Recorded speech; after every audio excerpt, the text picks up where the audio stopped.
Hello, everyone, and welcome to the quarterfinals of the Aegis Marauders League Winter 2025 split. We are back again for the postseason of this incredible tournament and league that we've had to start off this year. My name is Moose, and joining us today, as always, is going to be Jack. Jack, how has your week been? How was your weekend? And what's going on with you? My week's been great. I've been filled with a ton of casting League of Legends. We at Aegis we're doing co-streaming Really? for NACL, filled in for the Executors League and Defenders League. So I'm just really appreciative to have all these opportunities that Aegis has given me, and now finally getting into the playoffs for our Marauders League. Yeah, very excited to see what we're going to be looking at here today, and we're going to be looking at one of the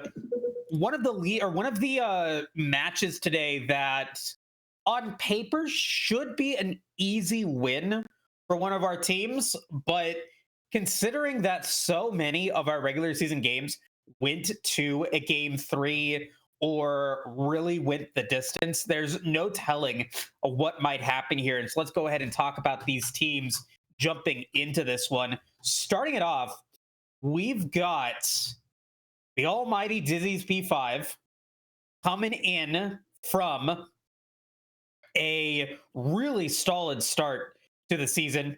5-2, pretty good standings. 3-1 in the Shurima division, dropping 1 to Novosphere Gaming Omega, but they still came out on top in the standings. Yeah, and they've been very sturdy after some early positional swaps. Vertigo didn't start the season.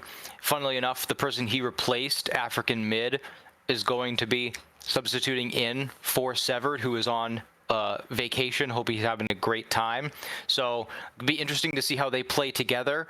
But, this team has been really strong through their drafts. They have a very firm identity. Alaskan Kodiak likes to play a lot of fighters up in the top lane, try and gain advantages. Vertigo is everywhere, has a lot of great flex picks. And then the bot lane, Setter and Freak Tour are very, very consistent. They always find a way to find leads early and to transition to the mid game, and they themselves have a lot of great pocket picks.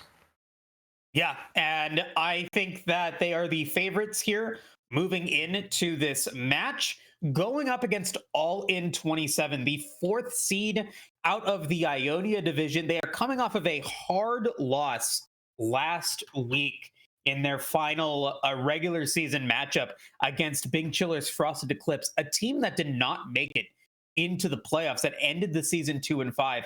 They end up falling short in that one, and they're coming into this with a 3-week losing streak that I think could be worrisome moving into this match. What are your thoughts on that? And what have you seen from them so far? I've seen a lot of inconsistency. Their top side has remained pretty sturdy.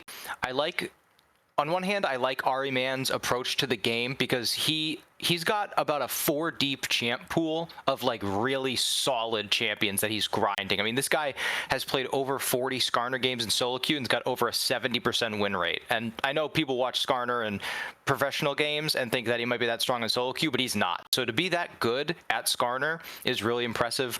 Valley has been pretty competitive with almost every top laner he's played against. Hayden is widely considered to be one of, if not the best mid laners in the tournament, with some lane swaps happening. So Hayden is always going to be, someone to rely on. Shitford has been a newer member. I believe he's only played 1 series, but he's got a lot of really unique picks as well that can put them ahead. And Kun in solo queue, this guy has been grinding on his picks, really making sure that he has a very refined champion pool for this series. And I mean, it's like you said at the top, this is a 1 versus 4 matchup, but only 1 game separates them in their game record. Dizzy's P5 is 11-7, and All In 27 is only 10-8. So there's only a 1 game difference. Fair enough. Yeah, and I've now been around the AML long enough to recognize that just because your record in the regular season division that you're in is good or bad that does not necessarily indicate that you're going to have that same performance moving into the semifinals. We've seen many seasons where we've got two teams from the same division going up against each other because they were just the best team overall. And so when you're jumping into this one, when you're looking at the top of your division, it's a big test for Dizzy P5. Was your division the weaker of the three divisions, and All in 27 is still stronger than all the other teams in the streamer division, or is All in 27 really that fourth seed? We're going to find out as we jump into our first draft. And this is where a lot of those drafting decision making is going to come into play. I've been really critical of teams this season about drafting smart and drafting effectively. Now they are in the best of 5. If this game goes to game 4, game 5, you're looking at 24 or 20, 25, 30 champions that are going to be taken off the map. Now, you do lose some of those bans as we get further into the series, but Jeff, April Fools, I'm telling you now that when you get to those later stages and those bans that you normally had are now no longer available, and you're allowing these players to have these good champions that they are very proficient at, those game 4, game 5 can be very wild. And so let's go ahead and jump into this draft. Yeah, happy to jump in, especially because a lot of the games we've cast this year, a lot of teams have handshake agreements, informally, of course, in these game 1s where they'll leave up a bunch of really strong champs. So when you get into these 5-game series, that leaves even more up down the line. I'm excited to see. We are on patch 15.6. Nefiri is disabled, so you won't be seeing any of the dog, which is good for our sanity because that champ's broken. But we do have the Gwen buffs. The Darius nerfs haven't really come in yet. Skarner's still strong. Lilia got buffed. So I'm curious to see if they're going to stick to what was good or adapt as we see the Gwen ban. I also really like the Rel ban. It's been something both supports really enjoy. And the Zoe, I don't know if it's maybe just recency because some other leagues I've looked at have been doing this, but this Zoe ban has been creeping up all over the place. And I don't know if it's item buffs or if the champ got buffed, but I've been seeing a lot of Zoe, and we get a flex first pick Tristana from DP5. Yeah, I love that, and I think that is a champion that Dizzy's their players can pick it up. I don't know if one or if they still play it in the mid lane given their sub, but I do remember that name does sound familiar in coordination with Zoe. But like you said, still a champion that could be a ban nonetheless. And we're seeing the Ziggs now hovered. You were talking about the priority here for All in 27, and this indicates to me now All in 27 going for some of their high priority picks. Are they going to decide to really front load it here in game 1 and go for more of your best champions, or are you then going to balance it out with some of your weaker champions to have those available for the later part of the season? The Ziggs, however, going to have a pop off here. Let's see what they build around it. Yeah, I think that's going to be a question throughout the entirety of the year and going forward with Fearless. How do teams approach these game 1s? Do they want to just get as many strong chances as possible? Do they think forward? I think it's going to depend on the coaching staffs we have. I really like the Xin Zhao response because obviously Pantheon can start a fight whenever with the ultimate, and Ziggs can easily follow up with the bomb. But Xin Zhao activates that Crescent Guard, and now Ziggs cannot touch him. And the Taliyah follow-up too really allows them to match a lot of the map movement that Pantheon provides you. I think responding with mid lane would be perfect here, and Syndra is a very difficult matchup for the Taliyah. Provides about just as much or even more damage with just as much range. So right now, I like what each team has. The Tristana Flex does get killed right away, but each teams have their mid, they have their bottom laner, and they have their jungler. Allegedly speaking, we might, probably not going to be seeing the Pantheon go topside, but it could be that flexible option, just depending on what DP5 decides to put up there. Could be a good counter pick to some of the champions that you could go for, especially as we get into the later laning phase and into the mid game. Going into the second phase of the bans, however, DP5, I think, still worried about what that top lane pick is going to be. And Bessa is going to get taken away. That AD powerhouse coming in. You got two AP juggernauts already for All In 27 in the bottom lane and in the mid lane. So you're probably going to be looking at that AD top side. And final ban for All In is going to be that Nautilus, really trying to pinch that support pool here. And now we got to decide, and I got to figure out, knowing that we're seeing two support bans, I'm thinking we're going to see a support R5. Yeah, certainly. And I understand those bans, especially Lulu scales really well with Tristana, and Nautilus can make a Ziggs lane a living hell, because you really don't want to be fighting, committing to all-ins as Ziggs. You want to be poking them down, keeping them under turret. And I like the response ban here of the Leona, because say All In 27 we're looking to pinch the support pool so that they get R4, whatever's best remaining. Now the Leona's gone, it's going to push them to their second best. Alistar with this comp, Braum would be really good right now. I think maybe they're scared about them going like double range support bottom lane. Braum wouldn't love that, but I feel like Braum answers really well into Xin Zhao, provides a lot of protection to Syndra and Ziggs, but they want to kind of complement the Pantheon and their ability to go in. But now, you know, Braum has no problem dealing with a Pantheon and an Alistar, can protect well against the Syndra and the Ziggs. But we need something on DP5 that can really hold its own on the top side, because they're blinding. Renekton would be that. Alaskan Kodiak plays a lot of this, and it is, I mean, Aatrox is one of Vowie's highest priority picks. He looks to skirmish up here, and I understand it for the laning phase, but now you look at All In 27, and ironically, what they're lacking is a lot of all in. You know, Pantheon is, I think, kind of a fake engage, because when he ults in, he's in there, he's alone, he can go too far so easily. Alistar's got to get close to get up and do the combo, but Syndra, Aatrox, Ziggs, they have to be so well coordinated to make these engages work.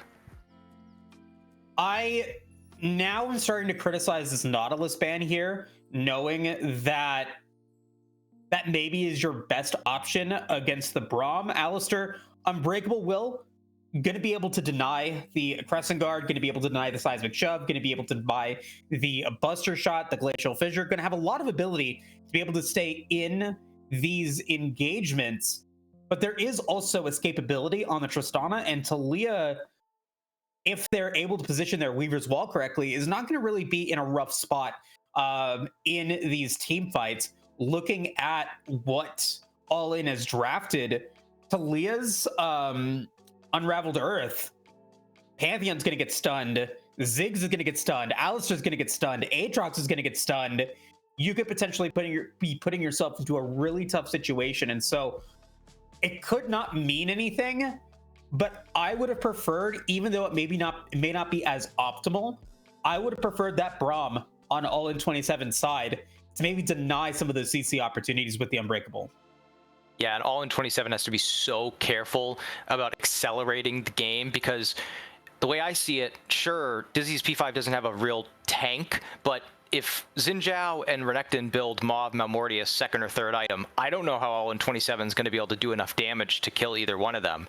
The only criticisms I really have for Dizzy's P5 is they don't, other than picking someone with the Talia wall or finding a flank angle for the Renekton, I don't see a real straightforward way for them to team fight. The way I envision winning team comps is always visualizing like a dragon fight or a baron fight. How does this team win that fight? And for Dizzy's P5, they've got range with the Tristana, but everything else is kind of like not guaranteed engage. But when I look at All In 27, they're going to have to play around the range of Syndra and Ziggs so well that I think it's a much more difficult to execute team comp, because when you look at Dizzy's P5, all of the champions are just so simple to execute. And you've also got that big top side with Vertigo and Alaskan Kodiak. If you're able to land 6 Void Grubs with a Tristana in there, you're going to be melting turrets really quickly. You're going to be able to accelerate your gold lead pretty effectively. And I think that there's going to have to be a really effective dragon for All In 27. I think that they could take it relatively easily to start the game. Maybe go for the 2-stack at the beginning, and we'll see what that soul is going to be. But I do really think that for All In, they need to get those 2 dragons. They need to maybe contest the Void Grubs, as difficult as it may be to do so, and try to mitigate some of the early game damage that Dizzy's topside is going to be able to do. Let's go ahead and jump into that dragon draft here, Jack. It was an Ocean Soul for game 3 of week 7, which was one of your dragons. So I will start it off. We've seen 5 Ocean Drakes, 5 Infernal Drakes, 3 Cloud, 2 Hextech, and then 1 of each of Mountain and Chemtech. I'm going to start off with my first dragon pick. I'm going to go with Mountain. I'm going to break my strategy because I don't know, just looking at all in 27s, I feel like Infernal and Hextech would be so strong on this team with the poke that Syndra and Ziggs can put down. So I'm going to visualize, what they need to help them win, and I'm going to go Infernal and Hextech. I agree. I think those probably are the 2 best dragons that they could have, but I also think Mountain might work well for them. But nonetheless, I'm going to go with Cloud, and I'm going to go with Ocean. I think I would still be very fine with the Cloud if you're able to rotate them out on the map effectively. It might help both teams. And I'm going to leave you with Chemtech, Jack, to round out this first dragon draft of this best of 5 series. Folks, the season has been so phenomenal. And as we get to the grand finals and our all-stars are going to get selected, want to give a huge shout out to Zen Market, one of our partners here at the Aegis Marauders League for this season. If you've ever wanted a special item from Japan and you haven't been able to find it or get it, Zen Market is the place to go. They provide you with a service that's going to be able to give you all of your favorite Japanese items. They ship internationally, and they've got a great selection. 1,000 yen off of your first international shipping purchase with promo code Aegis. And put all of your stuff into one nice package, ship it to you, and you get 1,000 yen off. Promo code Aegis. You can click the button on the bottom of the stream or click the link in the chat to learn more. Thanks again to Zen Market for doing everything that you do. And with that, here's another word from Zen Market, our partners here. We'll be right back. 日本限定あ全マーケットを使おっと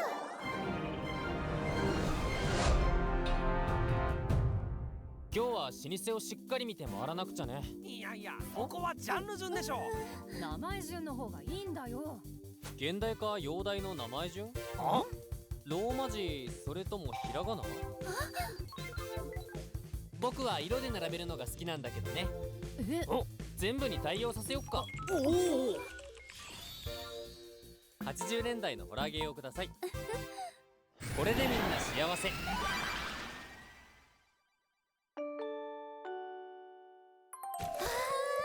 りがとう全マーケット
Welcome back, everybody. We are here for the start of the quarterfinals, the start of the playoffs for this season of the Aegis Marauders League. Another season in the books. Jack, you've been saying, you just said it at the beginning of the stream, that you've been doing a lot of work on a lot of different streams, and it definitely is shown. I'm very happy to see you're getting back into the groove of things. I really appreciate that. You know, I wouldn't be able to get this good on the go without a great partner like yourself. But I just want to, thank Aegis, everyone we've got here, and thank all these players for putting in so much effort, so much work to be here in the playoffs now. And as we look at the two teams, I don't see too much in terms of experimentation on these runes. Looks like they're trying to get some information. I like that trade there because I don't know if Vertigo was shown. You always want, when you're doing these vision trades, to either go 1 for 1 or 0 for 0, because if one team knows where the jungler is and the other team doesn't, you're gonna get screwed, and that's gonna compound, especially over the course of a 5-game series. If one team is just seeing where the jungler starts every single game, they're going to start like really putting that jungler behind game to game, as we might have some early fighting.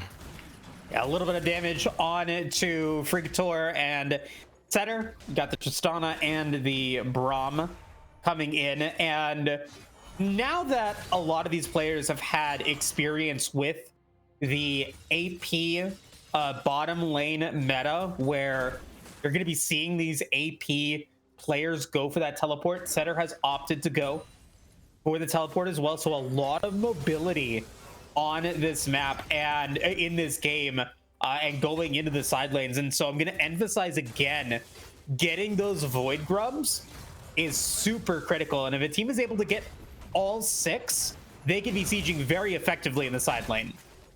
Very aggressive jump forward, and that's where you can't do that. Oh boy, All In 27 is going to get first blood to their Ziggs. Shitfard, I probably will not be saying that name very much in this game, but they will be getting that first blood. They will be able to get a good laning state here, as the Braum is having to walk away, as Setter's going to try to get as much CS as they can. I mean, way too aggressive. And I mean, that's the risk you run when you're playing into this Alistar, the flash pulverize, when you push in that early. I was getting a bit nervous there for All In 27. There's the Spiral Claws here, another sub we didn't see, as now the stacks will come in, is going to get slowed. A lot of damage on it too. Spiral, who overextends there, and I think getting a little bit too greedy, and that's going to give a kill over to Setter. And they might be able to back here, and that's going to be a pretty even buy for both teams. A little bit rough to give that first blood over to Shid, and then lose it with another kill over to the Tristana. Yeah, especially because, like you mentioned, the Tristana did take teleport. I think it was a very intelligent decision to match that into the Ziggs, who you're almost positive is going to be taking teleport every lane. And now Tristana is able to be much more aggressive in this lane and try and get enough farm to get that BF sword on the back, because there's no real AP item that Ziggs can get this early that would match the damage output because of how much mana Ziggs has to expend. I like the freeze here though, because they know that with their own teleport, they can afford to keep this lane here for a very, very long time. As we see here, Kerrigan, or African Mid, coming back in after subbing out of the jungle early in the season. Now he's back with the team for the playoff run. And yeah, he's holding his own well in this early lane. Difficult for Taliyah because of the amount of mana you've got to spend to keep the lane pushed. Whereas, Syndra, very little expended during that laning phase. But everything right now seems pretty stable, other than that back and forth in the bottom lane. Is Vertigo gonna find the Hayden? Hayden now in trouble. Flash forward, and Vertigo giving a kill against All In 27 there. That's going to be their first in this game, and is going to give African the opportunity to push the lane forward and also even up the CS, which was slightly an advantage of the Syndra. But I want to bring our attention over to Valley on this Aatrox. Forced African or Alaskan Kodiak to go for an early teleport buy, and instead of going for more damage, they decide to go for the cloth armor, which indicates to me that they're worried about how they're performing in this laning phase. And once again, Alaskan Kodiak is going to be in a rough spot, going to be going back under tower and might actually be backing again. Yeah, that's really rough. Aatrox has a very good time in this lane because most of the damage coming out of the kit can be done at range, whereas Renekton has to commit. And now backing for those steel caps, that should help a bit, but I love the response here from Valley. Knew that the back was there, so just freezing the lane, trying to gain a substantial CS advantage, but also an experience advantage. As we see the teleport is expended, Tristana was not able to get a BF sword, settling for a cull and slingshot. So not the back you would have hoped for after that early action, especially seeing as Ziggs was able to grab the lost chapter. But I also want to touch on that mid lane gank. Hayden could have easily had very full vision, but just seemed to sleep at the wheel as the Weaver's Wall is going to come in. Yeah, now we've got Ahriman in trouble, going to be forced to flash away. Was able to pick up one of those Void Grubs, and Vertigo is going to try to offer some more. Alaskan Kodiak's going to get stunned right after the flash as World Ender is going to get popped. Going to be able to get a little bit of healing, and we're going to have a skirmish here and a fight for these Void Grubs. One was taken by DP5, but now we've got Spiral coming up as well as Hayden being there. And two of the Void Orbs going to go into all in 27, and I think that is a great exchange for them, avoiding giving all those Void Grubs to Tristana, as we're going to see another fight coming in. Valley's going to be extremely low, going to be able to back away as Flash is going to get used. That's going to be fine there top side, but now Spirals is going to be in trouble, and that's going to be African Mid picking up a kill in the mid lane, their first of the game. I like the call to contest those grubs as a back reset is going to come through. It was good to get everyone top side, just leave the 80 carries bottom, let them farm up, but it didn't really turn out well. I was confused about Valley's flash usage. It looked like they flashed the wrong direction, but it was just a way to bait, and by the time that skirmish had ended, no kills had gone down, but Pantheon was the only champ that had smite left, so Xin Zhao has to just call off the fight. But when we saw everyone try to get back to their, ready positions, it didn't look like there was much communication on how to get out of that pick and back to lane, because you saw Spiral Claws getting caught out in the mid lane, just so much CC able to be put down by the Talia, as Alaskan Kodiak trying desperately to get a pick back in the top lane, but Aatrox just has so much survivability, and he still has teleport. Yeah, we'll see if they decide to teleport now here. That would make it a very disjointed top side. And DP5 is going to have that teleport up a lot sooner, and they are going to teleport back into the lane. As Hayden's going to get hit by the Scatter of the Week, but here comes Ahriman, going to coming in for the heroic descent. A little bit of damage on Ahriman, though. He's not going to get knocked up by Vertigo. Great bait from the DP5 jungler, and that's going to give them their second kill of the game. Dragon is up. African Mid is still there. Nice seismic shove, but a great unleashed power from Hayden. So much damage out of that ultimate is going to give them their first kill and 2 stacks of that Dark Seal. That's what makes this lane so difficult. Talia has to spend so much mana to stay even, and even if they're able to do that, the Syndra just has so much more damage at their disposal early in the lane. I mentioned it during the draft, and I feel like that was my proof when I say that Pantheon provides fake engage. It doesn't matter that the Grand Starfall comes in and they're just right in the middle of the lane and they have to start a fight. It doesn't matter because the Pantheon just gets one shot if anyone else is there.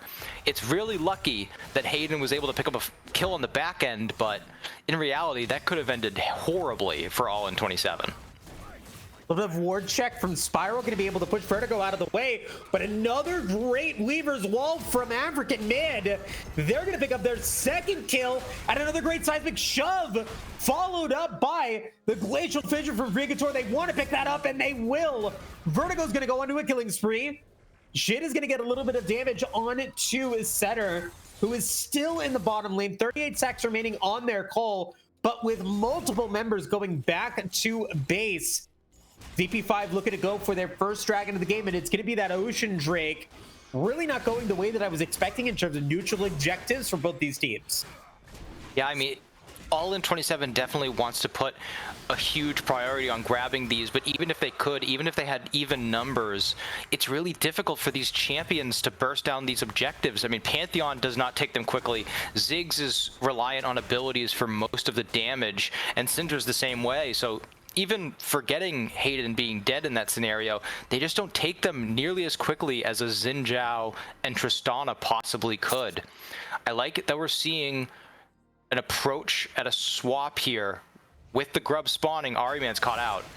Yeah, Flash is available for the Pantheon, but they were able to stun the Renekton before that could have been a really bad engage. Grand Starfall right about to be up for the Pantheon, but it's DP5 that's looking to get it. They're going to be able to get that first one. Spear almost takes that first Void Grub, but that's going to give 4 of those grubs and that siege damage over to DP5.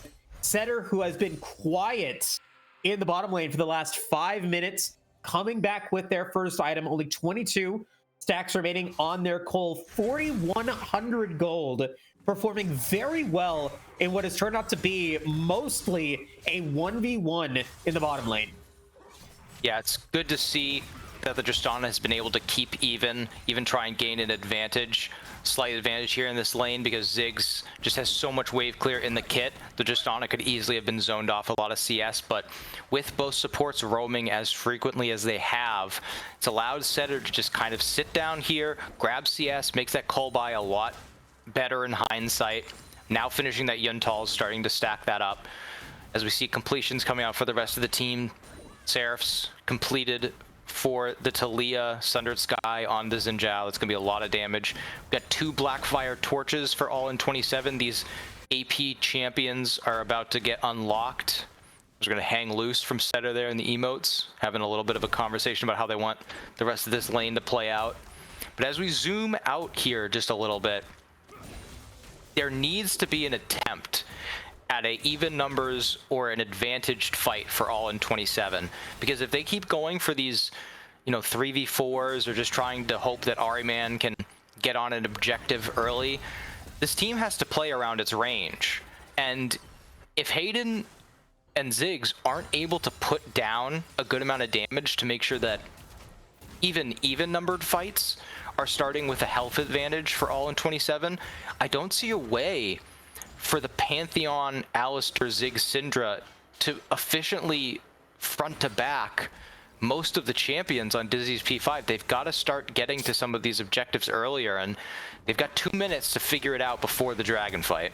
And we might be seeing another skirmish here, and we are. It's going to be another Weaver's Wall from Hayden. Going to put African mid in a rough spot. Going to be forced to flash away. And now we've got a lot of damage on Ahriman. Misses the flash. Vertigo's going to go on a rampage, and now Spiral in the Unbreakable will going to try to get out, and will use the flash to be able to do so.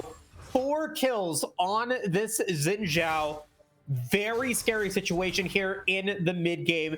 Will fall off later on in this contest, but now Vertigo has the opportunity to give those kills later on in this contest to their carries. Yeah, and like I said, it's just so difficult for them to start a fight front to back. They just don't have the damage to make it worth their while. And as you see, I thought Setter was making a massive mistake there, jumping into the fight, but so intelligent, bursts down the Syndra and forces Hayden out of that fight, makes it so that they have essentially no damage with the Ziggs not being there. Once again, you see Ahriman on the Pantheon getting caught out and failing the flash, kind of insult to injury, as Vertigo trying to utilize this gold advantage, trying to pick up some kills here, but Valley's not going to fall for it, just going to get into the pit and back. Sundered Sky completed for them. I mean, they now are really starting to get put on the back foot. You got 45 seconds till the dragon. You got vision being cleared out as Hayden might get caught out again. Oh, no flash this time, and now Hayden, with their second death already done, is going to get stunned out. Frigator is going to secure that kill as Ahriman comes in with the Grand Starfall. African Mid and Frigator are just fine. The little engage that Ahriman has with that Sundered Sky is not going to be a threat to this Talia. Now 2, 1, and 5 really being there for a lot of these kills, almost 100% kill participation. I mean, this is the second dragon in a row where Hayden gets caught out just before the objective spawns, and that was an avoidable mistake. That was Hayden going to protect deep Oh my vision, God. and Setter just going forward instantly deletes the Ziggs, jumps out, laughs in his face, and now, I mean, there's no way that they can possibly contest the second dragon. Absolutely no way indeed. That's going to go to the way of a DP5 in this game, even though it's about a 2,500 gold lead for Deep5 right now going up to 3,000. It's looking very concerning for them, as Setter has been able to do everything that they wanted to in the bottom lane. Cloud's wins will quicken, so that's going to be a point for me, and a dragon that I think both teams will be very happy with. But a Cloud Soul for DP5 would almost assuredly mean that they win the game, and they're already 2 up on that. Yeah, both teams have 2 champions that's R buttons are essentially just self buffs, or just, you know, abilities you can just activate. As we see Ziggs trying to clear out the wave, but just doesn't have the damage yet, so they're able to kill the mid turret even after Ziggs expends that Mega Infernal Bomb. I mean, just a really tough state to be in. Like I was saying about the Cloud Drakes, though, you've got the World Ender and you have the Unbreakable Will for the Alistar and Aatrox. On the other side, you've got Dominus and you've got the Crescent Guard for the Renekton and Zinjar respectively. So both teams have some of these buffs, but I think Cloud Drake is one of those universally good. I mean, obviously all the souls are very useful, but the Cloud Soul will help these Dizzy P5 champions stick on. We're seeing Alaskan Kodiak get engaged on. A lot of damage there. A flash used. Looks like it was from Spiral, as now Weaver's Wall is going to come in from African. As they teleport through, a great seismic shove, followed by that Glacial Fissure onto Spiral and onto Ariman, who's trying to be able to get out. 1 second away from Flash, but is unable to go further away. This Pantheon pick not working. This Alistair pick not working, as another neutral objective could potentially go the way of DP5. Rift Herald going to be theirs, and Alaskan Kodiak's going to go into the bottom lane to protect that, as Setter and Freakator going to be up in the top side to pick up the last outer tower for All In 27. You're seeing it's just so difficult for the team comp of All In 27 to fight any of these objective fights. An incredible Weaver's Wall and seismic shove by African mid. Someone's got to tell this guy that he was a jungler at the beginning of the season. I wouldn't believe it. I mean, mastering this Talia pick so well, gets the 2-man seismic shove. It was, you know, so impossible even before then for them to fight, but afterwards, no chance, as TP's going to be expended. I think they're going to try and fight for more here, but not a lot available. Setter is playing like an absolute madman, jumping into every single fight melee distance, wants to really push the advantage, and I'm a bit conflicted with the Navori Quick Blades buy, because I think he could have had the gold to wait on the Infinity Edge, but wants to have a little bit more cooldown and attack speed now, figures his teammates are pretty strong, so he doesn't need the early damage. But now we're at a bit of a reset point, 2 minutes until Dragon. Everyone's just kind of clearing out those camps, pushing out those waves, 3 pushing waves on the side of Dizzy's P5. If you're All In 27, you've got to find an advantage right now. You've got all of your ultimates available. Teleport's about to be available on Syndra. You need to find a pick. You need to find at least 1 kill to stop the bleeding, try and find a pushing lane, try and find an objective or a structure, because it's not going to look any better if we just passively sit back and scale. Yeah, a Valley, 0-0-0, even in CS with Alaskan Kodiak, has the Thunder Sky working towards that second item, should be able to get that completed. And if they are able to do what you're talking about, if they're able to get a kill on anybody except Freaktor, you're going to be able to get that bounty gold onto one of your members. You're going to be able to have a power play for 30 seconds to try to clean up some of these minion waves that are getting so aggressively pushed onto your side of the map. But I don't know if you're going to be able to do it when you're at a dragon fight. And Hayden, even before that dragon fight begins, is going to be forced to flash away. They have very low mana, but they do have that teleport. They're going to have to back if they even want to try to go for this third dragon. It might even be ill-advised at this point, considering that it's not even Soul. I mean, I'm wondering if in the communications, someone is saying like, hey, Dragon's about to move in 45 seconds, we gotta go find Hayden. Because at this point, I mean, it's 2 deaths and a flash blown before a major dragon spawn. This is just on repeat. So now it's not only this dragon, but like you said, for the Otacon, the Syndra's got no flash, does have a ton of movement speed, but as you can see, they're playing this very smart. They're baiting. They know that the Otacon is not as valuable as being able to grab an ace, maybe be able to move up and grab some structures. We're finally getting our first real 5v5 as Talia is running up. But they know that this is not a team fight. Otacon's doing a ton of damage to Braum, but they need to get poked down first. This is not a 5v5 team fight comp, so they're kind of just getting danced around right now.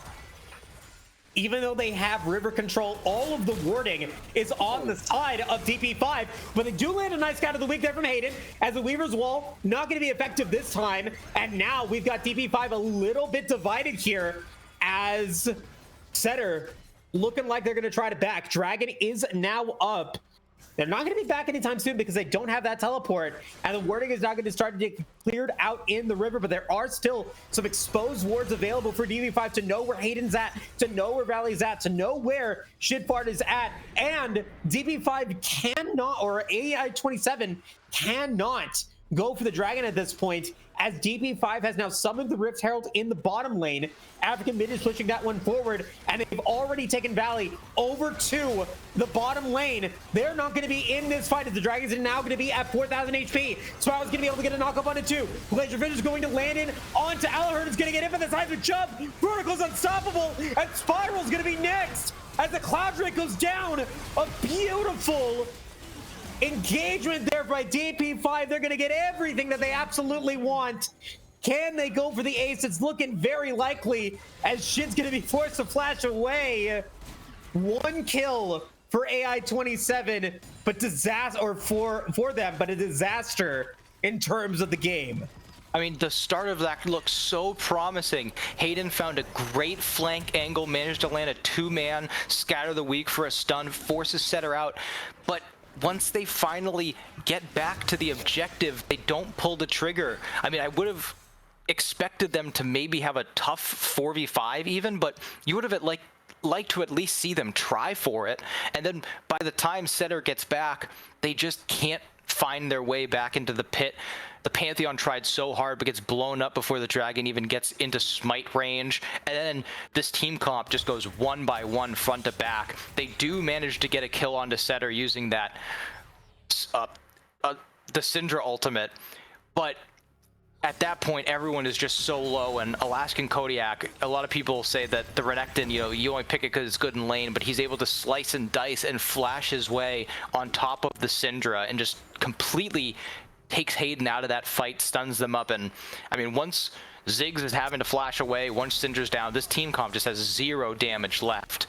And that was the best chance they had all game of getting a clean team fight. So now we just go back to dancing. You had 1:37 on Baron, but if they can't win that fight, I don't expect them to win a Baron fight anytime soon. Yeah, Cloud Soul for DP5 could be available for them in 3 minutes. But like you said, 1:25 remaining on Baron Nashor.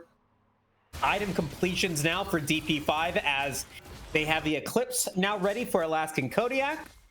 The Leandri's Anguish been completed for a while for African Mid, as Valley going to be able to get a little bit of damage on African Mid, who is now exposed here. Does have the flash available. Did use the Seraph's Embrace shield to be able to get it, but a Seismic Shove is going to force Valley to use their flash, and African Mid wins it.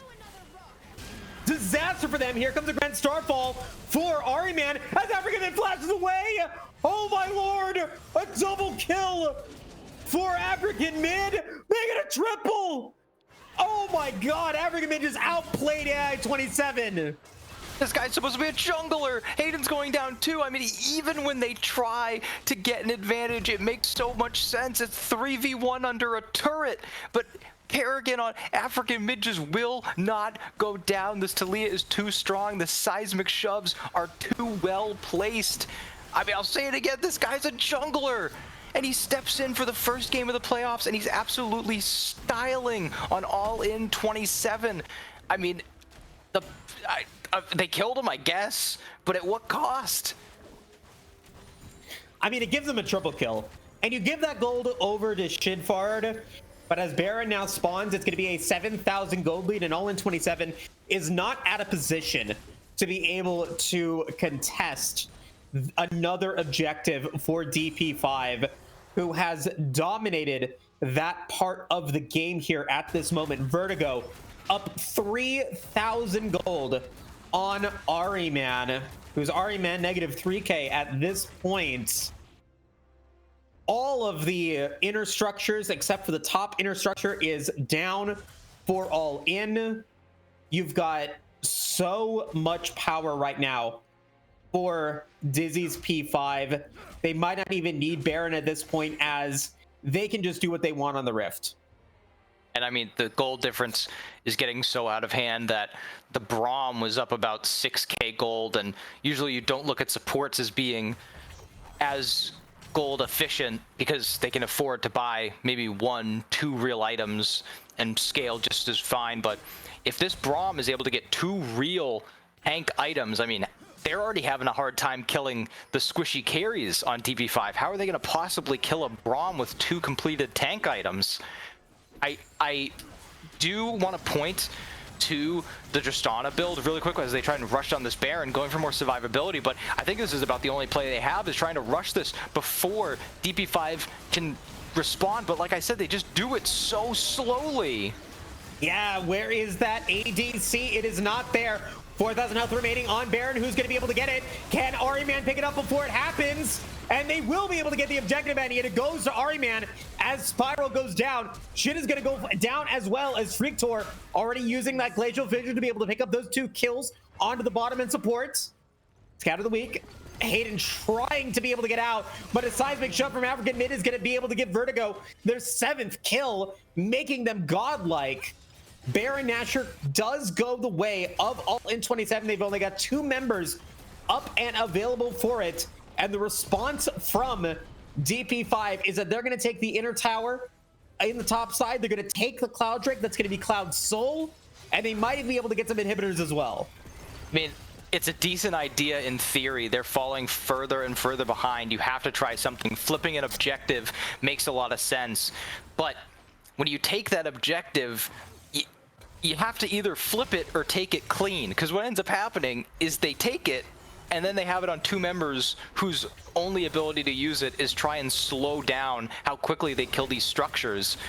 It just ends up being a net negative play. I'd love to see, if we had the like LEC level production, I'd love to see the Baron power play. It's probably sitting at around like negative 2,000 gold right now. They give over the Cloud Soul because of all the members they lose. And I mean, really now, you are just looking for any sign of life. Nearly a 10k gold deficit. They have to try and find a pick.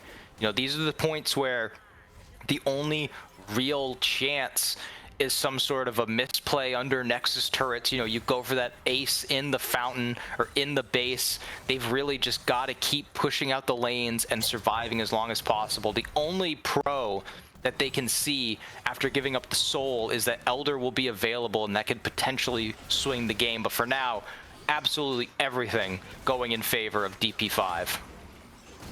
And at this point, there is also that realization that this game is more than likely going to be a GGWP. It's just about what does the end of this game look like for DP5. How do they want to close this one out? They've got exposed inhibitors they can go for in the top lane and in the mid lane. They got teleports available for Alaskan Kodiak and for African Mid, playing a different name. Pardon me, I keep on forgetting. And they've got multiple item advantages on their players. We're 29.5 minutes in, 4 minutes remaining until the next dragon spawns, 3 minutes remaining until that next Baron spawns, and it does look like DP5 is going to try to attempt to go for a close game here. The Weaver's Wall comes out. They're going to try and isolate this top inhibitor. I like the patience that they're showing. The Baron buff is still active, so they don't want to overextend, but now a final fight coming through. Yeah, Knockup's going to land on the 2. Not a lot of damage on the center, and Freaktor is going to be able to get out, and they are going to be able to get the shutdown onto center, onto Frictor, but it's going to be responded there by Hayden and Shin going down. That's going to be a rampage for Alaskan Kodiak. Bottom lane is now dead for DP5. The inhibitor does go down. Vertigo dies. That 1,000 gold bounty is going to go to Spiral. And so they do get that inhibitor, but they do lose a lot here as the Grand Starfall is now going to go in on to African mid. Spiral going to fall to one of those threaded volleys. African mid going to be able to get out thanks to that extra movement speed that they have. But all in all, an impressive defense there by All In 27. They minimize the gold lead now to about 7,000. I mean, you see the scaling that's available from the Syndra, able to find that angle. They kill Braum extremely quick, able to land the ultimate onto Tristana and eliminate that target. So even then, we saw it be somewhat even, but just not able to get the kills onto African mid because of all the minions coming through. I liked the patience at first. It just feels like they were a bit split in terms of the communications during that last fight. And even though that was a massive win for All In 27, being able to stop the bleeding just for a moment, you still have 1 minute and 27 seconds until the Baron. You can't really, afford to let your foot off the pedal because DP5 are just going to walk right back in. They've been playing this so well where they're pushing out all the lanes. They're taking all of the jungle camps, leaving Ahriman just without anything to do on the map. They can't possibly walk close enough to the Baron pit to get down vision. They'd risk just getting one shot. And now you see 5 members in this mid lane. DP5 is happy to do this dance all game though. Talia is only getting more damage. You see Xin Zhao and Renekton starting to build a bit tankier. Setter is finally about to get that Infinity Edge. It'll set the Tristana so much further forward as of right now. Only has about 50% crit chance, so losing out on a ton of damage potential on the Tristana. So I think that both teams are about happy to wait, but you've got 1 minute 30 until the Elder spawns. You've got members wanting to back on DP5. They have a lot of gold right now. The seismic shove misses there. It seems almost as if now DP5 are the ones a bit hesitant to pull the trigger and really finish off this game.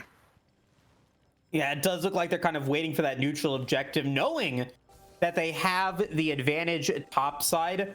All In 27 just unable to push that lane forward with the exposed Nexus turrets top side. Someone's going to have to be there to respond to it. There is no vision available for the red side for this Baron pick that is going to start, and 50 seconds remain until the Elder Dragon spawns. The DB5 is going to be able to freely take that dragon. They're going to be able to back off. They're going to be able to use that gold that they just picked up, and they're going to be there for that Elder Dragon fight that should be the ultimate end of this contest. But very smart decision making by All In 27. They gambled and assumed that all DP5 members would go to the Baron, and they assumed correctly. They're able to go down there and get some crucial wards placed into both tri brushes, a control ward into that banana brush. And sure, DP5 is going to come in and clear a lot of that, but the fact that they were able to just get a little bit of vision, a little bit of information coming into this Elder Dragon, that's going to be huge in allowing them a chance in this fight. They've got teleports on Aatrox and Syndra and Ziggs. They can use the Grand Starfall to get in quickly, so they don't have to worry about getting in there right away, but the dragon has spawned and they can burn this down very quickly. Oh, and no Grand Starfall from Ahriman. I don't know why you didn't use that ultimate, as now we've got the teleport coming in from Valley, and now a split. All In 27 is just going to get eaten alive. Setter's going to take out Shitfire, and now Hayden, without more abilities, is going to go down. That is going to be an anticlimactic end to game one, as DP5 will score the ace and end this contest. They have such potential with the vision that they place down, but they opt to just run in blind, and it gets caught out, and that's how we're going to end game one.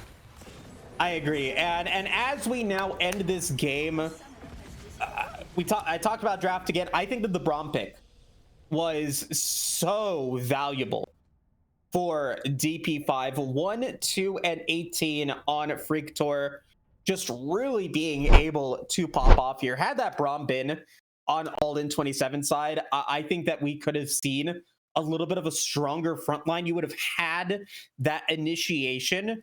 You called it in the draft and in the early game that Ari Man's ultimate, that Grand Starfall, is a soft initiation at best. There were a lot of times that that ultimate wasn't even used. And there was only one time that that ultimate was used that resulted in a kill. And that was that shutdown onto African, the Talia, in the mid lane where they got that triple kill. And so what I'm looking for from All In 27, aside from maybe different drafting, is just better communication going into this next game, because it just felt like they were all over the place. I know, and I mean, look at the damage. Barely doing more than the support is Pantheon. I mean, I feel like with that last pick top, the only real way they could have salvaged it is by having a full AP damage profile, having something like, I know you're not a fan, but like a Rumble or a Mordekaiser, get an AP top laner, and then have this Pantheon pick just build full glass cannon, assassin Pantheon, so that you can fully zone any team comp away from these objective fights. And then the way the Pantheon plays out the game is, you know, Syndra, Ziggs, and whatever AP top have so much range and so much damage early that Pantheon is essentially just waiting for one of the laners to call out and say, hey, my lane's low, just come fly in here. But because of the kind of like 50-50 draft they had where, you know, some of them want to engage, some of them want to poke, some of them want to walk back, some of them want to walk forward, you end up with, you know, it's like you talked, like surely there is a communication issue because of how disjointed a lot of those fights were. But just from the start, I mean, the game's, it's 50% executing, 50% the draft. And the draft really left Pantheon kind of homeless. For sure. Before we take it to a break, I want to do a little bit more of a deep dive into one moment in the game that I really think sealed All In's fate. And it was that third dragon that spawned, that first Cloud Drake at around the 20-minute mark. You had about a 3,000 gold lead for DP5, small item advantages on your Tristana, or I think you like component advantage on your Tristana, and then an item advantage on your Xin Zhao. They had the Rift Herald, and at that moment when the dragon had spawned, Weaver's Wall had already been used. You were able to put half of the health bars down on to Vertigo and on to Freak Tour, that Braum and that Xin Zhao. Rift Herald gets spawned into the bottom lane, and you see Valley go and defend that inner tower, so they are not part of that fight. And then when the fight begins, you end up just getting slaughtered in that 5v4. My personal take on that was, let the Rift Herald get the headbutt, let the Rift Herald get the inner turret, make it a 5v5, so you have a fighting chance in that engagement. I mean, what are your thoughts on that? I think you're exactly right. Those are the moments where experience is going to mean everything. Because in that split moment, you send Setter back to base, doesn't have the teleport. You have a guaranteed man advantage if you fight at 4v5. But as soon as Valley leaves, you're in a 4v4 again, and you have no mechanism to fight. Because other than Syndra finding a great scatter of the week, or maybe Ziggs hitting a crazy satchel charge, they have no way to actually engage without risking all of their lives.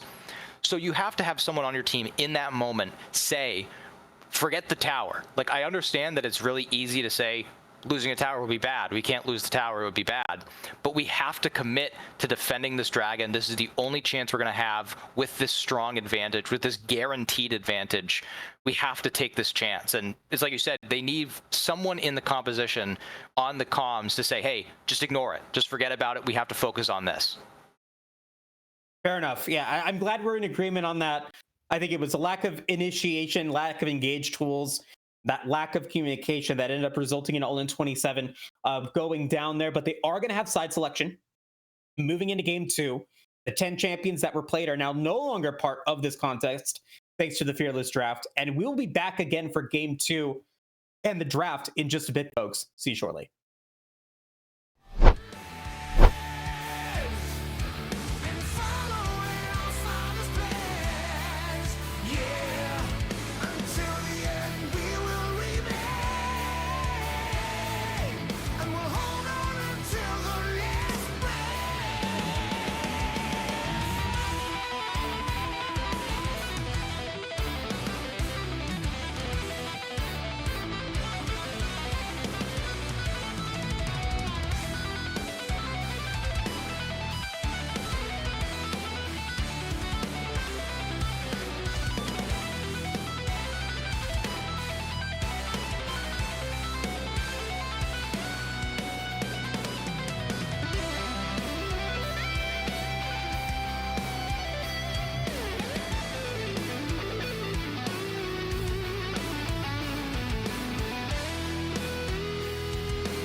swordsman, I ask you, will you follow me tonight to break their spine and reclaim what once was mine? Those cravens backstabbed me, deceived me.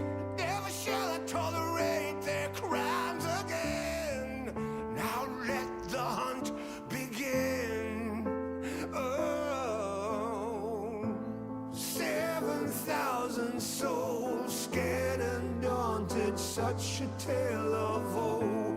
Not too long ago, this village was a golden scene of hope. Call down the reckoning to bring back hope and peace. Restore our Gloria to live forever. Bring down. Welcome back, everybody, to game 2 here of this quarterfinals match. Dizzy's P5, I think, showing why they are the number 1 seed in the Shuriba division with their game 1 prowess.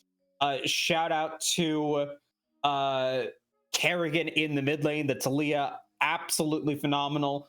Alaskan Kodiak doing exactly what they need to do. You can see the 10 champions are going to be banned away here at the start of the game because of that fearless draft. And as we move into the first ban phase, both teams going for the same bans so far, with that Poppy game taken away, that Corki, that Rel, and the Gwen trying to handshake that. Lulu as well. Yeah, I mean, a lot of champions still left on the board. The Vi is a great pickup, still one of the highest priority junglers in the game. Gives you such a simple game plan. You know, you see target, kill target.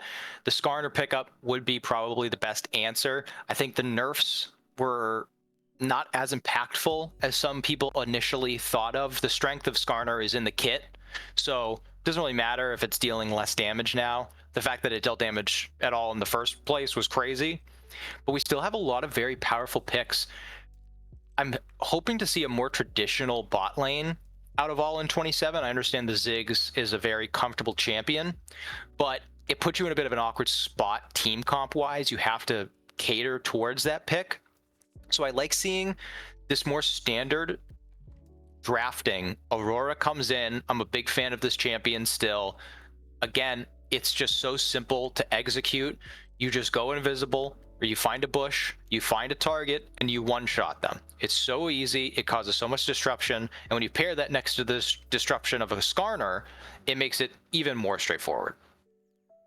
As Mbessa is going to get locked in, maybe thinking that Valley's going to be going for that Aurora pick, but even then the Ahri, if that is a counter pick in the mid lane, if Aurora gets hit by that Orb Deception, you're down to half HP in the early game if you go electrocute, so you've got to be worried about that. Camille is going to get locked in as the response to the Mbessa, so we're going to be looking at bottom and support getting the bans here in the second phase. And so you have some front line, you've got initiation, you've got some side lane pressure from your Camille. What do you decide to go for it here in the bottom lane, knowing that that Skarner is probably not going to have a lot of presence at the start of this contest as compared to the Vi? They're going to take away that Twitch.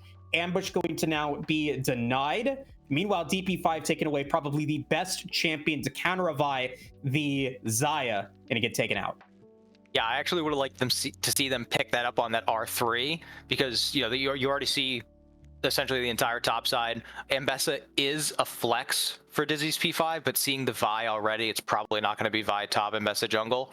But the Camille I do like as an answer, because it's a top laner that counters Mbessa, but also allows you to be useful in these team fights, jumping in, isolating the backline, or if they just commit to the 1-4 play style, allow the Camille to win on those side lanes, push that in. Skarner makes it so easy to win in these 4v4s, just so much CC coming out. I want to see them pick support here. They aren't going to potentially. They go with the Jinx, they want the hyper carry, they want those 4v4s to go their way, they want to have enough damage. But you're going to see as these games go on in these best of fives, the pool that gets pinched the quickest is support. There's only about 5 or 6 really strong engaged supports that are meta right now.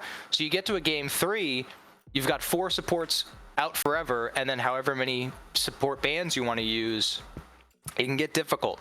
They're going to save support for last pick, and getting matched up. Nautilus. Nautilus would be so good here. It would just destroy the Jinx's chances, and Kai'Sa Naught's a great lane. Kai'Sa is a perfect pick in this composition because Ahri and Bessa Vi all want to go in. Kai'Sa is such great follow-up. Rakan, great follow-up too. It's going to make the laning phase a bit tougher, but it is going to assure that these team fights are so simple to execute. I like the Nautilus answer. Does help their landing phase out, helps the Jinx get activated a lot quicker, and gives them some pick potential in the 4-for-4, allows them a much better starting point. But now you've got to look, if they lock this in, I think it's doing a bit of a disservice to Camille's strengths, because you want Camille off on the side lane. But if you pick the Nautilus, sure, your 4v4 is great, but what happens when Mbessa rolls in and now it's a 5v4? You just don't have, you know, Nautilus, like I said last game about Pantheon being fake engage, Nautilus is kind of fake tank. Like, you think that he can walk up and hook in and sustain a bunch of damage, you really can't. So if the Mbessa plays as well, they can really force all in 27 into some disadvantageous positions. So for me, it's all eyes on Alaskan Kodiak here. Maybe it's not something that these teams are thinking about, but when I look at that Rakan pick, yes, I think that Nautilus would have been the optimal pickup here for DP5, but I think that maybe they're looking later into this contest. If you pick the Nautilus, there are other options available to you that you can go with the Jinx. You could decide to go with the Leona. You could decide to go with something more like an Enchanter if you're feeling confident that your backline is going to be able to stay safe. But I think with picking Rakan here, you're forced to pick the Nautilus. Otherwise, you're going to have to pick that one B1. It's going to be taken at the start of game 3. And so I really like this decision making here by DP5. I'm glad that All in 27 recognized that Nautilus was available, recognized that they're going to be able to pick that up.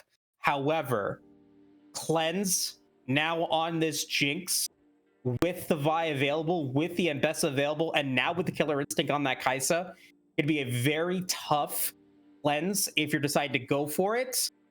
You're probably going to be better off using that barrier or trying to go for something like a heal. I really think that was a smart B5 move from DC's P5. What are your thoughts on that? I think it's a great pick. I think that they really are indexing into their team fighting potential because, you know, we're talking about the Vi. Vi obviously is your hyper carry here. You're hoping that that damage can scale exponentially. But how do they protect Vi, or how do they protect Jinx from Vi, from Mbessa? That follow-up is so easy. If Ahri lands a charm, like you said, the only thing that's going to save them is a Mikhail's or a Cleanse. So for All in 27, that kind of shifts my focus over onto Hayden and onto Valley in this top side. So Camille and Aurora can get that damage down, and you even kind of have to shift towards the end of the game based on how it's going into making Jinx kind of like bait. So you put Jinx out there, DP5 thinks, oh, we got a free target. It'll be so easy if we take this Jinx out. And then you kind of just allow All in 27 to not have to expend a lot of that engaged potential, allow them to use that throughout the course of the team fight, and hope to deal enough damage to these very strong fighters on DP5. And we didn't really get to see the top lane matchup in game 1, despite it being that Renekton versus Aatrox. But now here in game 2, Alaskan Kodiak versus Valley, it could be a very bloody top side if Camille is able to get a lot of early kills and is able to really start accelerating the game. You can still be that split pushing menace that you're going to magnetize 2 members of DP5 too. And if DP5 is able to get Mbessa going, you could then just steamroll the game for the other team because there's really not a lot of response to Mbessa being able to get into the backline so quickly, especially when you've got a Vi, an Ari, and a Kaisa, and a Rakan that are all going to be able to follow. Advance, advance, advance is the name of the game here for DP5. But let's go ahead and jump into the Dragon draft here, Jack. It was a Cloud Soul in game 1. I'm sure DP5 would love a Cloud Soul in game 2. But Jack, you started off. What dragon do you think it's going to be? I'm going to start off with what's been reliable all year. I'm going back to Ocean Soul. I love it. I love it. I'm going to go with the dragon that snuck in the later part of the regular season. It's going to be that Infernal Soul. And I just think it would be so good. I think it'd be so fun to see the Cloud Soul again. I'm going to go with Cloud Soul. All right, I'm going to grab my lucky charms here at the end, Hextech and Chemtech. Very good, which is going to leave me with the Mountain Soul to end out the Dragon draft. Draft has now been completed for both of these teams, which means we're going to take it to a quick break. But before we do, I'm going to give a quick shout out to Aegis Esports and this amazing community. You folks at home watching, thank you guys so much for being here week in and week out. If you guys have not done so already, please make sure that you are following and subscribing to the Twitch channel and joining the Discord. Make sure that you are up to date on all of the amazing content that Aegis is doing here for League of Legends, and to make sure that you know when the next season of this Aegis League is starting. To join the Discord, grab a team. It's a ton of fun here. We're going to be right back in just a bit for game 2. See you soon.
Welcome back, everybody. We are here with game 2.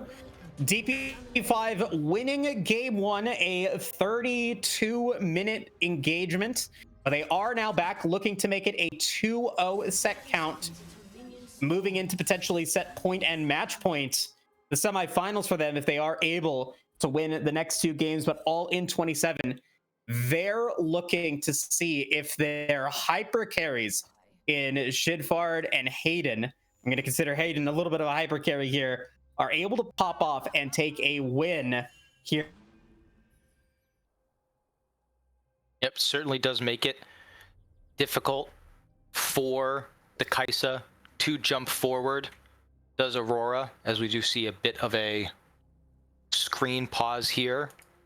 I don't know if it's in-game or if it's just a spectator bug, but as I was saying with the Aurora, makes it a little difficult for the Kaisa to just fly forward because the threat of just getting one shot is so strong.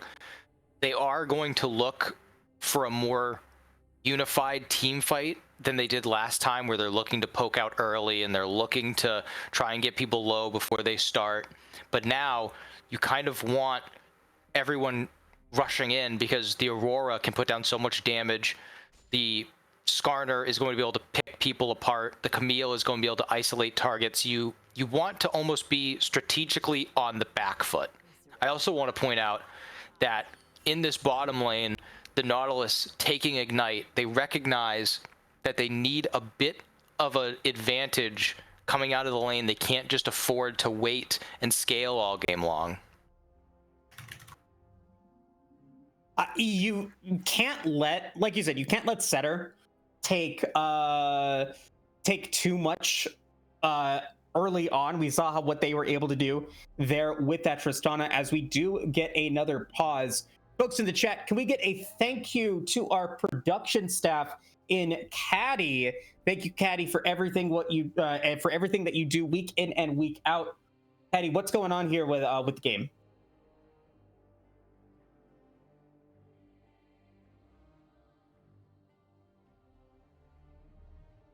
We're looking at potentially a Riot side issue here with the An April Fool's joke for sure.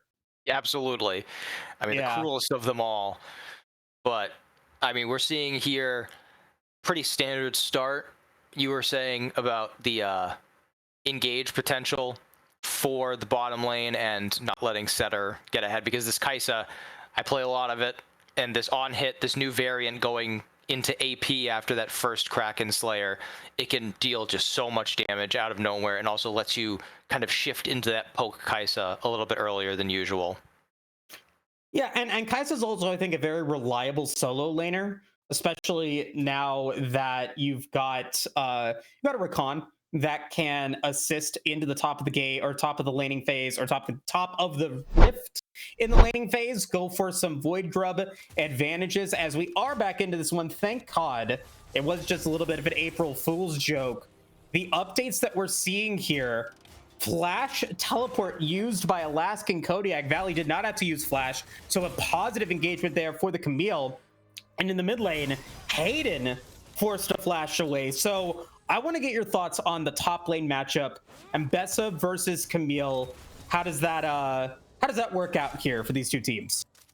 I don't know, and this is, I'm not the best top laner in the world, but I wouldn't, off the top of my head, see Camille as a complete counter, meaning like early laning phase to mid to late, as Vi looking to capitalize on this aggression here. I'll see the slingshot. I think Valley used it to be able to get in, as now Ariman comes through with a gank, gonna land the stun to the Vertigo. Dragon spawned, and first blood goes to all in 27. That is what I want to see from this red side. I mean, this is why you pick the counter, though. This is why you let it stay during that draft. You allow them to take the strong Mbessa because you feel you have the advantage. Camille able to pop the flash of Alaskan Kodiak forces Vertigo to have to come up and cover, because I mean, if they were able to do it 1 minute ago, they're surely going to be able to do it in another minute. And now you put Vertigo at such a disadvantage. We were talking about Skarner not having as much agency in the early game, but one way to make the Skarner more useful is to put him in a lane where the opponent doesn't have any summoner spells. And I mean, he started the E right in the river, and it just lasts for so long. That's a huge advantage for the Skarner. Any extra gold you can get onto a tank early in the game, it accelerates so much more than you'd think, because the amount of time that it takes to build up really reliable damaging items is so much longer than it takes to build a giant's belt, some extra health items, maybe a cloth armor, and it makes such a huge impact. They are going to be able to get the grubs just based off of the information that Skarner was most likely going to be opening bot side. That is going to be an advantage for them. I want to go back to a point that you had made earlier. Spiral Claw is looking to zone off some CS. They aren't going to get the XP or gold from that cannon now. But you're talking about the Kai'Sa's ability to side lane. Kai'Sa also in the side lane is one of the strongest ADC champions at baiting engagements. You walk in with your top laner or your jungler and you think that you can 1v1 the Kai'Sa easily. All of a sudden, Kai'Sa goes invisible, and here come all of the laners and the other champions on the team that were, you know, hovering, waiting for someone to engage. It's so difficult to actually lock down the Kai'Sa because of that invisibility. Looks like All In 27 are going to be able to grab this dragon pretty much for free based off of the back timers and tempo, the push in the bottom lane. So that is going to be a much better game state start than they had last game. As now, as we look at the items and we look at the beautiful rift in the background, looks like Ahri is going to be indexing more towards that new Rod of Ages start, Catalyst start, makes you a lot more tanky, a lot more capable of sustaining during some of these fights, and able to be much more of a facilitator and start a lot more fights using the charm. And if we can get that directed camera back on the Rift, that first kill, I think, is really paying off tremendously for All In 27, as Valley is able to pick up that Sheen and is now aggressively pushing that top lane. Off screen, we are seeing that Hextech ultimatum get dropped on to Alaskan Kodiak. They are going to die. Caddy, are you there? Let's go ahead and get that camera back on. As now Valley is having a really solid start to this game. I mean, I can only imagine how incredible that dive was. Does use the ultimate, able to lock down under turret. Great thing about Camille, able to drop that turret aggro, which prevents the turret from ramping up as much, allows you to take a lot more shots without getting destroyed. And now you see the lead for Camille is just growing greater and greater, as it's now nearly a double lead for the CS. It's going to become more and more difficult too, because M-Pesa is still trying to match the damage output. As you can see in the items, the thing we can see here, going for those triple long swords, trying to build up towards most likely that Eclipse. But when you're down so much CS, it's a phase Sheen. I mean, the Camille is just doing more and more damage. The only real positive you can see in this lane is that Vertigo is covering up and is able to hover for the time being. But again, Camille going in as the camera is back and right back into the mid lane. Thank goodness. Hayden going in to use that realm between realms to be able to get away from a gank from Vertigo. Did not use that cease and desist, but Hayden also has done pretty well in that contest, as Valley is going to be going for an aggressive play here. Is now going to find Vertigo and Alaskan Kodiak. Cease and desist is going to get used onto the Camille, but now Alaskan Kodiak is in trouble. Nice vault breaker from Vertigo, as now African mid is there. Charm is going to land onto Spiral. Valley is going to be extremely low, and they will get shut down. And that kill goes over to the Vi. Meanwhile, in the bottom lane, Ahriman's going to be able to land the skewer on to Freaktor, who will be able to dash away, but had to use the quickness in exchange. Meanwhile, a teleport was used top side, so that Valley did not lose a lot of that minion wave. They'll probably have to go into the mid lane to start that off, and a kill for DP5. I mean, another really good engage from DP5. They don't panic on that top side, even though Alaskan Kodiak taking so much damage from the Camille. Even after that, Camille able to change target onto the Vi and deal so much. But everyone stays calm. Kerrigan in that mid lane on Ahri is able to roam up to the top side and get that kill, get the assist therefore, and really help this Vi that was really falling behind the Skarner. And Skarner does go for a play on the bot side. It does end up failing. Great discipline from Freaktor on the Rakan. as again, they're looking to engage. They don't want to give these grubs for free.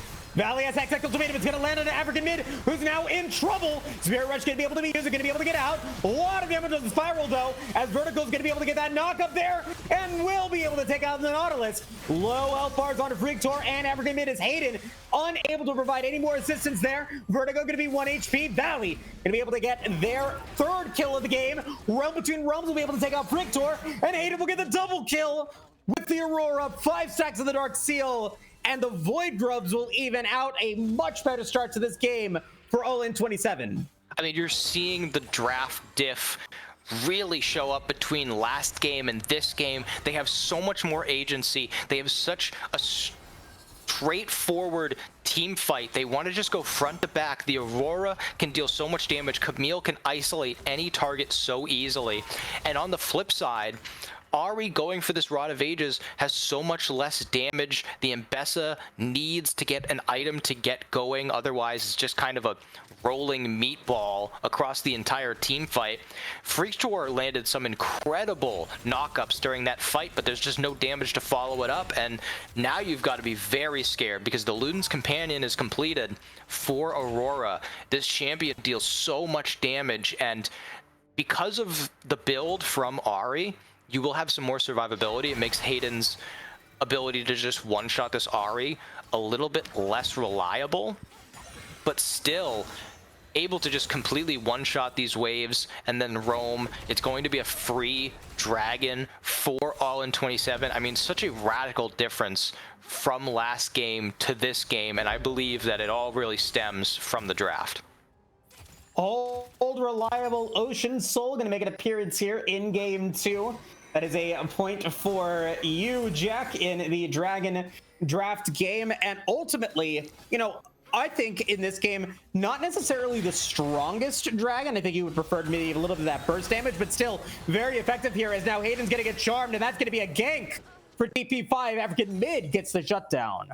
I mean, you're seeing, though, speaking of draft, the composition for DP5 is just so easy to execute, because once the Vi locks you down with the ultimate, any CC that comes out is essentially free. Freak Tor not under turret, not dealing any damage, able to avoid any turret shots. Really impressed with his play on the Rakan, very practiced on this champion, clearly.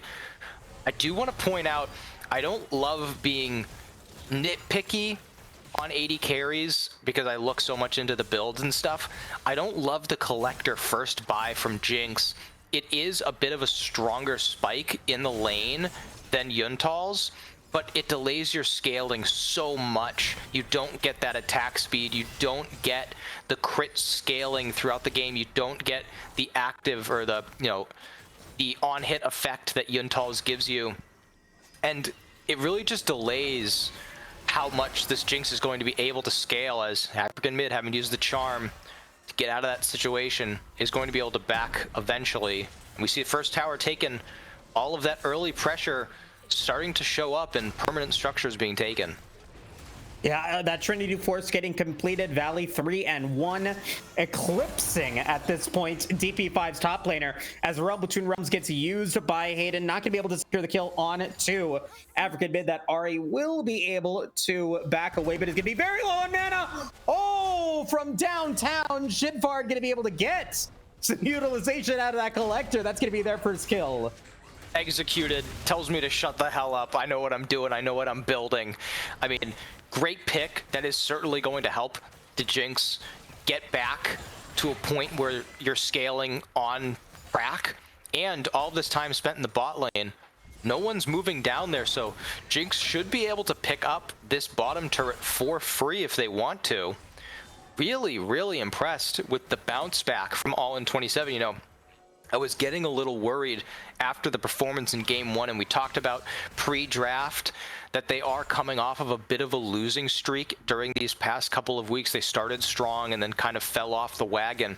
I'm very happy to see them bounce back, and I'm happy to see them go back to some reliable picks in this team comp. I talked about it a lot early in the season, but settling for strong champions, the Aurora, the Skarner, these are very high prio champs, but now Skarner getting caught out. Ari Man does have the ultimate available, going to be able to land it in onto Zeder, is going to be forced to flash away. Teleport's now going to be coming in from African mid. They're going to be able to land the charm onto Spiral, trying to flash away. Are they going to be able to get out? No, they're not going to be able to get. Shinfar going to use that barrier against African Kodiak as the exact ultimate is going to be used on the Freak Tour, trying to be able to make up a kill in this contest. No, they won't be able to. Zeder's going to be able to take out Valley, and another great Super Mega Death Rocket from Shinfard will be able to take the kill onto Alaskan Kodiak as the Realm Between Realms is going to be used. Hayden's going to go down to center. That's going to be their second kill in this skirmish. Shinfard trying to get some more damage in and will be able to take that kill on a Freak Tour. But overall, a 4 for 2 in favor of DP5, and Rift Herald is going to go to blue side. I mean, they just find a perfect moment where Ariman is off by himself. They layer the CC so well, and although they aren't able to kill this Skarner, it's such a strong champion, so tanky with so little resources, they are able to force that fight with bad numbers for all in 27. And then you see some of the desperation to keep this advantage. Valley ends up going in and using all of their summoner spells, all of their engage tools, just to kill the Rakan. And in the end, they aren't even the ones who ended up picking up the kill. It makes it so difficult for the Jinx to put down any damage when you're so disjointed going in one by one. And they really have to be more disciplined in these fights because they don't have as strong of a front to back as DP5 do. It's so easy for Ari to just hit the R button, and Bessa follows up with the public execution. Ari just charms whoever isn't getting CC'd by those two, and Kai'Sa is able to just weave around so much. Freak Tour has free reign over the entire fight. That is going to set them back quite a bit, and with the Ocean Dragon spawn, we are going to look for this fight again, but you know, some of those cooldowns using that last fight are still down. Yeah, 9 flashes used in that engage. TP5 probably wanted to get a little bit more of that expensive engagement as Rift Herald's going to get popped in the mid lane. Who's going to be able to get this dragon to be soul point for all in 27? Charm's going to land. A lot of damage on Alaskan Kodiak, but Nautilus is going to go down. Valley, though, is going to be able to get 2. Third kill, double kill for Shinfard, and it's going to be almost the ace for all in 27 as African mid is going to try to get out, maybe try to go for the execute here, but a huge play for all in 27 as they're gonna get the ace thanks to Hayden finding the Ari, and a beautiful turn for all in 27. I mean, they should have learned. They just won a team fight because all in 27 was disjointed, and then they decided that that was a good team fighting style. They wanted to try it for themselves. Vi goes in so much earlier than anyone else can follow up and immediately gets hit with that Skarner ultimate. The Between Worlds comes down and it's just so disjointed. The Jinx and Aurora are able to put down so much damage. Valley goes in and uses that ultimate onto Setter. Now Kai'Sa's just stuck, isolated, can't use the killer instinct to reposition, and it's so easy to just roll through the team when you are picking them off one by one. They don't have to worry about going front to back because only one person is in range at a time. And now it's not just an ace and all of the gold that comes with it, it's also that Dragon's soul point. So now DP5 aren't going to have many opportunities to have fights on their terms because they are going to have to go to every single dragon no matter what, and that's going to cause them to give up a lot of tempo on the map. 20 seconds remaining until Autocon spawns. It's probably going to be, it might be that a voracious Autocon, as Valley has that teleport available, is going to be doing what Camille does best, pushing side lanes, taking structures, and being an absolute menace. 5 and 2 has the Ravenous Hydra completed. Vertigo's gonna go straight in onto Shinfard, is gonna be able to land that barrier, trying to be able to get out. Vertigo is there for the defense. DP5, what are you doing? Giving a triple kill to this Jinx and just adding more to the lead for all in 27. They lose their minds? What just happened? Where did the team from last game go? I mean, that was such a risky engage at best. Vertigo was going in without the Ambessa present and without the Ari present. That's so much of your damage. And they weren't even able to lock down Shinfard long enough for even Setter to get into position. The Skarner just plucks him right out of the air, moves him under turret. Vi ends up taking so much damage. Now they just move and get a free Otacon on top of their 3 dragons. That's going to be so much in terms of stats for free coming onto the team. I mean, that if they were that desperate in that moment, they've got to really have someone in those communications telling them to calm down. They have to all take a collective breath and just reset. The game is not too far gone. The Kai'Sa is going to scale. The Ahri is going to start building some damage items soon. They still have all of those engaged tools. And if they're able to find the Jinx in one of these fights, it can still be a winnable skirmish, but they have to calm down because that was so desperate. Yeah, I don't think flashes were available quite yet when that team fight started. Now all 10 flashes are available. Teleports are available for DP5, so slight advantages in terms of macro play if they're able to capitalize onto it here as we move into the next dragon spawning in a minute 20.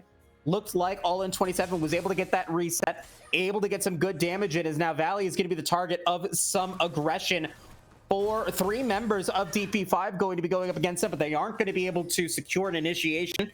Valley's going to be able to back off, and there goes the timer. That minute timer remaining until potential Cloud Soul for All In 27, and they're looking to get a kill onto African mid. The depth charge lands, and now we're gonna get a fight again here in the top lane. Season is going to be used onto Valley, as Alaskan, Kodiak, and Vertigo are going to be the attempters to take this kill. That would be a big kill for them if they are able to get it. Flash used by the Camille, unable to get it, and that's gonna be a nice play for them. That's gonna be another nice play for DP5 as Hayden goes down. Freak Tor gonna be able to dash away to African mid as Setter is going to be able to back away.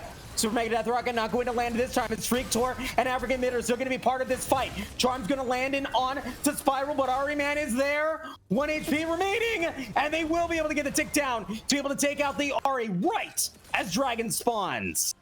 I mean, just over-aggression met by over-aggression. All In 27 continuously just is begging to dive in this inner bot turret, and finally they are able to pick up a kill, but it was just so disjointed and risky. And you saw earlier on that top side, that is what makes Camille such a great split pushing champion.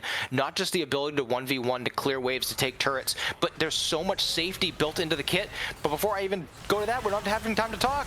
Yeah, flank from Ahri Man, but where is the rest of the team? They are not there. Ahri Man goes down. That means no smite available for the Ocean Drake that has now spawned. Chitfart hasn't yet to be able to back with the gold that they have in pocket. So no chance of an early Ocean Soul for All In 27. DP5 will have that, and they're going to be able to contest Baron in a minute's time. That buys them a lot of time.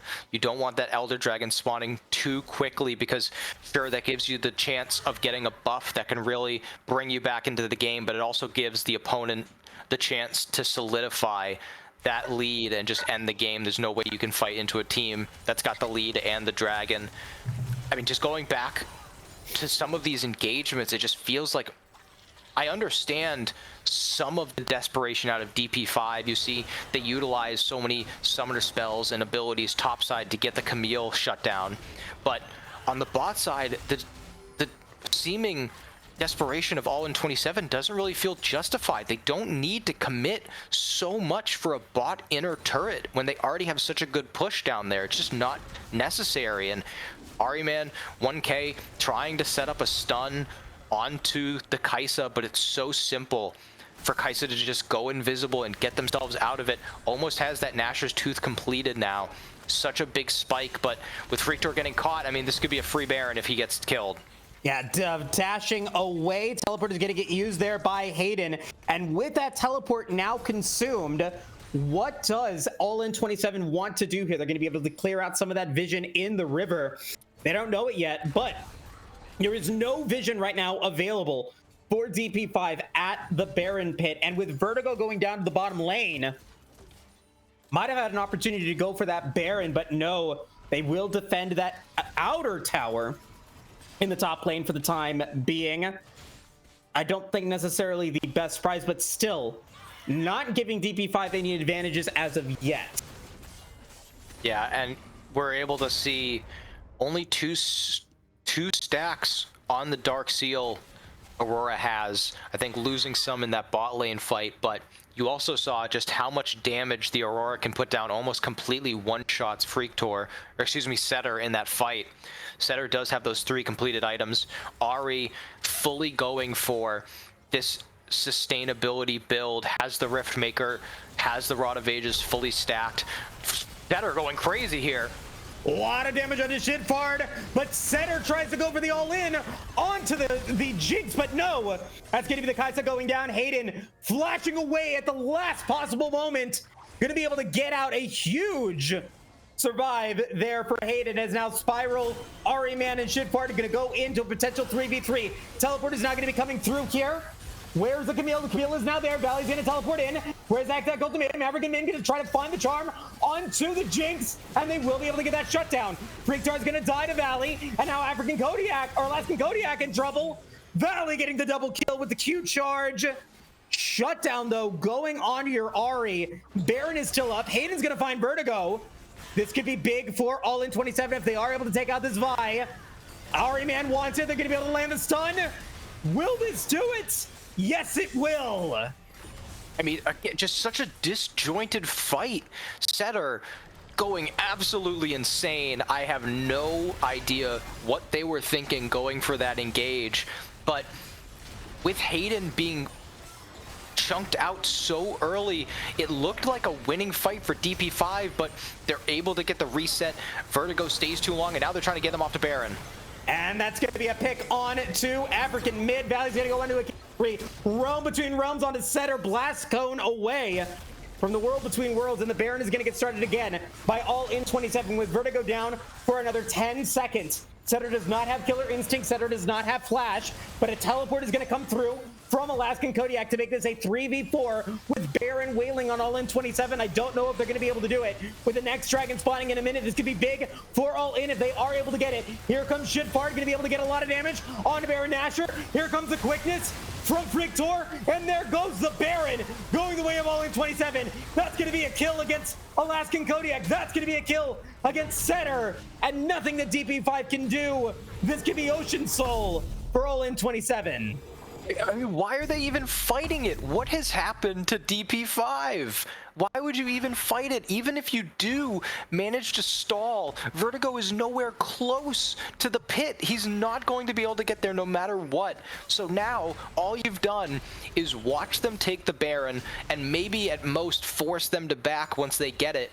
But now, you've got 15 seconds until Kaisa spawns, 15 seconds till Alaskan Kodiak spawns. Neither of them are going to be able to get to the dragon in time. They're going to have to just give this, and if they don't just give it, that's going to mean they're going to be down for even longer. Going for the steal, doesn't get it.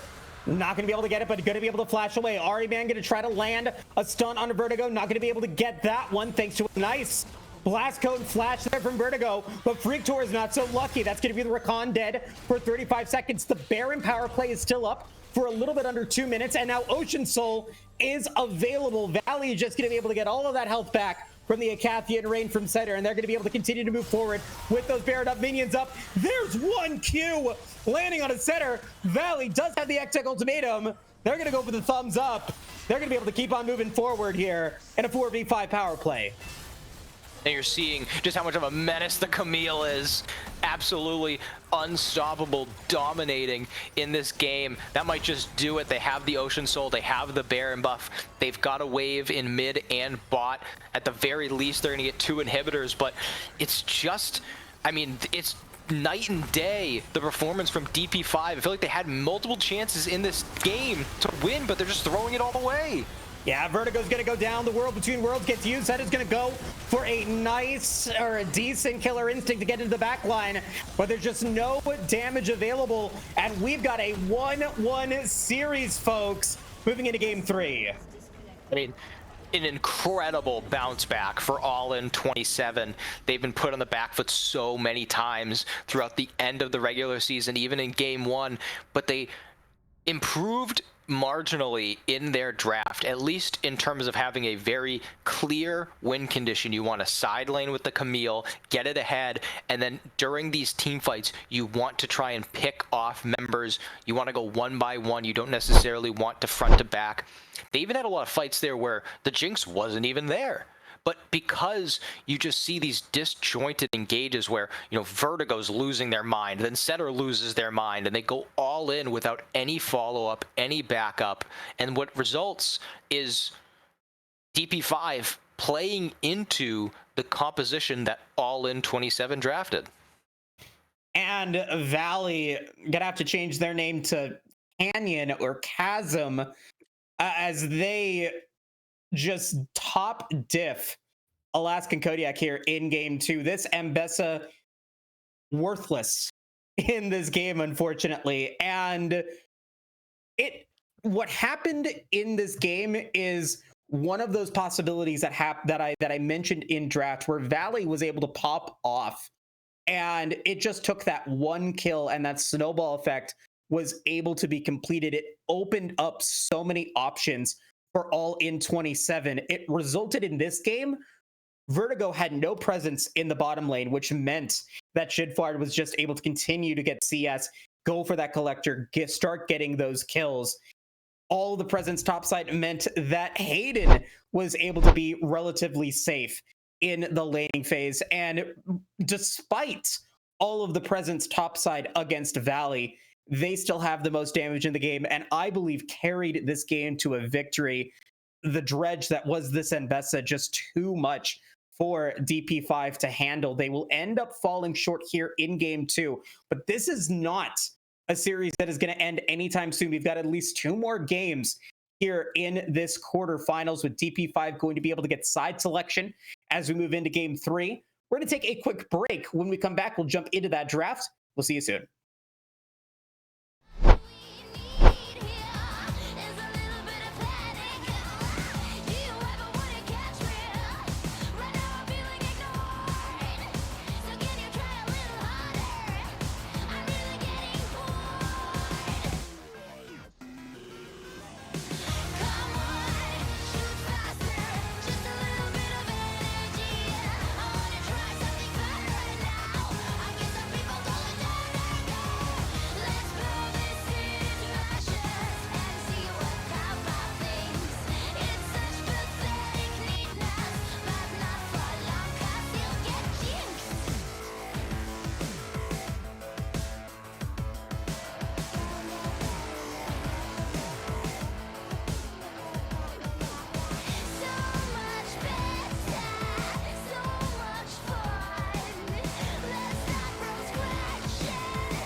Welcome back, everybody. We are now here in Game 3, the draft, just about to begin in this quarterfinals match between Dizzy's P5 and All In 27, with DP5 opting to go for red side here.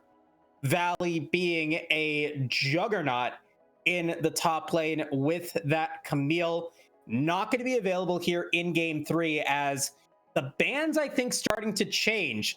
Teams would like to have that Corki. Teams would like to have some of these other champions. And as you can see, All In 27, not going to be banning out that Corki. Let's see if DP5 is going to do it. They will do it. What is AI 27 going to be able to get first pick? There's a lot still available. We are potentially going to see some flex picks here first. I mean, there's a lot of strong bottom laners available still. The Ezreal still available. I know we've only seen one Callista. I was here when Arbiter was great, and I was here when he fell. They're going to go Jhin first pick. I don't love it, but I feel like we've got a substitute.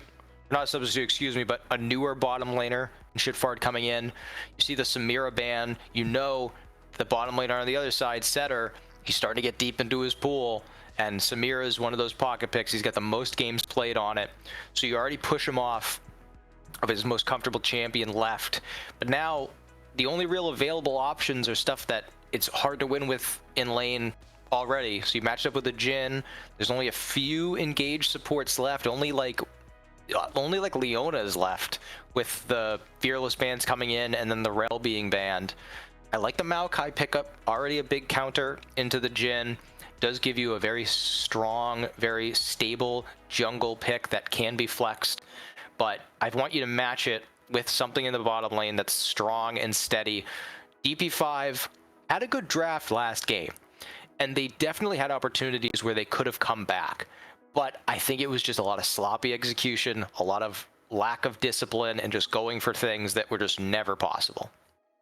Yeah, the Mbessa just not really being able to pop off there. And unfortunately, when you utilize the Vi, the Ahri, and the Kaisa with that, and it doesn't result in a win, definitely a rough situation. But All In 27, going for the Jinx, the Aurora, the Skarner.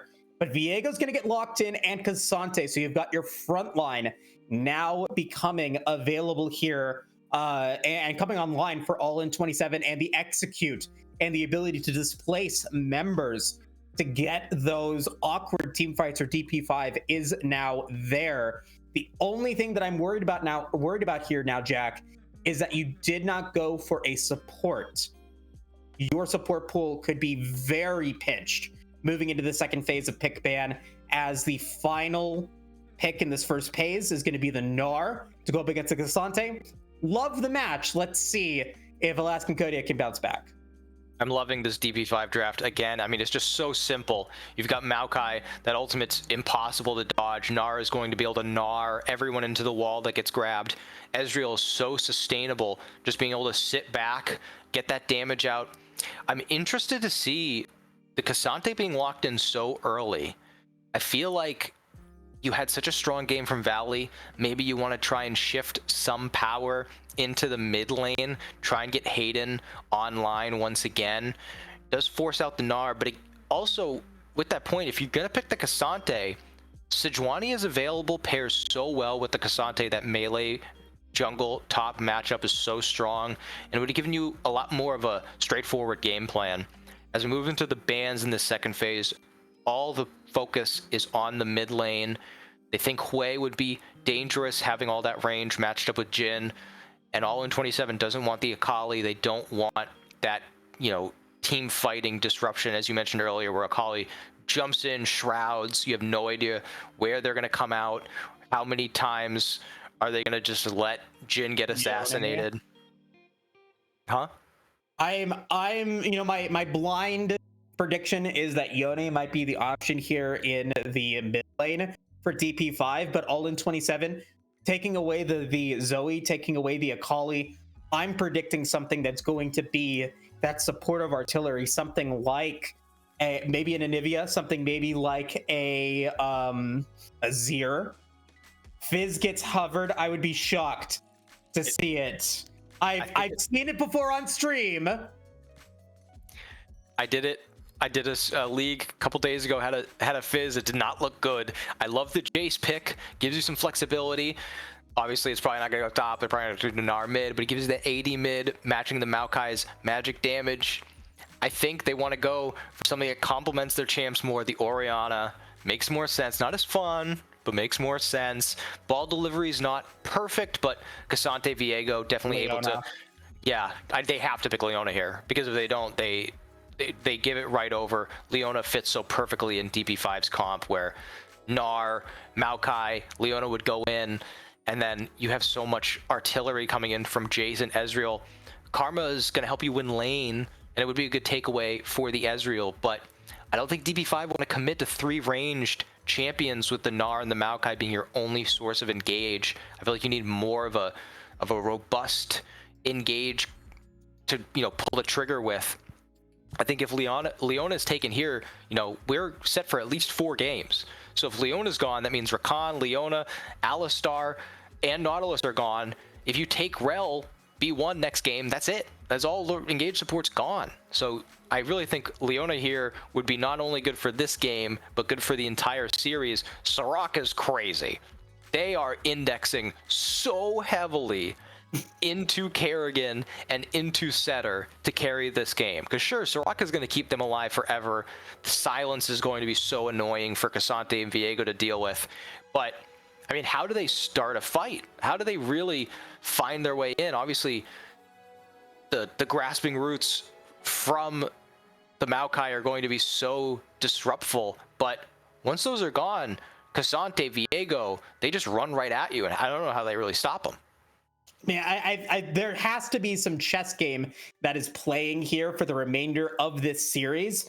Whoever wins this game is going to have the opportunity, or is going to force the other team to either go blue side or red side. And I think that you're probably playing blue here. You've only got 3 bans. And if you're all in 27, if you lose this game and you go blue side, they ban away the Gwen, they ban away the Corki, they ban away the Leona. You have to then pick the Rel. I think that's easily counterable.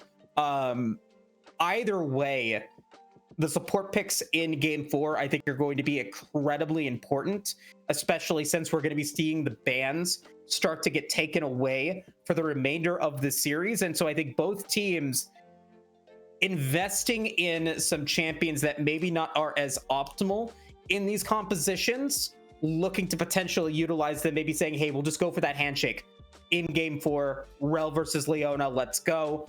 I don't know what they're thinking, but that's my prediction as we move into this one. Now, as we go into the actual compositions here, all in 27, you've got the artillery coming in from Jhin. You talked about the potential of the ball delivery system. It's got to be Heartbreaker from Viego, getting into the back line and securing something then with that shockwave so you can be able to get those resets. And then Jhin is just then able to pop off and pick off the stragglers. Yeah, and it is a little bit more straightforward for all in 27, because they're going to have to force DP5 to walk into them. Because obviously Cassante and Viego don't have any like sure engage, but if they've already got vision down, if Jin's in a good spot, if Karma's in range, and the Ori ball is down, DP5 has to commit everything just to be able to walk in.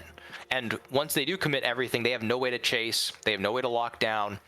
I do think the Maokai is just a really strong pick because it has so much in its kit, but I really, again, if you were gonna go for something that wasn't Leona, whether it's because you didn't want it in the comp or because you wanted to save it for later games, I feel like there are some more fancy picks available here. Like something like a Blitzcrank would have made the lane a lot more survivable because Jhin and Karma can't really afford to get pulled in. But also, when we see these team fights, if Viego wants to go in, if Cassante wants to dash in, now Blitzcrank pulls you a little bit further, a little bit deeper than you want it to be, and silences you right away, still provides the silence. I don't know who Soraka is really going to be enchanting here. I guess Jace, but I think they're really indexing that the mistakes made last game and the overextensions are a thing of the past. They're not worried about it. They're going to play disciplined, they're going to play smart, and they're not going to overextend. They're going to use their range, use their poke, and the Soraka's more of like insurance. Like, we're just going to keep everyone alive, keep everyone topped off. I think that's the game plan here. Yeah, the last thing I'll say before we go into the Dragon Draft, I think the silence from the Soraka is probably the most impactful ability in this game. If you're able to stop some of those abilities from landing on AI-27's front line for even just a second, it allows for your team to then be able to back away, so that shockwave is not really being able to get capitalized upon. So arguably, I think the most important ability here in this game for both teams is that silence from the Soraka. A lot more to talk about, I think, in terms of how these drafts ended up playing out. But as we are in the spectator delay, let's go ahead and jump into the Dragon Draft. It was at Ocean Soul in Game 2, Jack, the 6th time that we've seen it in the series. And I'm gonna go with Hectech Soul to start off the Dragon Draft here for Game 3. I think it's good. I'm going to stick with the old reliables. I'm going Cloud, and I'm going Ocean. Cloud and Ocean, very good. And I'm going to take Infernal, and I'm going to take Chemtech, so I'm going to leave you with Mountain here, Jack, to round out this Dragon Draft here in Game 3. We are going to be guaranteed a Game 4. Whoever wins this game, really setting themselves up for the remainder of this series. They get to really dictate how the draft is going to be played and what side selection. If they win this one, they're going to get side selection moving into Game 5. So a pivotal Game 3 for both these teams. We'll be back in just a bit, folks. We'll see you soon.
Welcome back, everybody, to the start of the third game in this best of 5 series.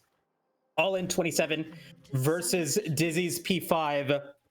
Now, Jack, last season, when we had that Fearless draft, every single series that was on stream resulted in us going to at least game 4. We're going to see that again here, but we do have some results from other parts of the league, Jack. You were telling me about that in the break? Yes, the Akuma Pizza Cutters, considered to be the favorite in this entire playoff, has 3-0 victory over Novasphere Gaming Omega Zen. Just really playing their own style still. You know, they're able to pick out a lot of junglers that we haven't seen on any of these stream games, playing Rumble in there. Zyra allows them to flex more AD-oriented champs into, you know, the top and mid lane. But, I mean, not completely unexpected. They are one of the favorites. And coming back to this game, as you're talking about the Fearless, because they are going to get deeper into those pools, these bans are becoming more and more crucial, because you have to figure, what are you willing to give up so that you can have a chance at something OP? Because it's not just about dropping one ban. If you are on red side, you've got to figure out, what are we willing to give them that makes it worth it for us to take one of these OP champions? Yeah, and I just got confirmation from the help desk here at Aegis.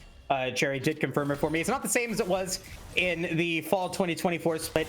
It is going to be a full Fearless draft for the entirety of this series. Both teams are going to get 5 bans. So looking at those support picks like the Leona, like the Rel, available here for the remainder of this contest, I think is going to be very important, as we get to see some damage coming in from African mid on that Jace. Neither one of the two Tear of the Goddess users on a DP5 opted to go for the early start on their item stacking, instead going to be going for those Doran blades. But I look at this composition from Dizzy's P5, I'm really expecting them to look to pop off at that 15 to 17 minute mark when those Tear of the Goddess items are completed. Yeah, and I like the decision for African mid, for Kerrigan, to go for that Doran's Blade. You're seeing how effectively this Jace is trading, managing to keep a pretty decent mana bar, as well as Alaskan Kodiak. Gnar is a range champion, but early in the game, the range is so low. In the bottom lane here, we're seeing this Karma Jhin lane work exactly as intended, zoning off as much CS as possible. Soraka early on, not able to do very much at all. We are seeing that press the attack on Ezreal. Some Ezreals opt to go for the lethal tempo, has a lot more damage if you're able to land everything consistently. If you're looking more so for just occasional poke, or if you're not as confident you're going to be able to hit every single spell to fully utilize that lethal tempo damage, you can go this press the attack. You can go that Doran's Blade early. Definitely helps you a lot in lane, because you just need to land an auto attack and a spell or two, and you can fully proc it and do a lot. But it can be more dangerous, as we are going to get the Mega Gnar. Maokai's here, he dashed in. Yeah, and that's going to be a nice route there onto Valley, but is going to be able to dash away just fine. Pops the biscuit, pops the refillable, pops the potion, and is going to be able to get out. No flash expended there. Meanwhile, African mid decided to trade some mana to get some health against Hayden. Did force them to back a little bit earlier than themselves. And they're going to go for boots instead of going for the amplifying tome. So Hayden's going to have a little bit more power here in this laning phase, but movement speed, boots acquired for the Jace. Yep, and speaking of item completions, Vertigo has those Faded Ashes as a result of going top lane, you know, getting a bit of poke down, probably picked up a minion or two, and now the clears are going to be so much quicker. You know, I really like that they draft double AD lanes around the Maokai. Most people think of Maokai as a strictly tank champion, but based on some recent buffs to some of these items, the Leandries, able to do so much damage as Cassante with an extremely aggressive teleport right into Gnar's face, right in front of the turret. I mean, absolutely no fear. All I can think of when I see this champion is D plus Kia Showmaker, just the League of Legends. This is what this game is about now. The Cassante just flying around, all these dashes. I know a lot of people get frustrated by this champion. I find it very fun to watch. I think it's a very high skill expression champion. There's so much you can do with it that really makes the champion so worth it. And now Gnar, even at a level advantage, still losing these trades.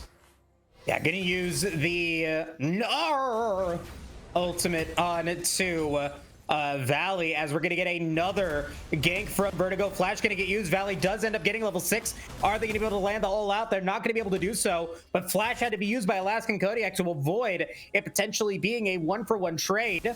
Spiral now with that Karma, not gonna land the Q on to Freak Tor or Setter, as they both now ding to level 5.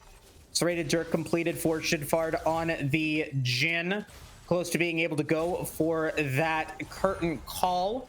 And while that's happening, while the aggression from Spiral Claws is coming in, Ariman looking to get the first dragon of the game, and it does look like they will be able to do so in trade of the Void Grub's topside.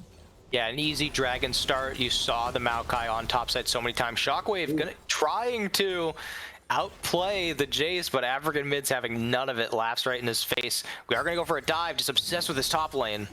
Yeah, all out is still available. The stun is going to land, followed by the root, followed by even more damage, but Valley is still not dead. Are they going to be able to get the cooldown reduction in time? A lot of damage on a Valley. First blood is going to go towards Alaskan Kodiak. Flash is used in the mid lane as well, as Hayden forced to go away. Doesn't have that shockwave to finish the job. And we are going to get a disconnect, but DP5 from game 2 to game 3, Vertigo has been so proactive in the top lane, has had so much pressure against Valley, does end up getting that first blood. Is that going to be enough? Do you think that that is a wise move? I think it's very smart. I mean, this Cassante has the chain vest already, is just going to get tankier and tankier, and Gnar is going to lose that early game advantage that the champion has in this matchup. So when Vertigo commits to this top side, able to get so many resources put into the champ, is going to be able to finish that Leandre's quicker. And for me, when I look at the Maokai build path, it's not as much about Maokai getting that Leandre's anguish quicker and having the damage. It's more so about the Maokai being able to move on from that first item and go on to getting those tank items, becoming unkillable. As we for a moment have a bit of a pause, and Ariman does have the backstop, but I don't think they have the damage to actually take them out. Going to just walk out through the mist, but with other items being completed, obviously had that short pause for the disconnect, but African mid back, and I mean the trading has been so extreme. It doesn't result in much of a CS or an experience advantage, but in all honesty, I think that's kind of an advantage in itself. I feel like the Orianna in this lane could set Jace very far back by landing some key command attacks, but with African mid playing the Jace so well, he's able to mitigate any of those losses that would be seen. And I want to go back to the recall stop from Freak Tor on to Ariman. It might not seem like much, but it is a small advantage for DP5. The top side of All In 27 has been up for a while, and unfortunately for Hayden, they might be down. Nice shockwave going to land. Can Ariman get into African mid? No, they aren't going to be able to do so. That's going to be the charge shot missing there from the Jays. Vertigo going to be low. Beautiful ultimate there from Freak Tor, trying to be able to finish it. Ariman wants to get the double kill. Not going to be able to get the damage on African mid quite yet, but somehow salvages it up and makes it a 1-for-1. He misses the heartbreaker coming out of Vertigo's soul. It could have been a 2-for-1 in the end, but is still impressive to pick up that one kill. Viego obviously has so much skirmishing power built into the kit. But, I mean, you're seeing a huge difference in play from Vertigo in this game. Obviously on the Vi, last game he had a lot of play towards the top side, but last game Valley on that Camille was so far ahead. Now we're seeing Vertigo affect other spots. I like seeing him get into the mid lane, try and help African mid build an advantage, as a lot of the items Jace are going are more, you know, stacking or supportive. Has that Boots of Swiftness, has the tier that's stacking. We've been showing this bot lane a lot because there's been a lot of action, a lot of trading, but not much in terms of actual kills or permanent advantages. Seems like the Soraka pick is, at least for now, doing what they wanted it to do, just keeping Setter alive, allowing Setter to transition into this mid game. Obviously Ezreal has such a powerful 2-item spike, gets the Triforce, gets the Manamune, and just starts chunking everyone out with those WQ combos. And in the top lane now, I mean, Valley is really showing a proficiency on this Cassante, really able to hold their own, is going to back now, has the teleport, so is able to come back up. I don't know if I would advise using it though. With a minute left until the dragon, you maybe want to have the Cassante able to go down, because I see, you know, Viego, Orianna, Jhin, Karma, 4v4 in a dragon fight are going to be very powerful, but I don't know if they have the poke necessary with Jhin Ultimate alone to be able to outfight the sustain Soraka's going to gain. They're going for this now. No, Nature's Grasp is out.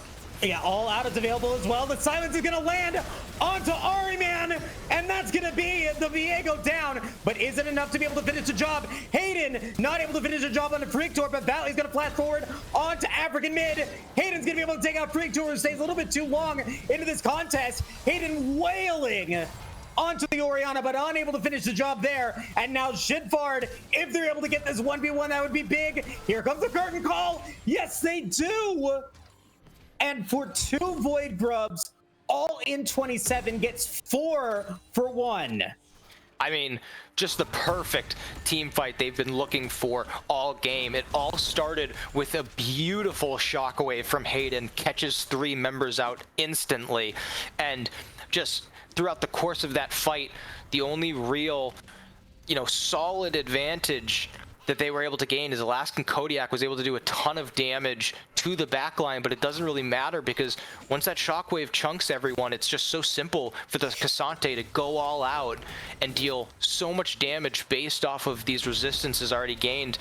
I thought I caught a bit of a, I wouldn't exactly call it a bug, but a misstep where Valley used that all out onto Vertigo in a spot where I thought it would have carried them over the wall into the red jungle, but luckily that didn't happen. He's able to go all out and stay right in the middle of the fight, dealing so much damage. The Pathmaker turning into that true damage nuke. I mean, really well played, discipline front to back, and I didn't expect all in 27 to play that well, considering they kind of got engaged on with the Nature's Grasp. Shockwave used on to the Jace. African mid is now going to be having to lick their wounds under tower, and they're going to back. Setter going to drop the True Shot Barrage onto the Dragon that had yet to be started. And so all in 27 now looking to get that neutral objective. A bit of a later reward for their skirmish win there, as the Drake is revealed. The Inferno will blaze, and a solid Drake, I think, for both of these teams. It will be a point for me in terms of the Dragon Draft composition. That little bit of extra power, which are the burst damage players of all in 27. I think a very strong pickup for them. Yeah, certainly anytime you've got a lot of champions with poke abilities, you're going to love that Infernal. Vertigo is sitting down here, has the Nature's Grasp ready, has the flash. They're trying to neutralize this Jhin from scaling, but I mean, they just walk away. Just use that mantra E and just walk away. I mean, it's really difficult for the bot lane of DP5 to really go for a fight here. If only that Soraka were, say, a Leona or something, they would have been able to find and engage there, but they're opting to just push the Jhin out of lane. But they don't even get to do that. The Jhin portrait was hidden underneath the Karma. They just stay there, and in fact, all of DP5 are the ones who end up backing. So a slight advantage in CS will become even greater. A full level lead for the Jhin over the Ezreal. Jace jumping forward, but uses the Q already, but now Nature's Grasp coming through. Hayden gonna use their movement speed. They are gonna get rooted. Oh. They're in trouble. Silence.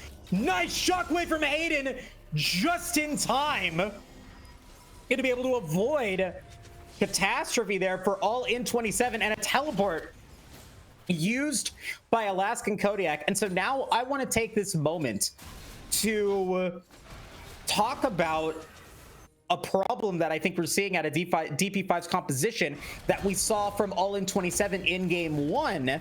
Where is the actual initiation for these team fights?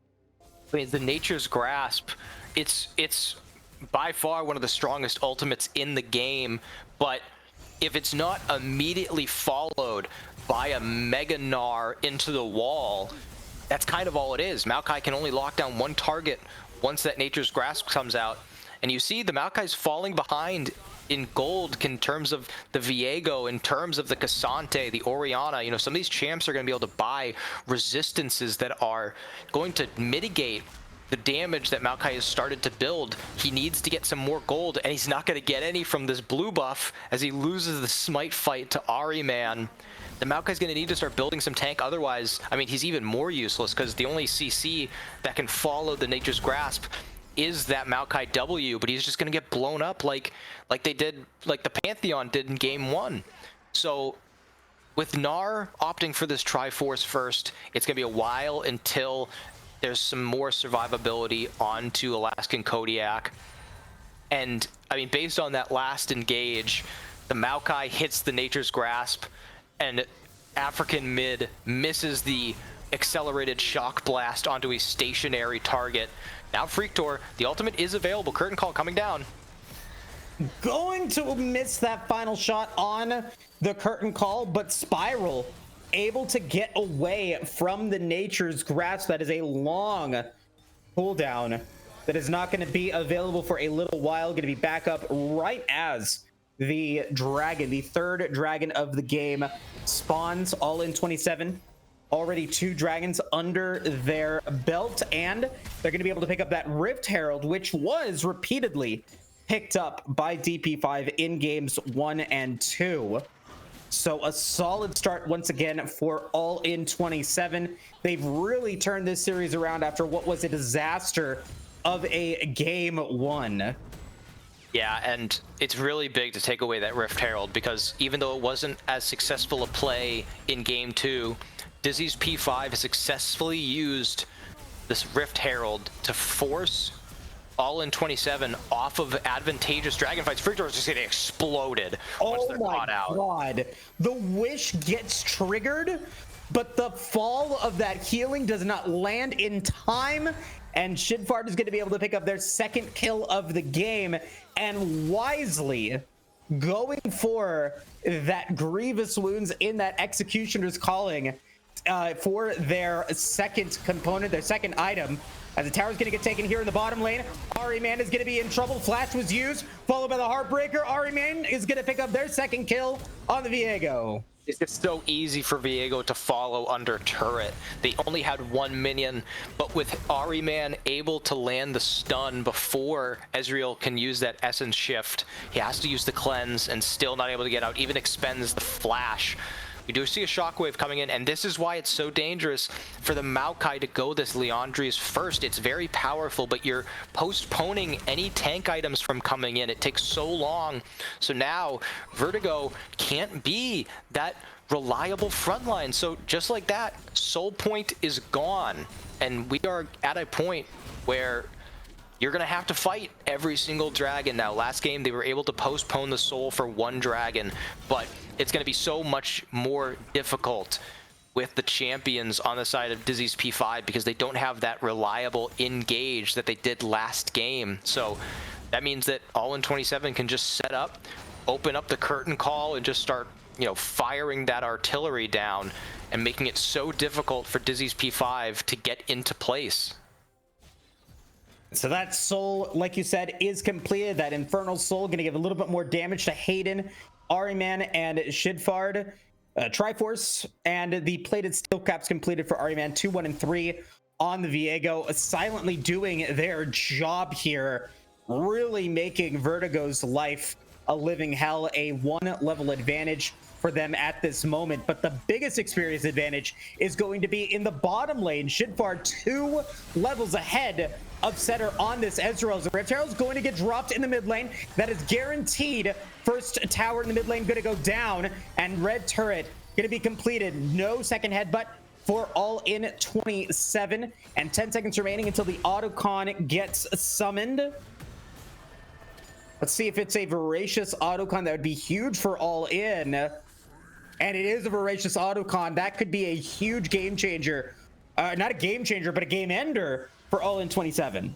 Yeah, there were some nerfs a couple of patches ago to the voracious, making it rarer and making the withdrawal a little bit weaker. It's essentially just, instead of actually dying, you get a 15-second death timer, only give up 200 gold, so it is still advantageous. But when you're talking about it being a game ender, what it does do is it allows you to play so much more aggressively. There's so much less of a fear of giving up that, 45-second death timer, giving up all of the gold, the potential shutdown gold coming through. You can just be a bit more psychotic, and I think that that's going to be a really good timer. If they delay the Otacon for another like a minute and a half, it'll make the Dragon Soul fight so much easier.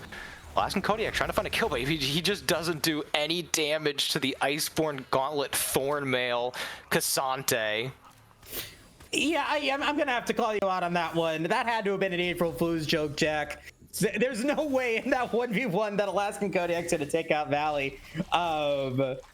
Nonetheless, Meganar down for a little bit, and it does look like all in 27 is looking to go for an engagement here. African mid does have that teleport, but they're going to back first, but all 5 members of all in 27 are there. I mean, Kodiak is literally just standing there. He's telling his team, he's like, what do you want me to do? I'm just standing here. I don't have Meganar. I'm not doing anything. Vertigo uses the Nature's Grass. They're going to try and fight them here. And we'll see if they are able to get him. But Vertigo gets the Smite Steal onto the Voracious Autocon. That's going to give them the death timers, but it denies the death timers available for all in 27, as now Valley is in a rough spot. All Out is available. Can they find a play onto it? Are they going to be able to use it? They do get it, but it is going to end up being a 1-for-1, but the Voracious Autocon gets used on Vertigo. I mean, that was about the best they could have asked for. Perfect way to come back into this game, and that is your leader. Vertigo is the best player on this team. He finds a way to get that smite secure, even with the really far behind Maokai. He didn't even have enough gold to go for a legit support, or this legit tank item. Has to go for that locket. And it's certainly going to be helpful for some of these high damage carries that they have, but in that moment you would have much preferred a real tank item. Doesn't even matter though, because this guy is just a beast, gets in, gets the secure, and that would have been enough. If they had just taken away the objective and maybe sacrificed Vertigo, it would have been enough. But they're also able to pick up the kill on Valley, and that shutdown gold means so much. Gnar now has the Sterix unlocked, is able to have much more survivability in these team fights and even more damage. I love the Serpent's Fang coming out on Jace for second item. It's already so annoying, the Orianna being able to shield themselves, and the Cassante having the constant shields, being able to shield allies as well. That doesn't even consider Mantra Ease coming out from Karma, giving the entire team a shield. I think that we're really hitting a point where the advantages gained in the early game are being neutralized, and now we're about to see another 5v5 at this dragon. I don't know if they've got another smite steal in them, but they're going to have to. True Shot Barrage gets dropped. A lot of damage in onto Hayden as the track in the river goes to DP5, and the dragon's going to get started here by Vertigo, but no one else in DP5 starting onto it quite yet. Shockwave is available for Hayden, as well as that curtain call for Shidfard, as Nature Drive is going to get used. A lot of damage. Silence going to come in, and the shutdown's going to land. Shockwave lands on the 4 members, and that's going to be 1 down. That's going to be 2 down. All in 27 trying to take out all of these Autocon buffs. As the curtain call dropped, Vertigo's going to be low, and that's going to be Shidfard being able to take out Vertigo officially, and that's a 3rd Autocon buff getting taken off. Only one buff remaining on Freak Tour here. Best case scenario for DP5, but a good team fight for All In 27. They were so nervous about the smite steal from Ari, man. They used all of their abilities to lock down the Viego because so many of these champions necessitate getting into melee range to get those lockdowns. Hayden lands another mega shockwave, hitting all 4 members. They have to turn and burn the dragon, but because of that, they wasted so many abilities trying to get it down quickly, trying to kill the Viego and ensure they couldn't get the smite steal. And like you said, it's best case because they were able to steal that voracious Otacon earlier so they don't actually end up dying. But in the end, that's a lot of gold. That's a lot of time on the map. They're going to be able to reset. And in all, you know, really well played from both teams there. You rarely see a team fight where I feel like both teams did absolutely everything they could correctly. But you know, if that voracious Otacon hadn't been stolen, then that would have been not worth it for DP5 at all. And the gold lead as well. Only 2,500 in favor of All In 27. Manamune's already completed into Muramanas here for both African mid and center. Not already, but now completed. So those second item power spikes are now up. A little bit of a delay on African mid as they opted to go for that Serpent's Fang second. As we look to continue, DP5 trying to come back into this game. And at this point, Jack, I think that they are very capable of winning team fights. Absolutely. You're starting to see a lot of the damage come through. The Jace probably needs one more item because of that detour to get the Serpent's Fane. Probably going to need to see either an Eclipse buy or maybe a Sharilda's Grudge come through. But Ezreal is exactly where you want them to be in terms of items. And if we look on the flip side, you know, Jhin isn't really fully at their spike once the Infinity Edge comes in. Obviously, it's going to be so destructive. Viego is just about starting to fall off. The Cassante is only going to get tankier and stronger, but you still have some time here where you might even have an advantage in a team fight. Obviously, the gold is in favor of All In 27, but you have a couple item breakpoints yet to come through. The only really damaging thing is, like you see here, Alaskan Kodiak just wins these side lanes so well with the Gnar pick. It's really one of the strongest picks in competitive, has been since the champion was released. Able to do so much so well, and the only one having teleport is Valley, so they won't be able to join Alaskan Kodiak. That is, if a team fight starts around this bear, and I doubt it will, but definitely a much more even game state than we would have expected about 10 minutes ago, and it all stems from that voracious Otacon steal. Absolutely. You know, now you've got African mid putting in so much work here. 259 CS, a little bit under that 10 CS a minute mark, which is what we want to see. The closest person to that is Shidfard on that Jhin. But I think at this moment here, Jack, we haven't really seen that big moment, that big team fight that All In 27 is looking for to really blow this game up. And we might have that opportunity to see that happen as the 5th dragon of the game spawns in 50 seconds. Yeah, because the team does not have any surefire engage, they aren't able to really find someone and lock them down. They need these fights to occur around objectives. They need a reason for DP5 to walk in. Maokai obviously giving you so much extra vision, as we do see another pause coming through. Hopefully it is as short as our first one. But as I was saying about the vision, because Maokai has those saplings, they're able to maintain vision on these objectives without having to put themselves in danger or expend any wards. With the state of the game, everyone's down here except for African mid. He will be able to just walk down though in 35 seconds surely, but the mid push is going to be crucial as these two waves collide. They're going to have to make sure that they can secure that mid push. Yeah, and we are going to get that pause here. So a little bit of a break in the action right before what is probably a critical team fight here in this game. We should be seeing the spectator delay in just a moment. There it is. And now, I think if you're all in 27, this is not necessarily a fight that you have to go for, but if it's a fight that you win, you're going to be able to put yourself into such a good situation. But if you're DP5, I think you're begging that this team fight happens so that you could win this one and maybe start to just run away with this game. Yeah, and especially since you have pretty good angles right now. You have them split. You're on both sides. The flanks are available. If they can catch someone out at the beginning, that would be incredible. Ahriman now going to be at less than half HP, but Mega Gnar is not available. Ahriman's going to be able to dodge the Aegis grasp. Valley's going to be the one that takes a lot of that damage there. Pulse charge, that's an Iron Man thing. Not going to be able to get much out of that one, but the Wish is going to be massive. There goes the curtain call. Spiral Claws is going to go down. And now we've got DP5 trying to get this next dragon, and it looks like they're going to be able to do so. Very important fight for DP5, and they might have actually just made this game in their advantage. I mean, Alaskan Kodiak says, "Get on my shoulders." Almost executes the jungler, able to get them low enough to where they had to get out of there at all cost. They only end up getting 1 kill, but that was so crucial that that fight go that way. I mean, just incredible awareness from Alaskan Kodiak, and great follow-up to use the Aegis grasp. I remember we caught up again.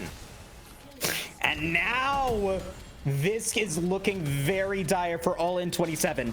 They could be the ones that end up getting themselves into big trouble here. Baron is up. Baron is getting taken by DP5. And it looks like they're going to be able to get it as Hayden teleports in. Not going to be able to land the shockwave, but that might have given All In 27 pause for being able to finish this Baron. Shutdown's going to go on to the Orianna, but Valley's going to be in on to Freak Tor. Freak Tor's extremely low. No Wish available. Shitbart not going to be able to land that W onto the Soraka, but Baron gets deleash. Here comes Alaskan Kodiak. A lot of damage onto Shitbart. Shutdown going to land onto that Gnar. And that's going to be big, despite not getting the Baron. All In 27 might get aced here. I mean, Alaskan Kodiak is such an MVP of this game. Teleports in from the bottom side to save that fight. If it weren't for this Gnar, Shidfard surely would have just gone down the line one by one and killed all of them with this triple crit item build.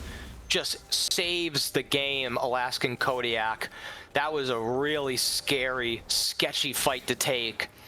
I mean, you kind of are seeing in these fights, the Jace isn't exactly where you want him to be at. Even when he's hitting these accelerated shock blasts, it's not doing too much damage. Once he gets this Sherrilda's Grudge, certainly we'll see a lot more damage coming out.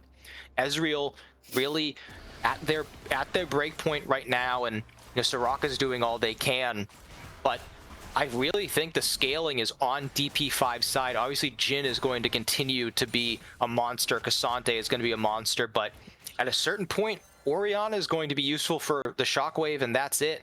Karma is going to start falling off as we're seeing the shield build is what we're going, but with Serpent's Fane being the answer, it's only going to be so useful. And then, Viego essentially has already fallen off. This champion has a very steep fall off, in my opinion.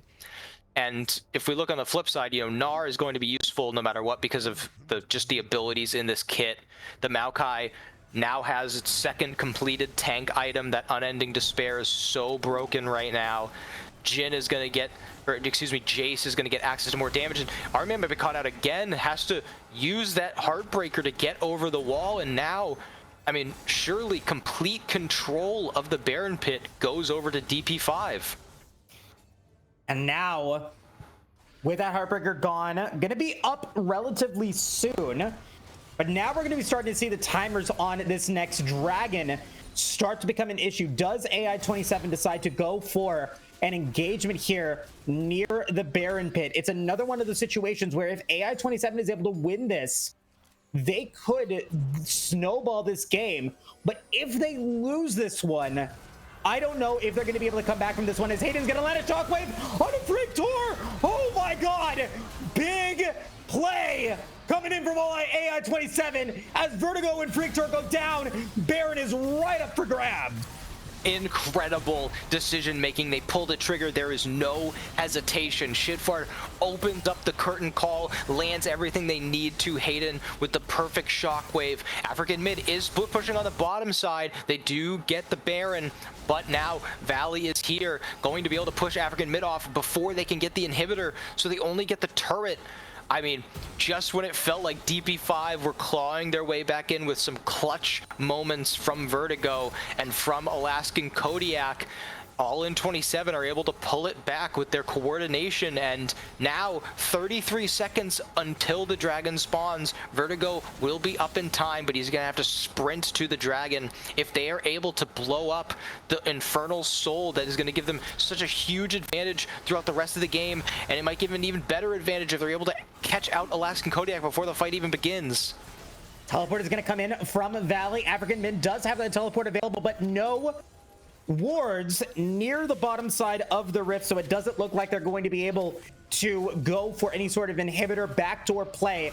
Dragon has now spawned, and it's AI-27 that is already there. African Mid going to try to get some poke. Alaskan Kodiak has Meganar available. The root is going to land only onto Valley, and Spiral going to flash away from the Gnar ultimate. A lot of damage on Hayden, though. They're not going to go down, which is going to get used by Freaktor. And now here comes the first curtain call. Oh, it's TP5 with another smite steal, followed by a big root from Freaktor. A lot of damage on the multiple members of AI-27, but they're all going to try to get out. No one going to get hit by the cube. Redemption's going to get Valley back to a decent level of HP, but Feta's going to try to finish the job. They're not going to be able to just yet. AI-27 now running for their lives. They cannot die here. They will not die here as of yet. With the Baron recall getting Valley out, this looks to be the end of that engagement, but DP5 now on soul points.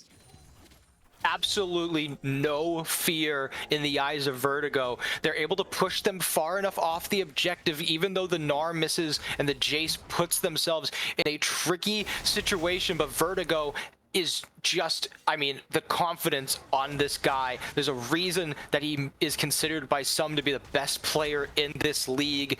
Secures the dragon, and now it is 3-3, 6 total dragons taken.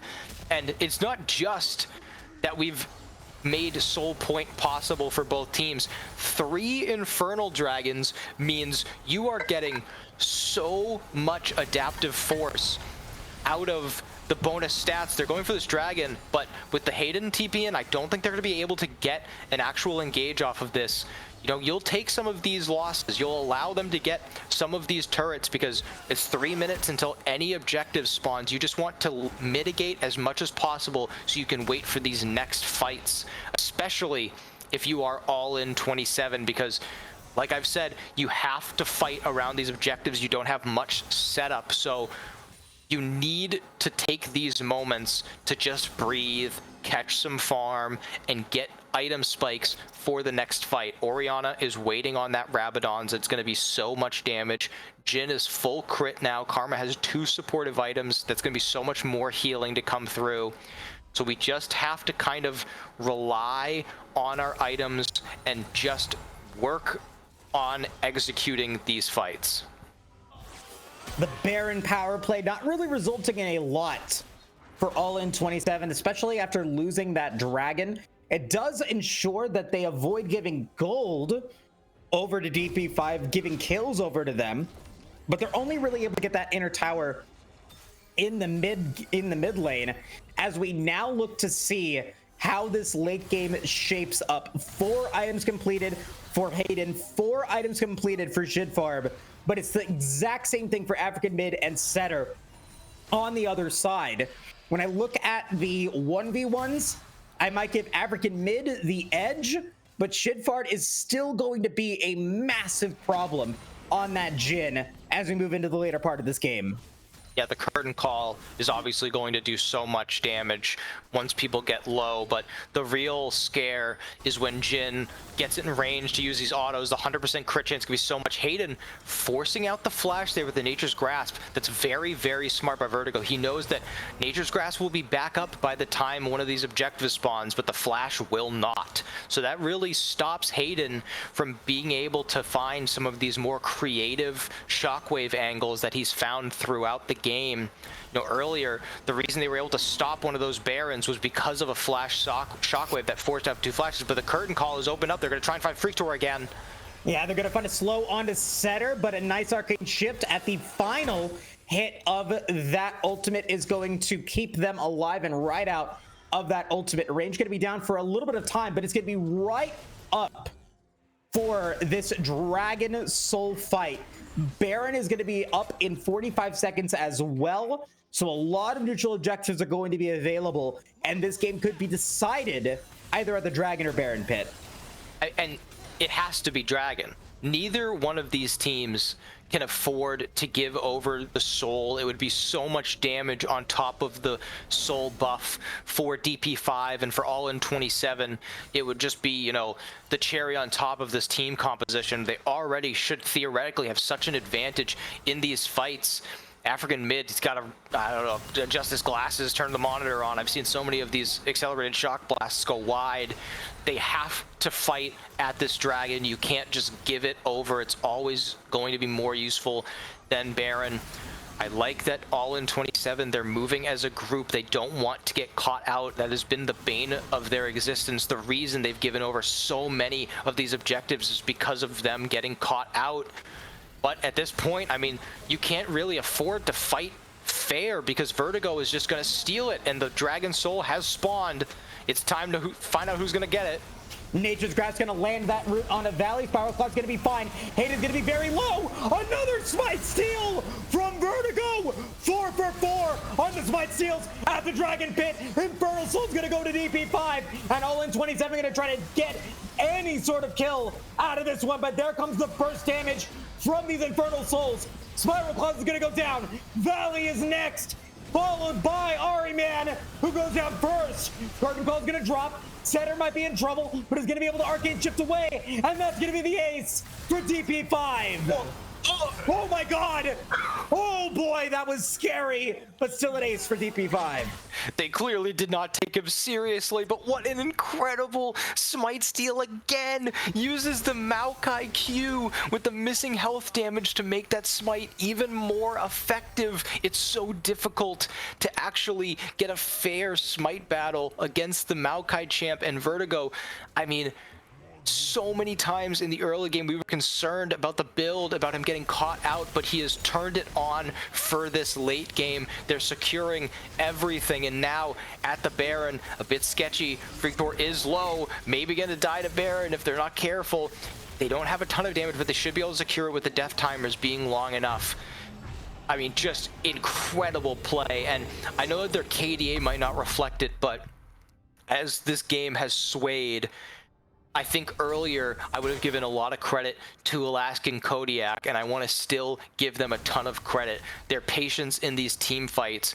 If anyone watched the LEC this week, Fnatic threw a game away because Oscar Rinnan on the Gnar was just too aggressive, and they threw a game that they should have never been able to die in. In that fight, I thought Alaskan Kodiak could have had an opportunity to get a flash Gnar that would have caught 3 members, but that is also a chance that he could have used his flash and just died for nothing. They are showing so much discipline and patience during the course of this comeback, and now they're up 1.8k, they have the soul, they have the Baron, and now they're just looking to secure some pushing waves to really take full control of the Rift. And a game that could and should have gone in all in 27's favor is really starting to slip away here, Jack. I think it's, you know, we see the Muramanas get completed by Setter and African mid, and I think that that's when the game really started to turn around for DP5. But it's also some miscalculations from all in 27 getting caught out at the worst moments here in this contest, resulting in them now being behind the 8 ball, 2,000 gold behind. That's really negligible here at this point, but the Baron power play is still up for another 80 seconds as they look to potentially get an inhibitor tower down in the mid lane, maybe go for that inhibitor in the bottom lane. Yeah, you'd like to see them playing on 2 lanes instead of 1, but for now, they don't really have the time to be able to push in that second wave. They're worried about the tankiness of this Cassante. You have to remember that at one point, All In 27 was very far ahead, so they already have a lot of those items that make them strong. It looks like now they are going to start, maybe they heard me, they're going to start playing on 2 lanes. They don't have that Baron buff anymore, so it is going to make this siege a bit difficult. No, I was baited because African mid passed in that last fight, but now we have both lanes being played on. Alaskan Kodiak is just trying to stay here in this mid side. They want to try and grab this inhibitor that's been open for so long, but the Cassante just makes it so difficult. You can't walk up because Cassante is just so tanky. He's eating everything, and if you do go too far, Orianna could catch you in a shockwave, and this game could just as easily teeter back in the direction of All In 27. Huge accelerated shock blast, though, hits Hayden. Hayden going to be in trouble, but the curtain call is going to drop. Nature's Grass going to land the root on Hayden. There comes the redemption as Vertigo's going to be able to take out Ari Man. There comes the Witch from DP5. Vertigo's going to go down and make it a 1-for-1. Both junglers are now dead, and the inhibitor is still up for All In 27. No shock blast, no curtain call. That's so much of their damage being gone. They have to back up and give the inhibitor. I don't think it's the end of the world, but certainly an advantage gained for DP5. They don't have a wave, so they can't do the same mid lane, but now we're at a point where just as quickly as DP5 has taken this game back into their control, Elder Dragon in a minute 15, anyone who gets that is going to immediately be in a winning position to not only get the Baron, but to just end the game outright. And you said it a bit earlier, there is a 2k gold lead for DP5, but at this point in the game, those gold advantages start to mean less and less because all of the key champions have their full build. You have full build on Ezreal, Jhin, on Jace, Orianna is able to finish the last item, and then I mean, full build on Cassante is just so unbelievably difficult to kill this champion, and we haven't really seen it come out yet, but with this full build, once Cassante goes all out, the amount of damage that they'll be able to put out will be so difficult for any of the members to deal with. We have a TP coming into the mid lane. They want to try and push the advantage they have right now, push in this mid wave and get advantageous positioning for the Elder Dragon. A flash from African mid. I don't think he had any reason to do that. Maybe he got spooked by someone in the river, but that's going to be crucial for this fight.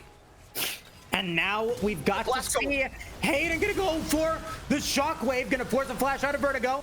Not going to land the root there from Shitfar, but they are going to go for the curtain call. It's not going to really do much. So flash is used by Hayden and from Vertigo as the Elder Drake has now spawned. Both teams a little bit of river control. Look at the bottom lane. Someone's TPing into the bottom lane. Alaskan Kodiak's going for the back door. Oh no! It's flashing in as well. Are they going to be able to get it? Oh no! All In 27 is going to lose this game thanks to an incredible play there by DP5 and a 45-minute slugfest. Wow! My voice is breaking as it really does seem like All In 25 just cracked under the pressure. I mean, incredible decision making there to go for that backdoor. My hair is looking crazy. I mean, what an incredible game. Look at that gold graph. I mean, it truly, I feel like it was so long ago, but I mean, All In had this game in their hands. They were destroying every team fight. The Orianna Shockwaves were just eviscerating them. It felt like every time the Nature's Grasp would land, it just didn't matter because they weren't there damage-wise. But in the end, you see how much was dealt by the Ezreal, by the Jace, and even the Maokai I talked about earlier on, that build. Look at how little the Viego did. The Maokai with just one damage item is able to be such a menace in these fights, deal so much, and, you know, I'm kind of conflicted here about who should get the MVP, because obviously Vertigo has all of those smite steals. He played those dragons so well. Same with the Baron, same with the Otacon. I mean, he stole every objective he possibly could. But I also want to give some credit to Alaskan Kodiak. You see the damage graph there. He really stabilized this game. If it weren't for him, they really wouldn't have had an angle to come back at all. And it's a very disappointing loss if you're All In 27. I think that you had so much potential to be able to win this game. If you are a player, if you are a member of an organization, this is the moment that you have to go in, if you the all in 27 players, and be like, don't let a 45-minute game that you should have won, that you ended up losing, end up tilting you to the point that you cannot then do well in game 4. This series is still far from over, but it's definitely going to be a concern, at least for me, as we move into the draft here for our next game. We'll see you guys in a bit.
Welcome back, everybody. We are now here for the start of game number 4. All in 27 is going to get side selection, and now a very important draft, as so many of the priority supports have either been banned or taken away already in this series. I'm looking at Leona, I'm looking at Rel, I'm looking at Milio as maybe the 3 that are going to be available We'll get those next phase of champions taken away here in just a moment. But to be clear, 5 champions are going to get banned by both teams as we move into this game. Yep, and obviously we have the 30 total champions banned so far from those last 3 games we've seen as Moose decided to go into the darkness. Maybe he's looking for a Nocturne pick in one of these rotations. No, I had to use my inhaler. I didn't want to be a nerd on stream. It's too much. All right. We do see these AD bans coming through once again. This pool is also getting quite. There's still some of these really powerful picks. I don't think we're going to see the Callista. It's a champion not many have shown. The Thresh ban tells me they're going to look to ban out one of these other supports that are available. The Rel is gone. A steady ban from All in 27. So if they ban, they don't have to even. They ban Hui. You don't have that now. So they can just first pick Leona if it isn't banned. And if Leona isn't banned, they can first pick Gwen. And both champions going to be very viable here. I think at this moment, considering that so many champion pools have been pinched, I think it would have been a little bit more advantageous to go for the B1 pick, but instead they decide to go for the Lulu ban. I think at this point it has to be Leona. If you don't, DP5 is just going to have such a strong composition right off the bat. Yeah, I do really like that Lulu ban if you're going to pick Leona, because once every single support is off the board, your next available choice is hyper carry with enchanter support. So you could go something like a Lulu Zeri or an Aphelios Lulu, and that would be, you know, your next up. So now that Lulu's gone, if they pick Leona here, you're gonna have to completely index into like your 3rd best enchanter with a hyper carry. They really have to do it though, because if they risk leaving the Leona going forward, that pool gets substantially lower, because with the Jarvan, you want that follow-up engage. They're gonna go Misfortune for the Wombo combo, but with the support pool being so pinched, they are going to have to run the risk of giving this up. And I have to just wonder, it must be that there's a counter pick that they have in their pocket, something that they feel that giving Leona would be more advantageous than getting it themselves. You've been mentioning the Melio works well into Leona if you can wait for the, you know, the last CC to land, but Leona's got 3 stuns in her kit. You can only cleanse one of them, and I understand, you know, having this Wombo combo engage with the bullet time plus the Jarvan, but I mean, what happens if they pick Zeri? Zeri just ease out of the Cataclysm, then it's over with. I think it's gonna have to be a Renata here. Yeah. You pair that with the bullet time, hostile takeover inside the Cataclysm. You've got the opportunity to deal massive damage. You now have to deal with a Cylon that's going to be able to use their unstoppable force to be able to take out the. I'm sorry, that's Malphite ultimate. You're going to be able to use that to be able to get rid of the wall from J4, I believe, as the Fiora gets locked in as the counter. I don't disagree with the pick in terms of the 1v1. But now DP5 has the opportunity to really pinch that support pool. We'll see how the bans play out here in the second phase. Yeah, you're right. They've got to get that Renata. Whenever I see multiple melee champions, that Renata alert starts going off in my mind. Like, this would be so perfect here. I love the Samira ban because, like we said earlier, Setter really feels comfortable on this champion. And when you have the engage of a Leona, that lane can feel so unplayable. Also, the Poppy ban, very good into the Gwen. One of the only really solid picks into it. I will assume for now, because of the Scion lock, that they're probably going to be sending Gwen into the jungle. It's something that, admittedly, I haven't seen as much in professional play. Most people are opting to put the Gwen top lane, but that's partially because so many top laners have had this champion in their pocket for so long. So there are some players in this Masters Elo, Grandmaster, that maybe have played that more jungle. The Taric would be very good, allows for so much survivability, and there isn't that much damage on the side of DP5. So if you can mitigate much more of it with the Taric ultimate and that invulnerability, You know, if this Fiora can get ahead, if Jarvan can get some items, they're building quite a strong composition to really blow up a target. Very risky composition here. However, the advantages that you have right now is that impactful champion in the early game, and the opportunity to be able to pop off in getting some of those kills into your laners could be big. As the Nyla gets picked, you get that extra experience where you've got a composition that is looking to potentially get into the late game with a Gwen and with a Sion already. If you're able to accelerate yourself, that can be big. And when you pair that up with something like a Rise, which we did see played last week, I think it was played fairly well. I didn't win, but it was played fairly well in last week's series. You end up giving yourself a composition that can start to run away with this contest post 15 minutes. And all in 27, Xerath going to be hovered. I don't disagree with the pick. You're looking at a lot of long-range artillery here for all in 27. I'm just worried about the ability of DP5 to be able to get into that backline. Yeah, they don't have as much for sure engage. That is a saving pick in this team comp. I am a big time Cho'Gath believer. When you look at the side of DP5, Gwen will do a pretty good job into it, but other than that, it's going to take so much to kill this Cho'Gath, and being able to speed up your teammates if they go the right build, being able to build up that health without having to index into too many HP or tank items, it really makes, you know, it puts, I wouldn't say save as in like it's won the draft, but it has mitigated a lot of the, you know, faults I saw in it. I think this DP5 draft is disgusting. Like, how do you get away from them? Sion ultimate, Neela's got her dashes, the solar flare comes through, Gwen's got a million dashes. If all of that fails, they can just realm warp right on top of your head. I mean, all in 27 is going to have a performance of a lifetime in this game. And I'm assuming that we're going to be seeing the Cho'Gath go into the top lane here. I am not mid. You're thinking mid lane. Mid lane against the Rise. Okay, so we're gonna have to look to see what this J4 is gonna be able to do here, especially if you are able to get a kill onto this Rise, really delay getting that Rod of Ages coming online. I think that can really benefit them. I'd be curious to see if we see some lane swaps here and maybe have the Sion go into the mid lane and have the Rise go topside against the Fiora. I don't know if that's necessarily meta here, but if you're all in 27, I feel like you are definitely all in this composition, and the opportunity to be able to take this to a game 5. If you're going to do it with style. So I love to see it. Let's go ahead and jump into the Dragon draft here, Jack. I did get the Dragon correctly in game 3. It was an Infernal Soul, so you're going to get first pick moving into game 4.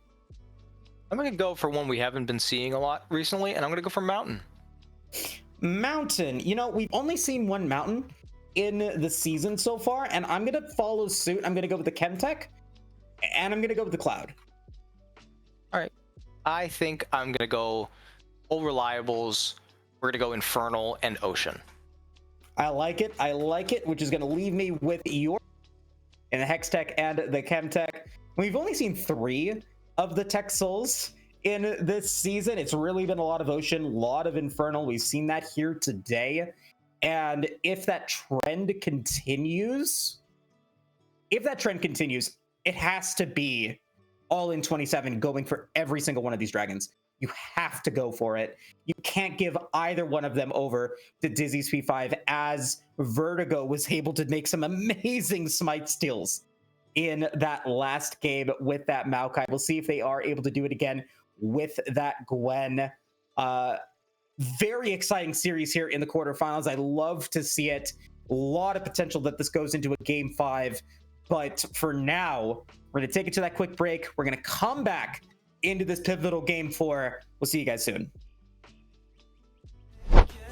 Promises I can't keep, but if I was gone tomorrow, won't the selfish that I'm happy as we pass the setting sun. Someday I'll be overcast, but you won't have to cry, 'cause we'll do the grieving while I'm by your side. I said, don't try to make yourself remember, darling, don't look for me, I'm just a story you've been told. So let's pretend a little longer, 'cause when we're gone, everything goes on.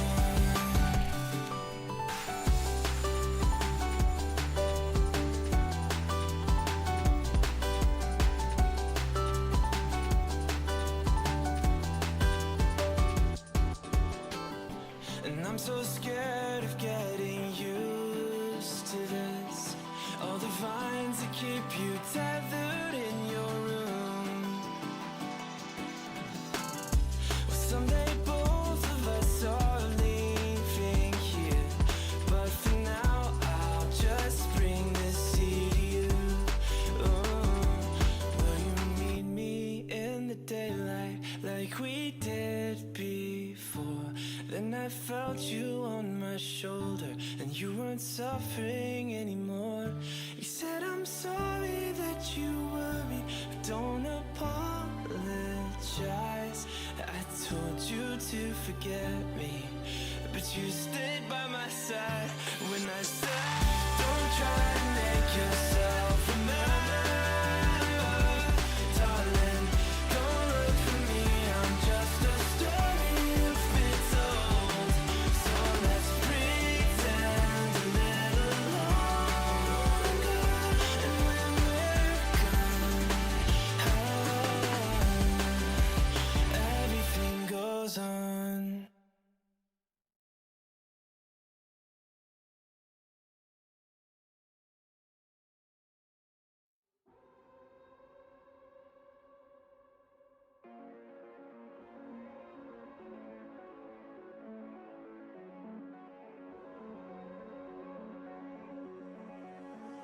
Tell me, where do I go?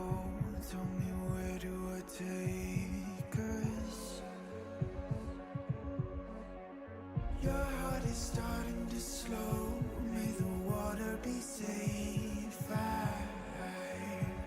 As I dive in, bloodstains washing underneath the waves. I'll be reaching out to keep you safe. As we fall, I can't hold on much longer. We're drifting down to the other side. Try to pull us under. Keep holding out for the other side.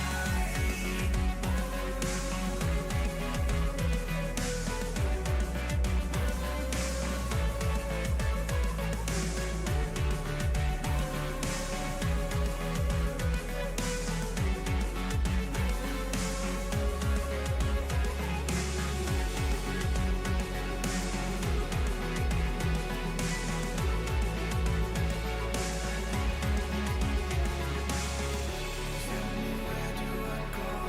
Tell me, where do I take? Where do I go? Tell me, where do I take? Your heart is Welcome back, everybody. We are now here in game 4 with 30 champions banned. Both of these teams are really stretching their pool, and we've been talking about the threat of support champions being so pinched. Here in the final parts of this Fearless draft, we've got Leona versus Tarek. And that's going to be a matchup that players have not been seeing for a while here, not only in the AML, but I think just in general. Yeah, it's funny. The NACL game with Double Lift's team, they were playing up against a team that had all 5 former LCS players, and one of them was Zeyzal. He broke out the Taric alongside the Cho'Gath. And like I said in draft, it was so difficult to get these champions down. And Cho'Gath, I feel like, is seeing somewhat of a resurgence. I don't know if it's been fully accepted as like a meta pick late in these fearless drafts, but I mean, this champion's kit is just so overloaded, where you've got a knock-up and a slow on the same ability. You have an AoE silence, which is being, like, it's rarer and rarer in the game. The Hail of Blades makes your E do so much damage, and the champion can afford to build very cheap support items because you get HP scaling on your ultimate, which also gives you a ton of true damage and objective securing. So I really love the pick. It's going to make it much harder for DP5 to just run forward because, you know, if Sion, Gwen, Neela, and Leona all go in, they're all going to get silenced, but you're seeing already the support diff just runs up, smites him at level 1, and, you know, they can't continue forward because of the massive minion advantage that has been built up by all in 27, but that's a huge advantage in this lane that is losing at level 1 because of Neela's low range. Yeah, glacial impact there on Spiral. I think that is the expectation on a sort of niche champion there in the bottom lane. That's Samira getting banned out. That's one of Setter's go-to finish series champion picks. And so we are really looking at Spiral, who it's not necessarily been in a diff performance on Freak Tour's side, but it has definitely been an advantage for DP5 support, I feel like, in this engagement. So what does AI27 need to do in order to make sure that Spiral is going to be able to activate that invulnerability ultimate? I mean, the communication has to be stellar because this is a team comp. As Valley's looking to get the kill, doesn't get it, gets the flash out, doesn't want to be a Baus wannabe, doesn't want to give up that kill. So he's going to go back to base and use the teleport, but Spiral needs to have clear communication with the team because this team comp necessitates the timing of their abilities. They need that invulnerability to come through to protect the MF so the bulletin time can come through, to allow the Fiora to run just rampant in the backline. And now no flash on Sion, they're following up. Yeah, Alaskan Kodiak in trouble, gonna get the knock up. Teleport already used. We saw this happen in game 2, and it's gonna happen again in game 4. AI27 is gonna get first blood in the top lane as Spiral's gonna land that exhaust onto Setter, who's gonna go right back into the Taric, but it's gonna be 1 kill for Spiral, 1 kill for Freak Tour. Shidlord trying to be able to win this battle against Leona, but Leona might be able to finish the job. And they are going to be able to do it with Vertigo being able to get that kill.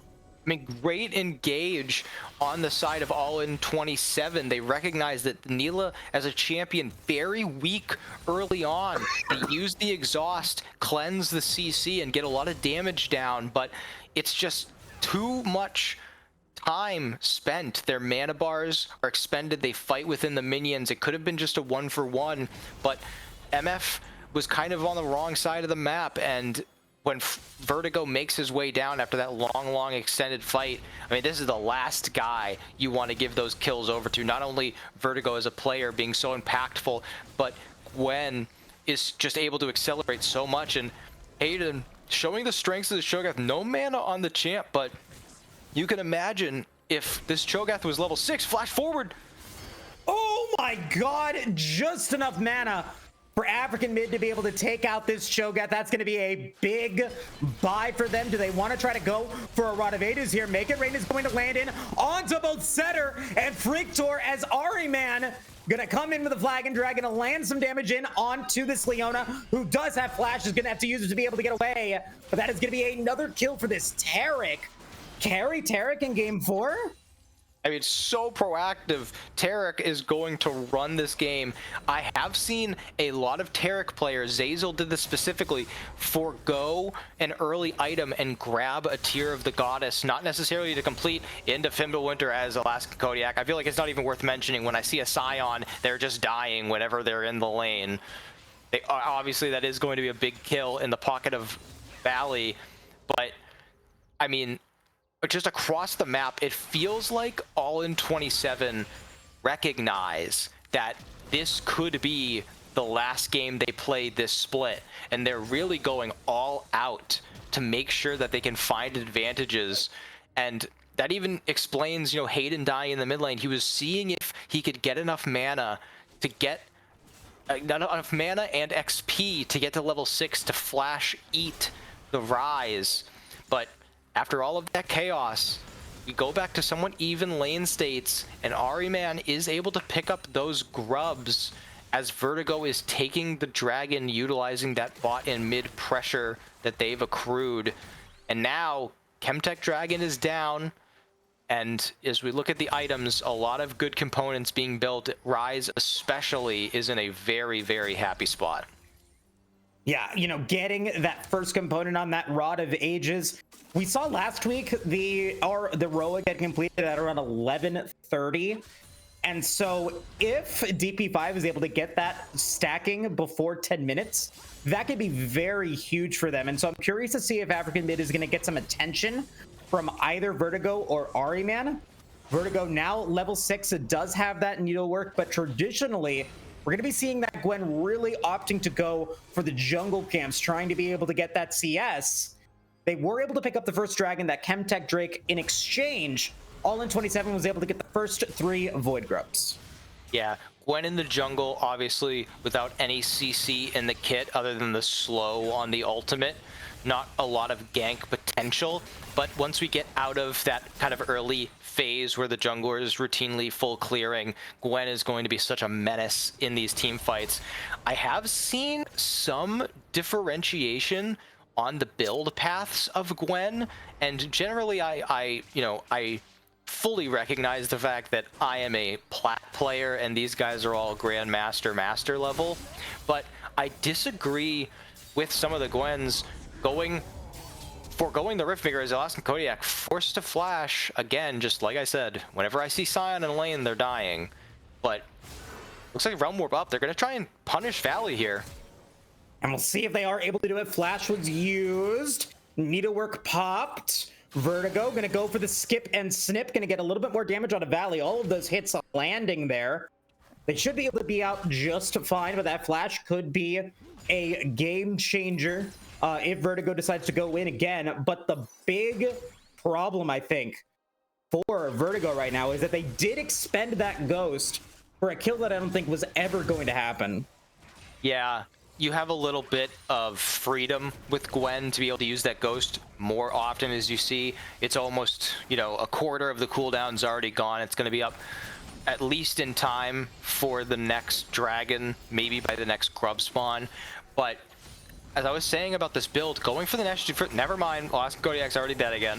And now Cataclysm getting popped. No unstoppable onslaught there. Valley's gonna go on a killing spree as Shidfard is going to be able to get out using that cleanse, but African Mid is now here. Bullet time, a lot of damage on a Setter. Setter's gonna go down. Shidfard's gonna be able to make it a 1-for-1 play, but African Mid picks up a kill, which is a full 300 gold for this Rise. I mean, he's showing so much skill on the Rise. I was thinking, you know, there are a couple of champions left in the mid lane that are acting as these mid-range control mages that would complement the rest of this draft. I'm very glad to see the Rise come out so strong, and clearly this guy has a lot of expertise on the champ as Elastic Kodiak, trying to get back to his jungle, not wanting the proxy to prevent him from getting the golden XP under turret. I keep trying to make this point about the Gwen. In the jungle, you can afford to go that Nash's Tooth early, but the reason Gwen has become so strong, and to be fair, the reason Gwen was a strong champion on release is obviously the kit provides so much damage, but the synergy that Gwen has with Riftmaker it's one of the strongest champion item synergies in the game because of the Omni Vamp, because of the health it gives you, and the AP, the scaling off of health is so strong. It's just really incredible, as looks like caught here in the mid lane. Hayden having used that flash and he popped. Nice rupture onto Freak Tour. not going to be able to follow that up further, and they will not be able to get that Cho'Gath, who's going to be able to back away. But the Void Grubs have now been spawned, and Needlework as well as the teleport and flash from African mid have now been used. No Void Grubs yet completed there, as Valley's going to be in as well. Ariman's going to be able to take one of them. That's 5 Void Grubs for all in 27, and that's curve is going to continue. Spiral going to go down. Frictor's going to be able to pick up that kill. Are they going to be able to get more? Vertigo's low. Valley wants the kill, and they are going to be able to get it. That's going to be a rampage for this Fiora. That's going to be a double kill with this Fiora as they're able to take out African mid, and that's going to be triple kill for Valley. 450 bounty on this Fiora.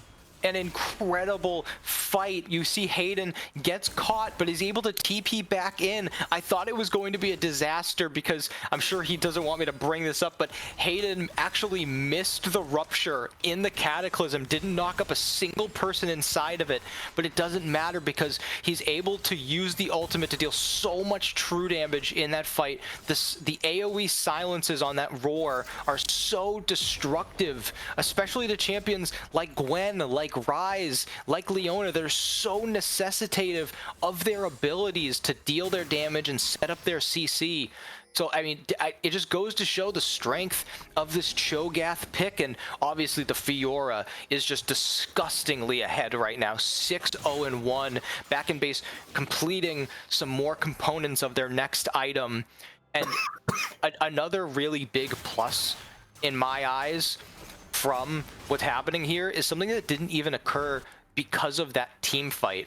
I talked in the break about my general dislike for MF as a champion. I think in competitive play, it's very overrated. Its strengths rely mainly on the laning phase, but it falls off very quickly, and it doesn't really show back up until, you know, 6 items are completed and you finally get back into the crit. I like the lethality build though, even if it's not the best game to go for it, because, you know, Gwen is going to be pretty tanky, Nyla is going to get some tank on there, Leona, Ryze, Sion. It's not a great game for the lethality, but it provides a lot more utility on the ultimate once you get that Cyrilda's Grudge. And I just think overall, it's a better path to go for your team rather than just trying to, you know, make montage plays on your own. And we'll see how this mid game now plays out, as turret plating has now fallen. Valley, who has just dominated here in the early to mid game on this Fiora. Ravenous Hydra completed, going for their second item, already going to be able to get an extra turret plating down in the mid lane. Overall, a total of 7 turret plates going the way of all in 27. That is accelerating the gold lead for red side here, and they might be trying to go for more, as Alaskan Kodiak is going to go down.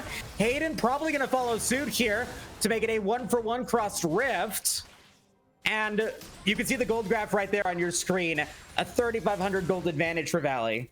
Yeah, you see Cho'Gath turning around there, wants to eat one of the minions to try and get that stacking going, but just all across the map, really intelligent swaps being done by all in 27. I think maybe if they had swapped top and bot, that would have been a little bit less likely, and you could have seen Shidfard and Spiral Claws take that top outer turret, but for now, have a bit of a reset going on. Don't have any objectives to fight for. The lanes have all somewhat stabilized. We need to try and get that top turret broken, just any of the turrets to get broken open to help facilitate these future dragon fights, the future bear and the future Otacon. This game will surely see a Ruinous, which will be advantageous for both teams to go for, seeing as both teams have a dragon on their side. This Fiora, though, is going to be a massive problem. Already has the Hydra, has the Shojin. They're trying to hover to fight her, but I don't know if you can even beat Valley 2v1 here. I don't think you can, and they don't even want to attempt it. Valley's going to take the first tower of the game in the top lane. Are going to add to their gold lead, as a Shurelia's is going to get completed by Hayden, and the Gwynsu's is going to be unlocked for Shidfard a little bit earlier. We're going into the Dragon Soul phase of the game. What dragon do we have here? Jack? Mountain. Oh my goodness, is that a win for me? It is a win for me. Our only second match of the season.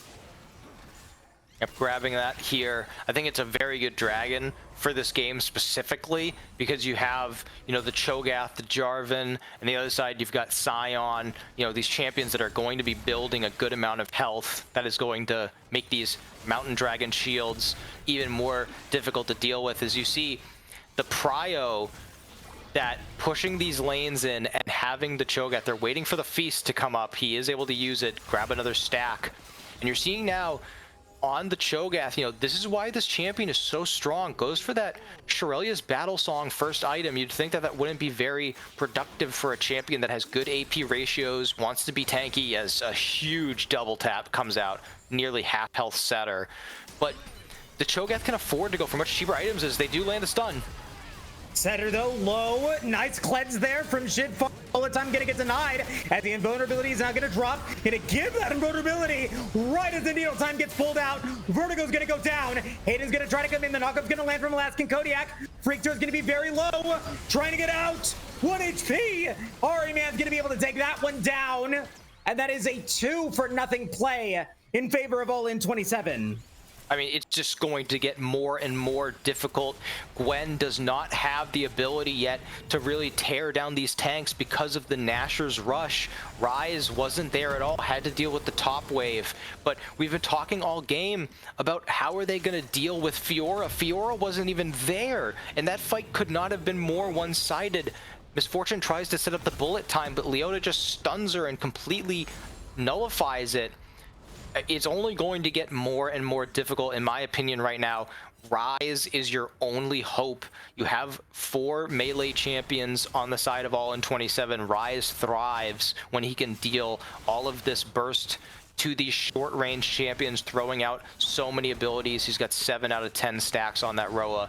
But I really need to see Vertigo on this Gwen get this Riftmaker completed. You need it so desperately to fully unlock the kit of Gwen. And for the first time in what feels like forever, I think we might have an uncontested dragon. I feel like every dragon we've seen for the past couple games has been a massive fight, resulting in you having to scream and lose your breath. So finally, we get a nice, simple, clean mountain dragon secured for All In 27. And it might be followed by a fight. Setter gonna get slowed a little bit, could be in danger. Nope, they will be able to back off for the time being. Spiral Claws 2, 3, and 6. Pretty solid performance here on this Taric, and Setter really shut down on this Nyla pick. 0, 3, and 2, and Alaskan Kodiak's doing what Scion does best, which is feed 0, 5, and 0. But I mean, I think that that's just par for the course. Yeah, it's kind of what Scion does. You don't you kind of mitigate the gold you give over by getting, you know, so many stacks onto that passive diving pass, trying to avoid giving over some XP and gold. Obviously hasn't worked out the best, but Hayden, you see here, another one of the strengths, I'm just gushing over this Cho'Gath pick, I know, but another really big strength is Cho'Gath's ability to side lane. Because he has so much CC in his kit and can use that battle song to run away, Cho'Gath becomes a very effective split pusher. Also, I'm not sure exactly what item is coming up next. I hope it's the Hallowed Radiance.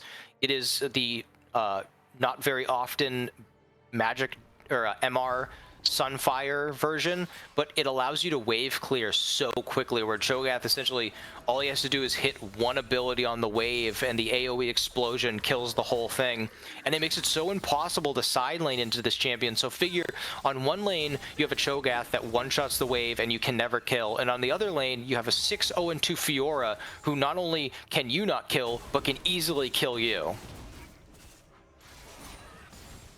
Good news though for DP5, as African mid able to get their final stack on their Roa. They will now have a 2 item or a 2 level advantage over Hayden. 0, 2, and 5 on this Cho'Gath, who is building to be that front line, who's building to be that tank, and I think doing their job with 5 assists and 189 CS is doing exactly what needs to be done here.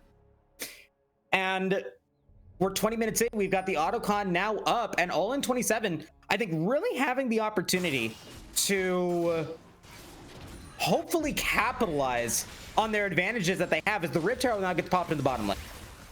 Yeah, didn't really have the ability to get it in an advantageous position. I'm really impressed by Vertigo being able to hover over African mid, make sure that Kerrigan could not get dove, make sure that they could mitigate losses by pushing Valley out of here. And they are going to give the Otacon to try and prevent this inner tower from going down. And I think that's a fine trade for now. You know, the Otacon isn't the most important buff on the map. It's only the Flowers one. So you're already at a bit of an XP disadvantage, but it's also mitigated by Nyla's passive, the Roa completed for Rise. Just overall, I feel like the Gwen has been a bit more useful in the jungle pick, and now having that Riftmaker fully unlocks his champion. A minute 40 till the next dragon. They've got to try and secure these pushing lanes. You don't want to get the vision down too early, or it may fade before the objective. But with TPs available on all targets, I think the best thing for All In 27 to do here would be to open up onto the map as normal and just push in these side lanes, utilize your TP advantages, and threaten taking some of these inner turrets. I don't love the Force of Nature. I understand it fully because you have the Gwen, you have the Rise, and that Force of Nature is going to fully stack, giving you the most magic resist possible. But if he had gone for that Hollow Radiance, it would have really made him much more of a menace on the side lanes. And you know, he's going on to Leandri's item next, or a burn item next. And, you know, you really would prefer to see more of this tank come in for the Cho'Gath. The damage is almost entirely coming from the ultimate. Everything else is utility. So I like that at least they're committing to this 1-3-1 with 40 seconds left on the Dragon Spawn.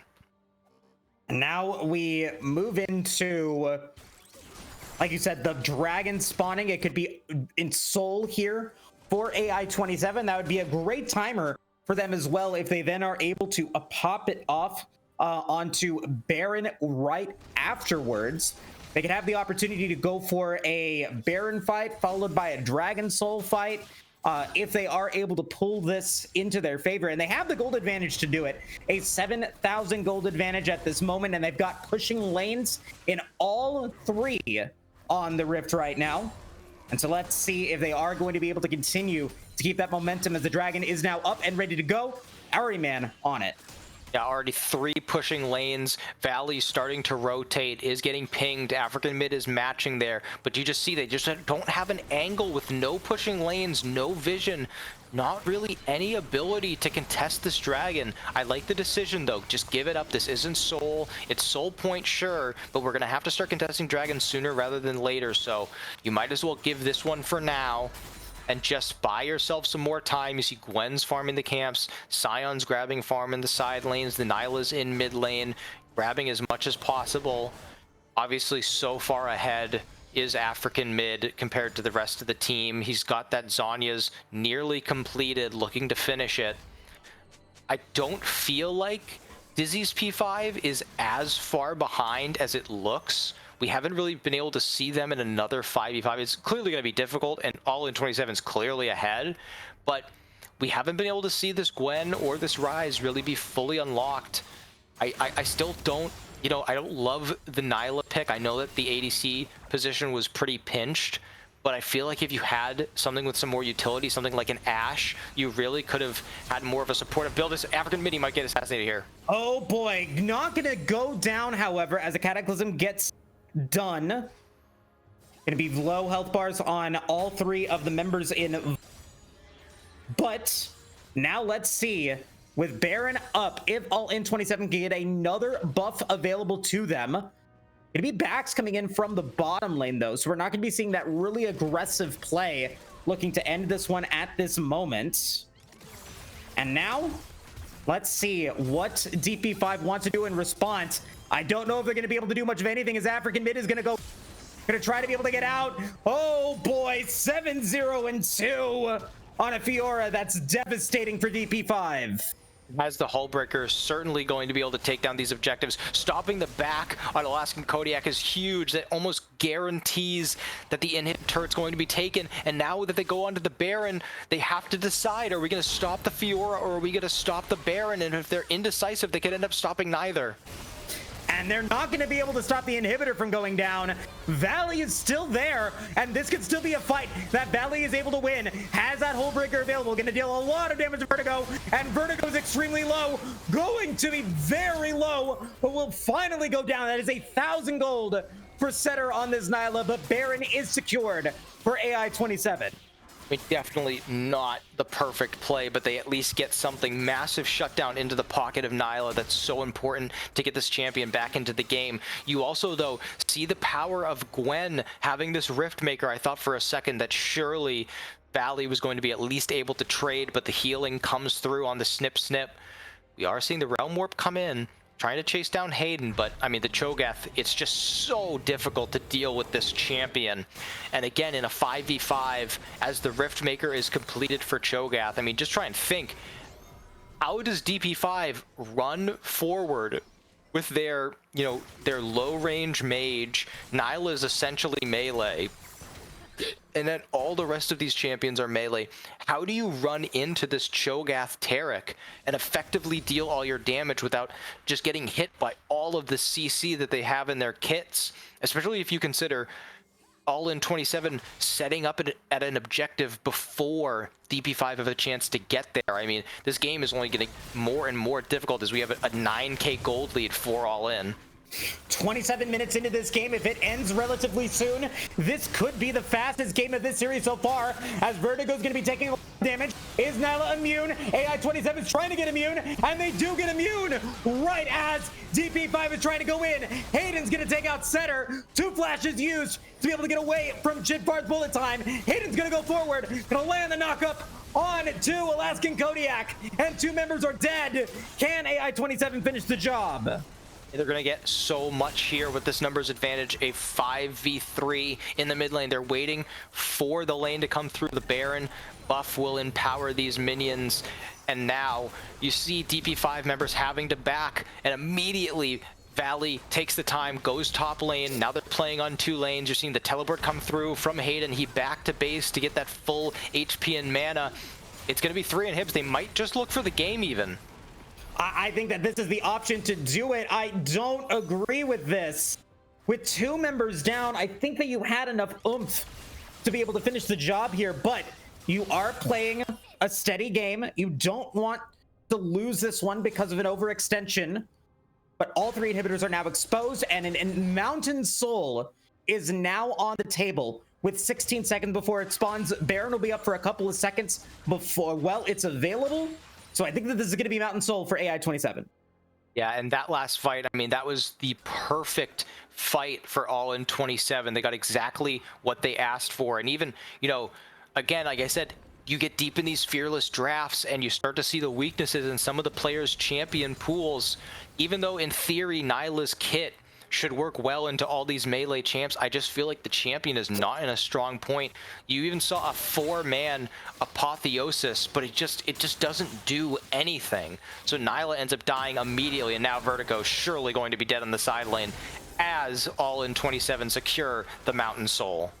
Yeah, I want to be looking to see this end here with 50 seconds remaining until Vertigo comes back online and all 3 inhibitors exposed. It's looking to be the last stand here for DP5 in a game 4 situation. A win here for AI-27 is going to allow for them to get the privilege of going into Silver Scrapes, of going into a game 5, and it's looking like they're going to be able to do it. Solar Flare is going to land on the Spiral, but it's not going to land the stun. Shit is going to get the bullet time on to Frictor, and that is going to be it. GGWP, we're going to game 5 here in the quarterfinals. I couldn't have asked for more. My first quarterfinal in the AML, and we get Silver Scrapes. Wow. Wow. Not as intended, but as it happens in the AML every single season that it's been available, we get ourselves another game 5 situation. Dizzy's P5 versus All In 27. On paper, this should have been a pretty straightforward win for Dizzy's P5, but no, it is not. This is going to be game 5. Champions are going to be pinched. Lots of options taken off the table for both of these teams, and a very exciting game 5 coming up. And you've got to be nervous if you're a fan of Dizzy's P5, because even though the series, obviously we're in game 5, it's been back and forth, but the most dominating game being this game 4 for All In 27. It feels like all the momentum is in their pocket. And we had some worries about the draft, feeling like the Jarvan was maybe a little too early. They didn't go for that Leona pick, allowed it to go over. But I mean, some of these pocket picks ended up saving it. The Cho'Gath, I feel like the Taric ults were so key in those later fights. And I mean, can't give enough credit to Valley, just carrying so many of these games earlier with the Camille, now with the Fiora. I mean, this 1-3-1 comp is just so difficult to beat, especially when you pick, essentially, you know, Ryze is such a short range mage, so you're playing nearly 5 melee champs. How do you ever contest in a 1-3-1 comp? You don't in this situation. And when we jump into this draft, no matter what side gets picked, I think we're going to be seeing that rel ban. And so you're going to be looking at an enchanter support probably coming in from both sides. How does that affect the draft? It's going to be an exciting draft for sure. I cannot wait to get it started. But before we do that, we're going to take a quick break. Folks, get your water, get your popcorn, get yourself ready for the finale of this series. We'll be back in just a bit.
Welcome back, everybody. We are now here in Game 5. The draft has already begun. The players want to get going, and we're going to be seeing who's going to be able to win the finale of this amazing contest between All In 27 and DP5, who have selected to go for that pivotal R3 and R5 counter pick to end this series. Varus, Corky, Zoe, Twitch, Lulu all banned. Let's see if the Rel gets taken away as the final ban for DP5. I think that this would be a really good point to maybe leave the Rel and ban the Samira, because at that point, I mean, I really don't know what else is available. I guess Disney's P5 maybe want to pick that for themselves, but then again, you want to leave the Rel open so that you can ensure that you get the Samira. But the question is, you know, Samira is incredible with engaged supports, but without any engaged supports, who is going to be down there to really support this Samira? I think you're going to have to go something unique, maybe a hook champ, go for a blitz or a pike. You see the Rel first picked. I think this would be the time to really secure some of these important champions to the players, because I'm sure that All-In can play the Samira somewhat well. It pairs well with the Rel, so I'd like to see Samira, and then maybe grab one pick you think is good. The Volibear, it's a great pick early because it's flexible. It can jungle, or it can go top lane. It also is a pretty good counter pick into the remaining top lane pool. The most meta champs all struggle into the Volibear, and it also kind of fits so far what Alaskan Kodiak has wanted to do. He kind of wants to, you know, wait a little while and wait until the mid game for him to really spike and be that powerful bridge to allow the rest of his team to scale. And the Volibear does end up getting locked in. Akali, which has been one of those bans from AI27 in the second phase, is now going to be available. That assassin is going to really dictate what AI27, I think, wants to do here for the remainder of this series. Do they want, or for the remainder of this draft, what are they going to be able to do to contest it? I think Swain is a pretty solid response to that, as long as you don't get dove and killed very early on. I think that also might be a flex as well. I believe Shidfar plays a decent amount of Swain in the bottom lane, so another great pick to flex around. Also would be a good counter into the Samira, being able to lock them down. I think that you should match the mid lane here, and one of my favorite champs in the game, I think Galio is so strong. He's such a good counter, provides you great team fighting, and an insta-lock Vayne. They are saying, you know, screw the Samira. We've been taking those bans. It's the best pick for the guy left, but the Vayne is going to do well into Swain. It's going to do well into Galio. It'll do well into Rel. And now they've put All In 27 in an interesting position where over the course of the series, Ahriman has shown to have somewhat of a limited pool. When I looked in the solo queue, I only had 4 champs that this guy was playing: Skarner, Viego, Pantheon, Wukong. All of those champions are now gone. So what is Ahriman going to move to? Now, no more Nocturne on the map. I like the Milio ban, does pretty well with Vayne, but I think at this point, you want to see some full enchanter, something like a Janna, dare I say something like a Yuumi, to attach to this Vayne, because then you can jump onto Akali, jump onto Volibear. I mean, this is what we love about these game 5s. There's such a pinch on the meta. You've got 50 champs banned now, and the Renata will come in this game. Maybe that's why they didn't pick it last game. Yeah, I wanted to see AI27 go for the Renata ban, but, you know, DP5 now going to pick that up on a team that wants to go in. If that fight doesn't work, you need to find a way to be able to escape, or you need to find a way to be able to keep everyone in if the fight does go well. So I do love that hostile takeover here for DP5. Yone is hovered, which could be that assassinator, could be something that AI27 could use to get into the backline themselves, but DP5 is very mobile. Yeah, they need damage. All In 27 needs damage. If the Swain is going to get flexed, you need a top laner Now, I guess Galio, they need a jungler that can deal a ton of damage. This is a moment where you wish maybe to Fury. You know, we have, you know, I like the rules here. You can't play it right away, but looking deep into the pool, you need an AD jungler, and Hecarim is available. And, you know, this is something that you see very often. Once you get into these late games, the set is a great counter into most melee champions, especially if that Galio is going top. So much of Galio's strengths are necessitated on facing an or an AP champion.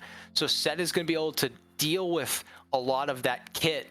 But I mean, right now, this whole series, we've criticized All In 27's team comps and said they always have one or two champs that feel a little bit out of place. But this game, it is crystal clear that Swain and Galio are going to disrupt with their massive AoEs, and Hecarim, Yone, and Rel are just going to run at you. I am quite worried because the damage output on this team comp is very, very low. Luckily, DP5 doesn't have a ton of, you know, full tanks, but if you can't kill this Vayne, if you cannot kill the Akali or even the Volibear and Set, they are going to do a lot of damage throughout these team fights. Oh boy, I just want to get into the Dragon Draft because it is a Game 5 situation. We are at 8 o'clock. My voice needs to be prepared and ready for this. So let's go ahead and jump into that Dragon Draft. It was a Mountain Soul in Game 4, Jack. It is your serve for Game 5. All right, I'm going to take what I think would be best for this All In 27, what they need to complete this series. I'm going to go for Mountain Dragon. Mountain Dragon for the win. I'm going to go with Cloud and Hextech. All right, I'm going to say Chemtech and Ocean. Chemtech and Ocean, there we go. Thank you to everybody who has been here for the entirety of this series. We're going to be back in just a bit for the finale, Game 5 between AI27 and DP5. We'll see you guys soon.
Welcome back, everybody, to the final game of this quarterfinal series between All In 27 and Dizzy's P5.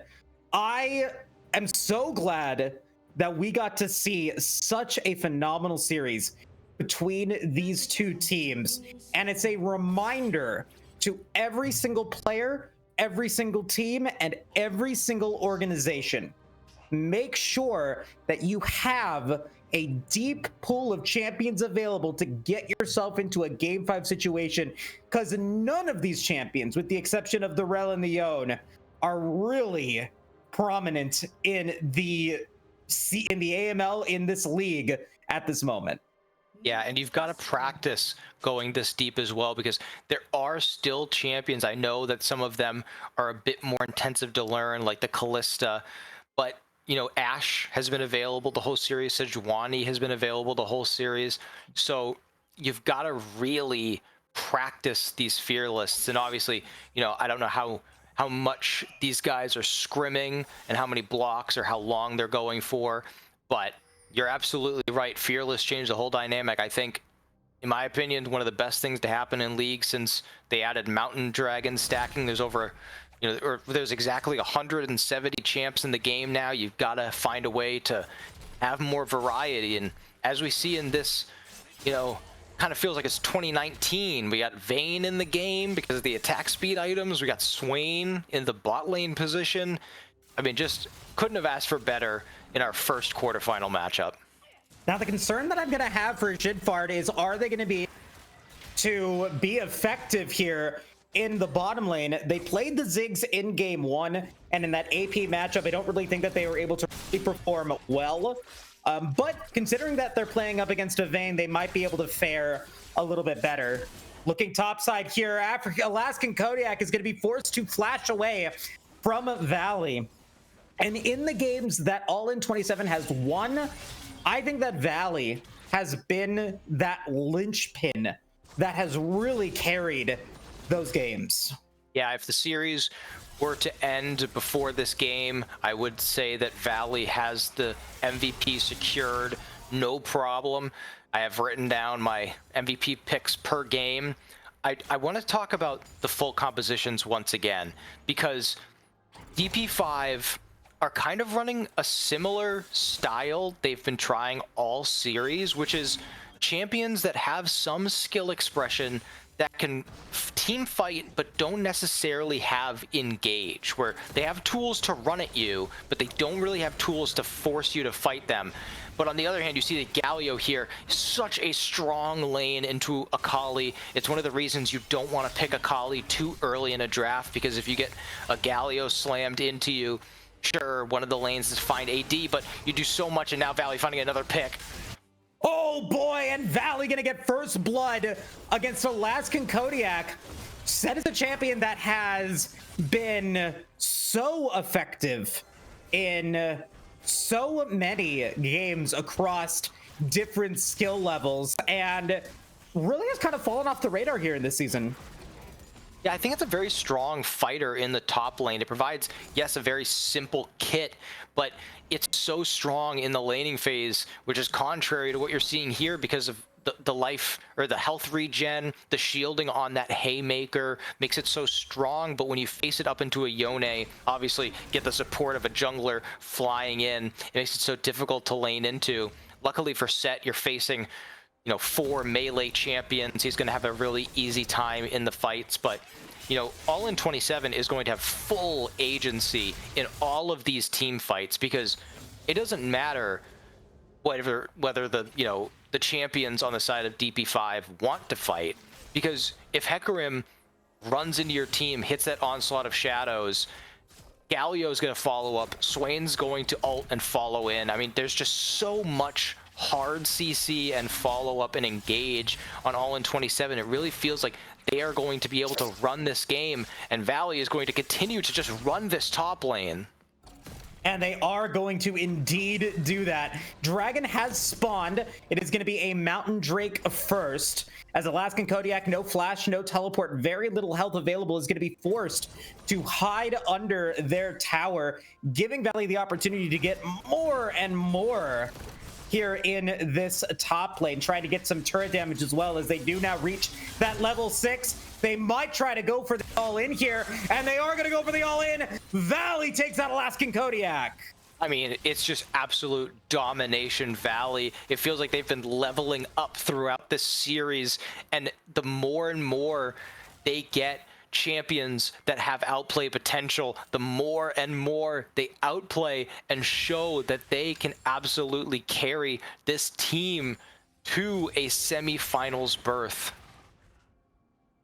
I am so impressed with what Valley has been able to do, and I love the fact that they're able to pick Yone here because of how effective it can be in so many different compositions. I was expecting that it could go into the mid lane against the Akali, but the set has now had a very difficult time as Recurve Bow is now also picked up for this Yone. If we take a look at the gold really quick, kind of see where that advantage is at here, Caddy. I'm assuming that we're going to be seeing about a 700 gold advantage at this moment, and a little bit more than that, about an 800 gold advantage, so we're almost on the money there, Jack. But now, let's see if AI-27 can continue to keep this momentum as they pick up the first 3 Void Grubs in exchange for First Mountain. Yeah, I think that's a very advantageous trade for DP5. As I said, the team fights are so simple for all in 27. You want to try and find advantages wherever you can. Victor might be caught out here. There's a lot of CC that can come down. Oh, I'm gonna force flash. Yeah, I'm gonna force that flash away. Does end up getting a little bit of damage thanks to Shidfar, now level 5. On the Swain, picks up the Ghost as their second summoner spell. So really wants to be mobile here, as Freaktor very rough handshake there, gonna go wide on that one, and we're gonna get an all-in here from all-in 27. That's gonna be a big ultimate from Ahriman, but it's not enough to be able to take out Setter and Freaktor, as that's gonna be a kill for Setter. And now a play coming in into the top lane as Valley's gonna try to go for this 2v1. No, they are unable to do so. Hayden unable to assist with that heroic entrance. Disaster across the map. Obviously, Valley going down is going to lose a lot of the tempo and a lot of the gold and CS advantage that they've earned in that top side. But on the bottom side, I understand the mentality of Ahriman. You want to try and punish the flashless Renata, but Setter just is patient, condemns the Hecarim back into the wall, and now has that ultimate, can just run them down. Oh boy, and Spiral going to fall. Shitfart now extremely low. That's a double kill for this Vayne. Setter does have the stay of execution there from Freaktor, but it will be Ahriman being able to get that one. And now here comes the heroic in from Hayden, gonna try to take out Freaktor. Vertigo is now here. Vertigo gonna be able to take out the Hecarim. And disaster in the bottom lane. The Winds of War don't connect. Again, I mean, the Vayne is just so powerful once that ultimate is procced. Gives so many stats to just make up for any item deficits and just runs them down. There's no real hard CC they can find that prevents the tumbles from coming out. But then in the end, they try and greed and go for that Renata, but the Winds of War from Galio miss. And also, at this point, Galio is building fully to face that Akali, and with that Spectre's Gowl, I believe, I don't think that's actually what it's called, but building into that, yeah. Oh, I got it. Building into that hollowed radiance I spoke about last game with the Cho'Gath. I mean, Galio just one-shots every single minion wave that comes his way, and when you're talking about roaming the mid lane champions, one of the ways you identify how good a roaming mid lane champ isn't just about do they have abilities that allow them to get out onto the map, like the Grand Entrance, like the Weaver's Wall for Talia. You also look for, do they have a way to effectively and efficiently clear the mid wave so they aren't losing out on CS and XP? And Galio with this Hollowed Radiance will certainly have that, as Valley is just continuing to push the advantage in the top lane. So is bottom lane. Oh boy, yeah, Valley, it's gonna be a battle between Valley and Setter, I think, at this point. 0-0-0 stat lines from both mid laners at this point, but it's a little bit of a CS lead there for Hayden.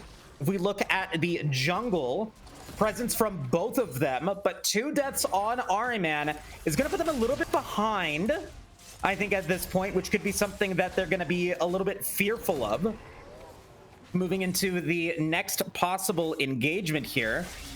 And let's see if they are going to be able to get more, as no second set of Void Grubs coming in. Pardon me, that was a misspeak on my end. It does look like it's going to go to AI 27. Yep, they're able to grab those 3 there. Oh, they're actually going to be able to get 6 if it's uncontested.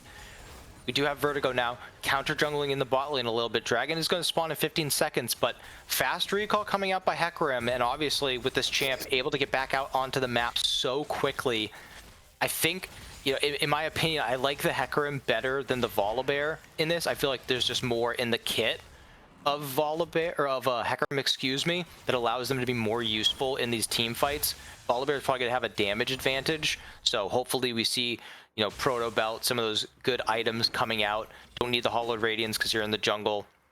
They don't start the Dragon up right away. They're nervous about the roam from the Galio. They don't know where Hecarim is, and this is going to be something they're going to have to overcome throughout the course of the game, because the threat of that Galio ultimate is always going to be present. The threat of Yone joining with the teleport will always be present, so they can't really afford to start playing skittish this early, because if they start playing this way now, how are they going to play throughout the rest of the game? True Damage Haymaker going to get dodged by Valley.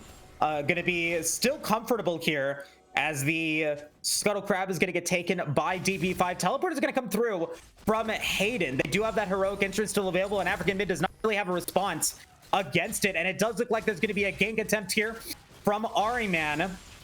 Potentially. No, they're going to go down into the bottom side of the rift. They're going to go into the river, and they're going to force TP5 off the Dragon Pit once again as we get this 1v1 battle. We've got a battle going on into the river, Caddy. That's a big play coming through as the taunt's going to land onto Vertigo. Big hostile takeover going to deny Hayden and Ariman the chance to be able to go after the Volibear more. But Setter's going to be attacked. Going to have to go into the final hour. Hayden is going to try to keep everything alive. Everybody being a front line here for AI 27, as Valley is going to be able to take out Alaskan Kodiak, and Setter goes down as well. AI 27 looking to get their first dragon with 6 Void Grubs as well. And Alaskan Kodiak ends up going down in the 1v1 top side. Valley is going to get so many plates here. I mean, just seeing the advantage this team has accrued for themselves out of the draft alone. Every single one of their champions acts as a frontline champ. They're able to split the fight, so Setter, the only really fed member, can't join. They chunk out Vertigo before the fight even starts. So now you have to walk through all of these tanks just to reconnect with your damage, and it's just not possible. Once that demonic the demonic ultimate from Swain comes through, it's so difficult to walk through it. And I mean, even some mistakes were made. Hecarim, the Onslaught of Shadows, kind of goes wide, doesn't end up hitting anyone, and Kerrigan, African Mid here, has those 2 masks, doesn't have a ton of damage. He was just kind of bobbing and weaving around, doing as much as they could, but it's just so difficult at this early stage of the game without completed items, without anyone being able to get to that low health where the missing health damage from Akali really shines through. It's going to be so difficult for them to win these early fights. They need levels, they need items, they need to scale. And Jack, I want to take this moment as we get a little bit of breathe in the fighting in this game to give you a shout out, as we do get that Ocean Soul. If we take a look at the 3 dragons that were seen in this game, we've got the Chemtech Soul, we've got the Chemtech Drake, the Mountain Drake, and the Ocean Soul. That's going to be a hat trick for you. All 3 of those dragons were yours for the first time in this season. And we are going to get a little bit of a skirmish here in the bottom lane. Demonic Ascension used by Shit Farm, but not able to take, or able to keep, the bottom tier 1 tower from going down. Valley's going to get hit by the stun, is now going to be under tower, going to be able to avoid the Haymaker. You're going to try to go for the kill. Wow, Valley outplays the set in the top lane. I mean, it just looks like that Valley has so much mastery on this champion, holds the ultimate as long as possible, and is able to use that Fate Seal to dodge the Haymaker. But now, Vertigo's in a bad spot. Yeah, the hostile takeover going to land on it too, but the onslaught of shadows is going to come in right behind.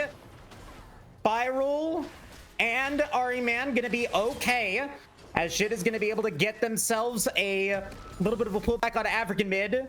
A tower is going to go down into the top lane, and the lead in gold for Valley versus Alaskan Kodiak is going to continue. But I want to, again, congratulate you on that hat trick, Jack. Very impressive. It is at Ocean Soul once again, and you've picked all 3 dragons this time, buddy. Thank you, thank you. I mean, that's where I put in most of my analysis. I actually don't look into the teams or the matchups. I like to just try and use that time to look into these dragons. I'm happy it pays off in this game 5. I mean, couldn't ask for a better first AML playoff series to cast. Can you stop gaslighting me? Why would you say that? You don't put any analysis into a chance game. Of course. I mean, I'm looking at these solo queue games.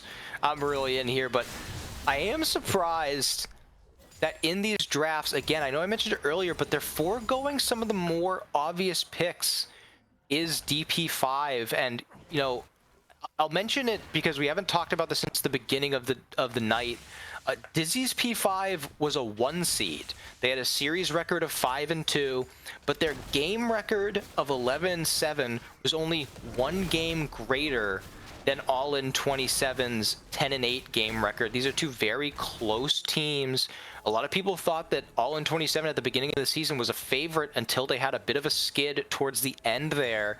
So I think you're starting to see some of the reasons late in these fearless drafts why we have such similarities in these teams, where it feels like All In 27 late in these fearless drafts have really strong compositions built with I mean, look at this draft. It's so well composed.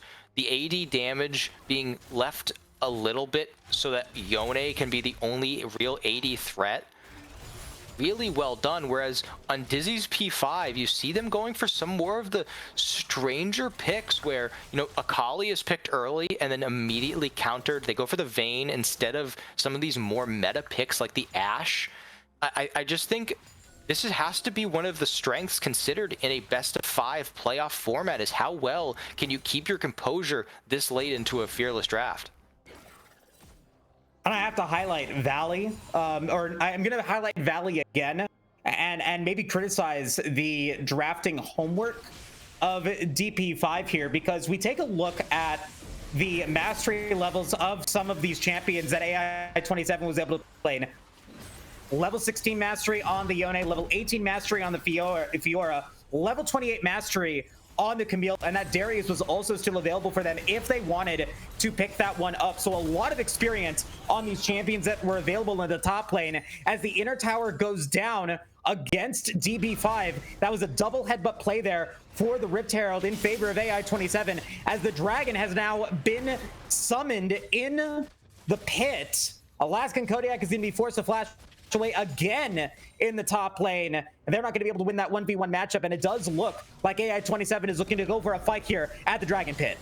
I mean, they have to secure this, and DP5 can't really afford to just give it up for nothing. They're trying to secure the mid push so that they can at least maybe get some damage down onto the turret, but for now they're just giving it for nothing. They understand they have to scale. They don't want to risk falling further and further behind. They know that it's not Soul Point just yet. They can wait. They can afford to just take some time. I think that they really have to find a way to stop the Valley tsunami that is coming in. Has the Immortal Shield Bow completed? The Yone buffs aren't on this patch. They're on the next patch, but still, looks like now they're going to try Akali matching in the side lane. Has a completed item, doesn't have anything on their boots yet, just basic boots. I think, though, they really are going to need to look into trying to make a play, maybe overloading on the side. I know the Yone is so mobile, but overloading a side lane, hovering with the support or with the jungler. They're going to have to do something. They're going to have to manufacture a pick. They can't just keep waiting for All In 27 to go too far in and make a mistake. They have to try and create an advantage on their own, as we do have a pause coming in. And I want to now take a look at you have to be able to stop Valley, like you were talking about, right? And there is some armor investiture coming in from a Freak Tour and from Vertigo. But the first item pick and the boot pickup here for Vertigo is a build that I would expect if you're snowballing this contest with that Cosmic Drive, with the Ionian Boots of Lucidity.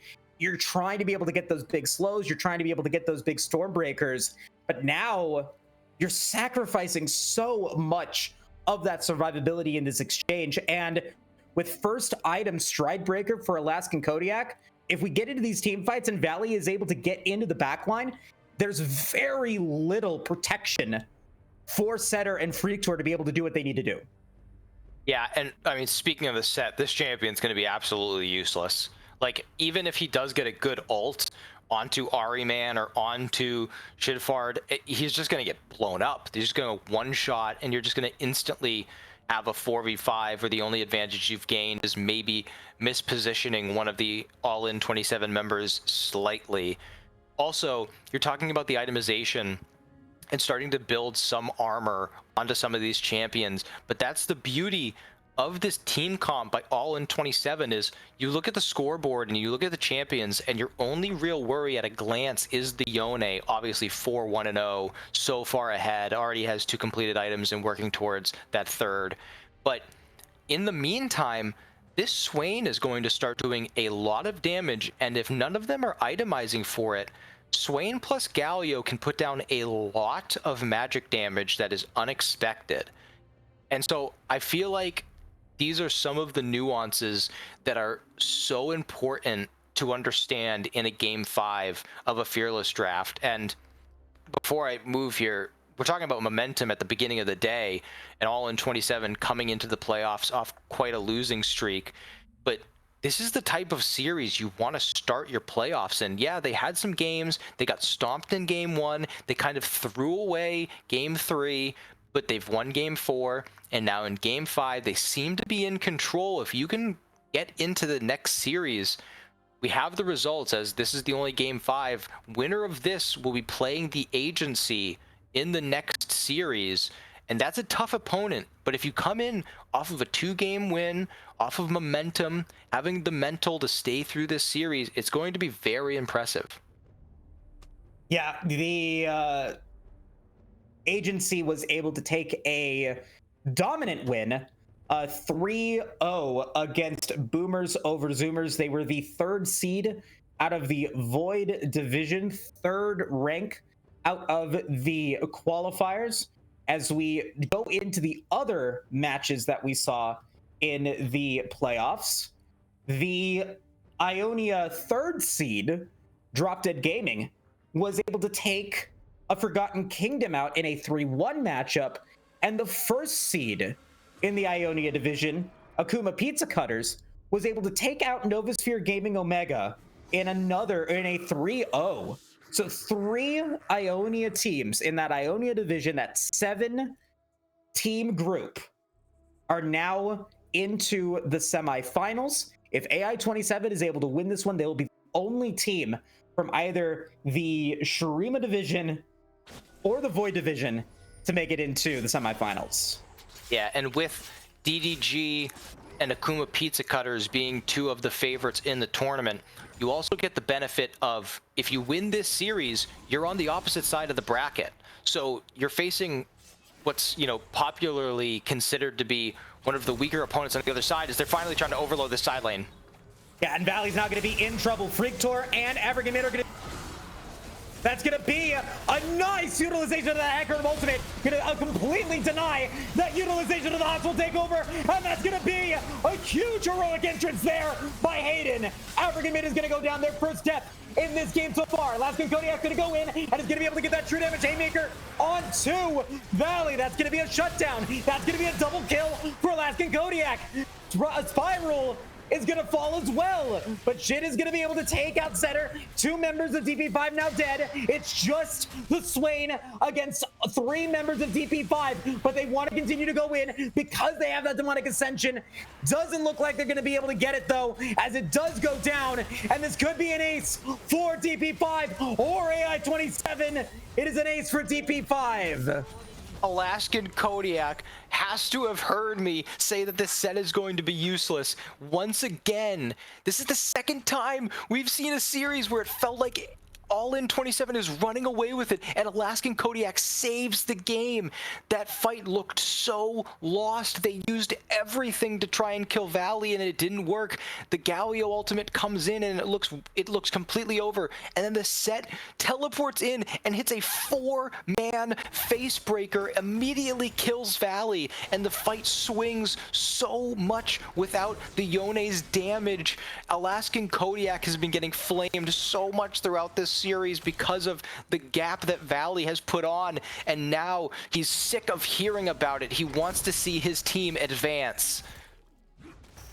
And I want to take this moment to shout out the almost 80 viewers that we have here for this Game 5. Thank you guys all so much for being here. If you guys are on the East Coast, it is almost midnight, but you know how much I love this league, my 6th season for the AML, and I know that you guys come in every week to make this such a fun experience, and this is turning out to be such an exciting Game 5. Nowhere else in this series have we seen such a close kill gap and gold gap with Baron spawning in 2 minutes.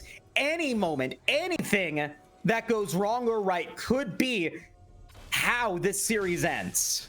And I mean, Setter is starting to get those items, starting to scale, has the cleanse available when this next team fight breaks out. Maybe not for the Dragon, but we'll definitely have it for the Baron. The Renata pick is going to do so much work into these melee champions. And as you say, as someone who's on the East Coast, I mean, I ain't sleeping anytime soon. We've gotten banger after banger. I couldn't have asked for a better first series of our playoffs.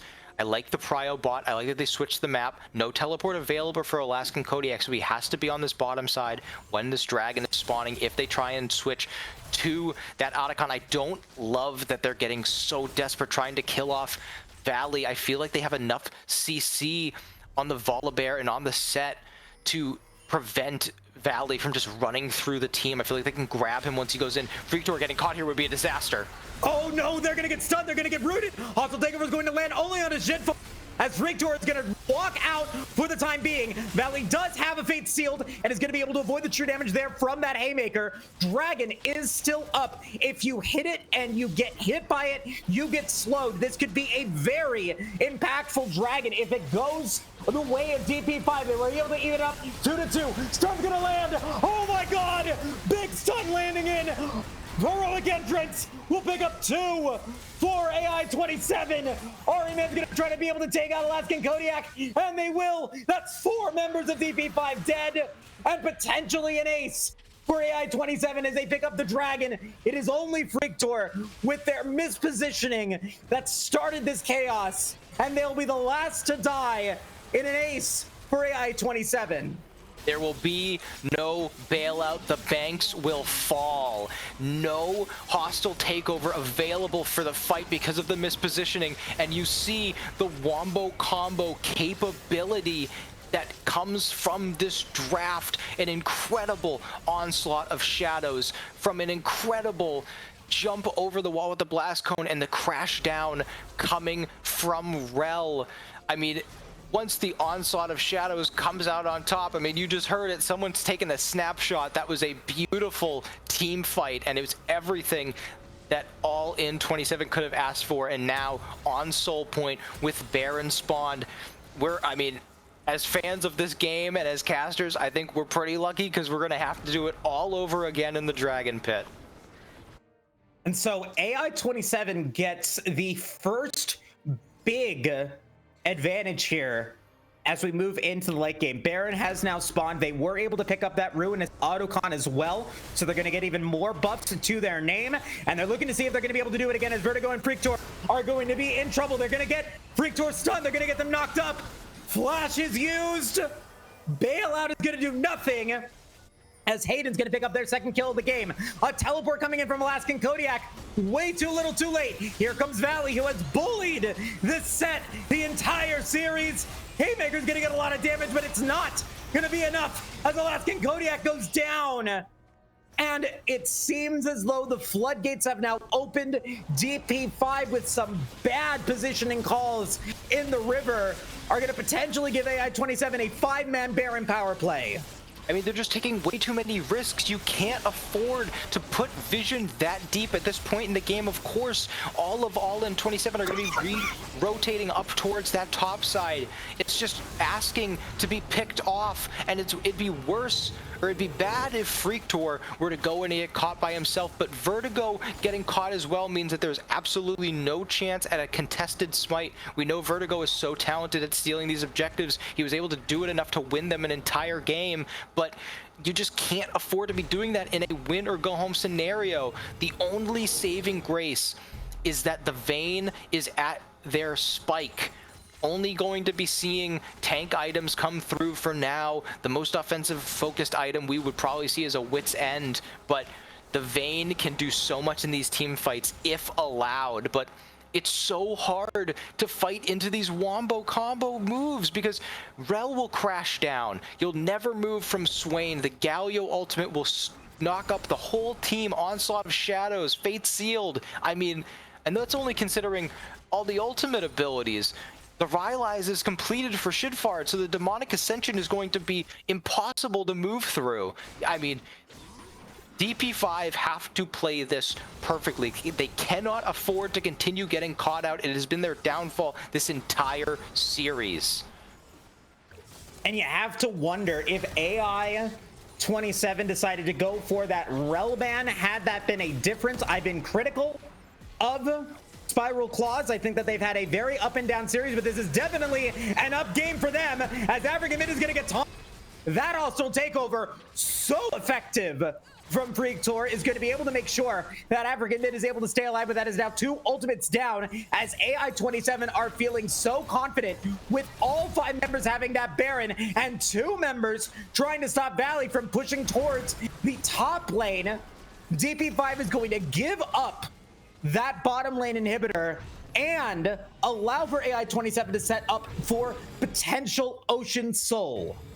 I mean, you really have to make difficult decisions at this point in the game. I think that it was best that they gave up the inhibitor because at least All In 27 was not playing on 2 waves. They want to get this mid wave in now, but I think that they should just push it, which is exactly what they're doing. Get vision around this dragon. You know that DP5 don't want to give you the Dragon Soul Ocean. It would be so difficult. You already have so many tanks on the side of All In 27. It would be even harder to kill them when they have Ocean Soul available at their disposal. If you look at the items, Galio has the Magi stacking, going to allow much more damage. The IE has been completed onto Yone. The Hecarim is going to be doing as much damage as possible and has the Black Cleaver to shed armor. Swain going for a utility build. Rel now has the Dead Man's going to be so tanky, and you're not going to be able to see the stopwatch completed for Akali. Only the component. They're sneaking it right now. So DP5 isn't even going to be able to contest because they don't even know what's happening. Yeah, they're going to go for it. Meanwhile, you've got Vertigo going to be able to get Scuttle Crab. They might be able to take some jungle camps inside AI27's base, but instead AI27 is going to say, okay, we might be able to collapse onto Vertigo, take them out of the game for the next 50 seconds in a 30-minute contest, and it looks like that is going to be the case here. Vertigo is now going to be all alone in the top lane. That Scuttle Crab was not worth it, buddy. Valley's going to get their 6th kill. What the hell is he doing? This has been a recurring theme throughout this series. Vertigo coming into the series has been touted as one of the better players in this entire league, but on the Vi, he was feeding, and now on the Volibear, just a crucial mistake. You cannot be there under any circumstances. So now you're risking your entire top side. Having 2 inhibitors down would be so devastating because now All In 27 doesn't have to worry about pushing in the side. They can just ARAM and put all of their pressure mid, and when they are grouped as 5, they are impossible to take down. Still no Zhonya's Hourglass available for African Mid, not yet level 16 either, and the initiation is going to come in with the magnets. 3 members of DP5 are going to be exposed, and a double knockup going to come in from Hayden. Frictor's extremely low, and a great feat sealed from Valley might have just ended the game Knockup after taunt after stun is going to be so massive for AI-27 as Vertigo's going to go over the rift, over the wall in their Nexus. African Mid and Vertigo are going to try to go after Jidvard, but now here comes Aiden to protect the Swain. Swain goes golden where African Mid cannot, and now here comes Ari, man. And it ends up being a 3-for-2 in favor of AI-27, but you stop the inhibitor from going down for the time being. I mean, Alaskan Kodiak gets caught out seemingly again, but they're able to stall out long enough for Setter to start putting out a ton of damage, is able to get the kill onto Rel. Valley ends up going down eventually from Vertigo, but then we see African Mid on this Akali opting for a more sustain-oriented build with the Riftmaker, and I really disagree with this build pattern. I feel like even though you're facing all these tanks, obviously the most optimal thing would have been to just not pick Akali in this situation early in the draft just to get countered. But at this point, I feel like you have to try and get as much damage down as possible. You see towards the end of that fight, sure, having that Oblivion Orb is going to mitigate a lot of the healing that Swain wants to do, but just dealing absolutely zero damage. They have to just completely index into Setter, fully allow the Vayne to hit, get as much uptime as possible. All of their focus has to be peeling for Setter, and it's way easier said than done with the amount of CC available on All-In 27. They have complete control over the Baron Pit, and it looks like they're going to wait to get it. They want to just get all of this vision gone. They want to steal all of these camps away, continue to bleed out Vertigo, and not let them find any way back into this game. Baron now available with 2.5 minutes remaining until Elder Dragon spawns. There is a glimmer of hope for DP5. If they're able to win some team fights, they could get Elder Drake, they could get Baron, and with Vertigo being able to get so many smite steals in game 3 with that Maokai, they could try to do it now. They're not gonna be able to do it this time thanks to the stun from Hayden, and Valley's gonna be able to take out that Volibear. We've got a Baron power play for the next 3 minutes. What could be the final 3 minutes of this series? All-In 27, they remember that game 3. They remember how close they were to taking a 2-1 advantage, but Vertigo destroyed those hopes. Alaskan Kodiak destroyed those hopes. All of those objectives stolen, and now, as the 4th seed, they are looking to make the upset and advance into the semifinals. Gonna go for the Magnet Storm Freak Tour, going to be able to get a hostile takeover onto 2. I'll call it, get their kill on the Spiral Claws, but here comes the knockup, landing it onto Setter. Are they gonna be able to get a kill? No, they are not. And my voice is gone. And it looks like DP5's chances of winning the AML in this season are gone as well. All-In 27 is the winner of this series. The 4th seed coming out of the Ascension qualifiers will win against the 1st seed of the Ionia division in what has been an incredible series. I mean, we had everything. We had stomps, we had close games, we had comebacks, and this game, it felt like there was still somewhat of a glimmer. As you see, the gold was going a bit back and forth, didn't really start to explode until 25 minutes. But, I mean, we talked early in the series, we didn't think the drafting was there for All-In 27, but in the end, they had the deep champ pools, they had the compositions, they knew what they were doing, they held that Rel until the very last game, taking it on blue side. And I mean, just so much kudos across the board. And before, I'm sure we're going to gush about All-In 27, Dizzy's P5, I mean, they had a great season. They performed well in this series, a lot of great moments by Vertigo, by Alaskan Kodiak, even early in the series, by Mexican Mid coming in, Setter in this game, but it was just too much. And for me, I mean, in this game, MVP for the series has to go to Valley. I think so as well. The Aatrox game in game 1, a little bit weak, but you end up getting out of the laning phase. You actually get out of the mid game still without a death, and you end with pretty much the same amount of CS as the Renekton. but your game 2 performance on point, your game 3 performance pretty good as well, and then dominating with that game 4 Fiora, which I was very concerned about, but you're just able to dominate there as well. And then game 5, it was no contest in the laning phase against Alaskan Kodiak. And so the most consistent player, the most impactful player, it has to be my MVP as well. But all in all, a very impressive series. We talked about, like you said, those criticisms going into the draft, but ultimately, you've said it time and time again, and I think a lot of streamers, a lot of casters say it all the time. It really comes down to execution. It comes down to having the right plays at the right moments. And they did that in the spots that mattered the most. Yeah, and it really goes to show the confidence that these players have, and it's so impressive considering they were the 4th seed, considering they started the season off so strong and faltered later in the split. They had substitutions at the support role, and they had, Shitfard, he'd only played 1 series with these guys the whole year.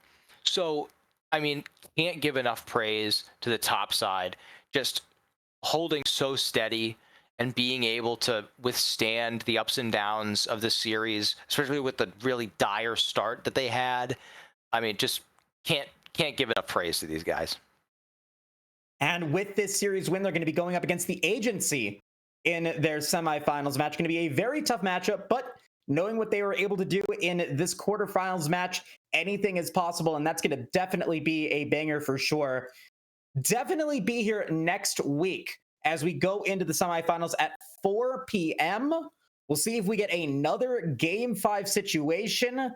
But in the meantime, thank you guys again all so much for watching. Shout out to our sponsors at Zen Market. 1,000 yen off of your first international shipping purchase with promo code Aegis. As I said earlier, please make sure that you are following the Twitch, subscribing to the Twitch channel, and joining the Discord so that you can be up to date for signups for the next season and all of the content that is available throughout the entirety of the Aegis community with the other leagues that we have. Jack was on a couple of those leagues this week, is going to be back again, I think, on Wednesday for the NACL. So definitely check him out. Thanks again all so much for watching, guys. Take care and have a great rest of your night.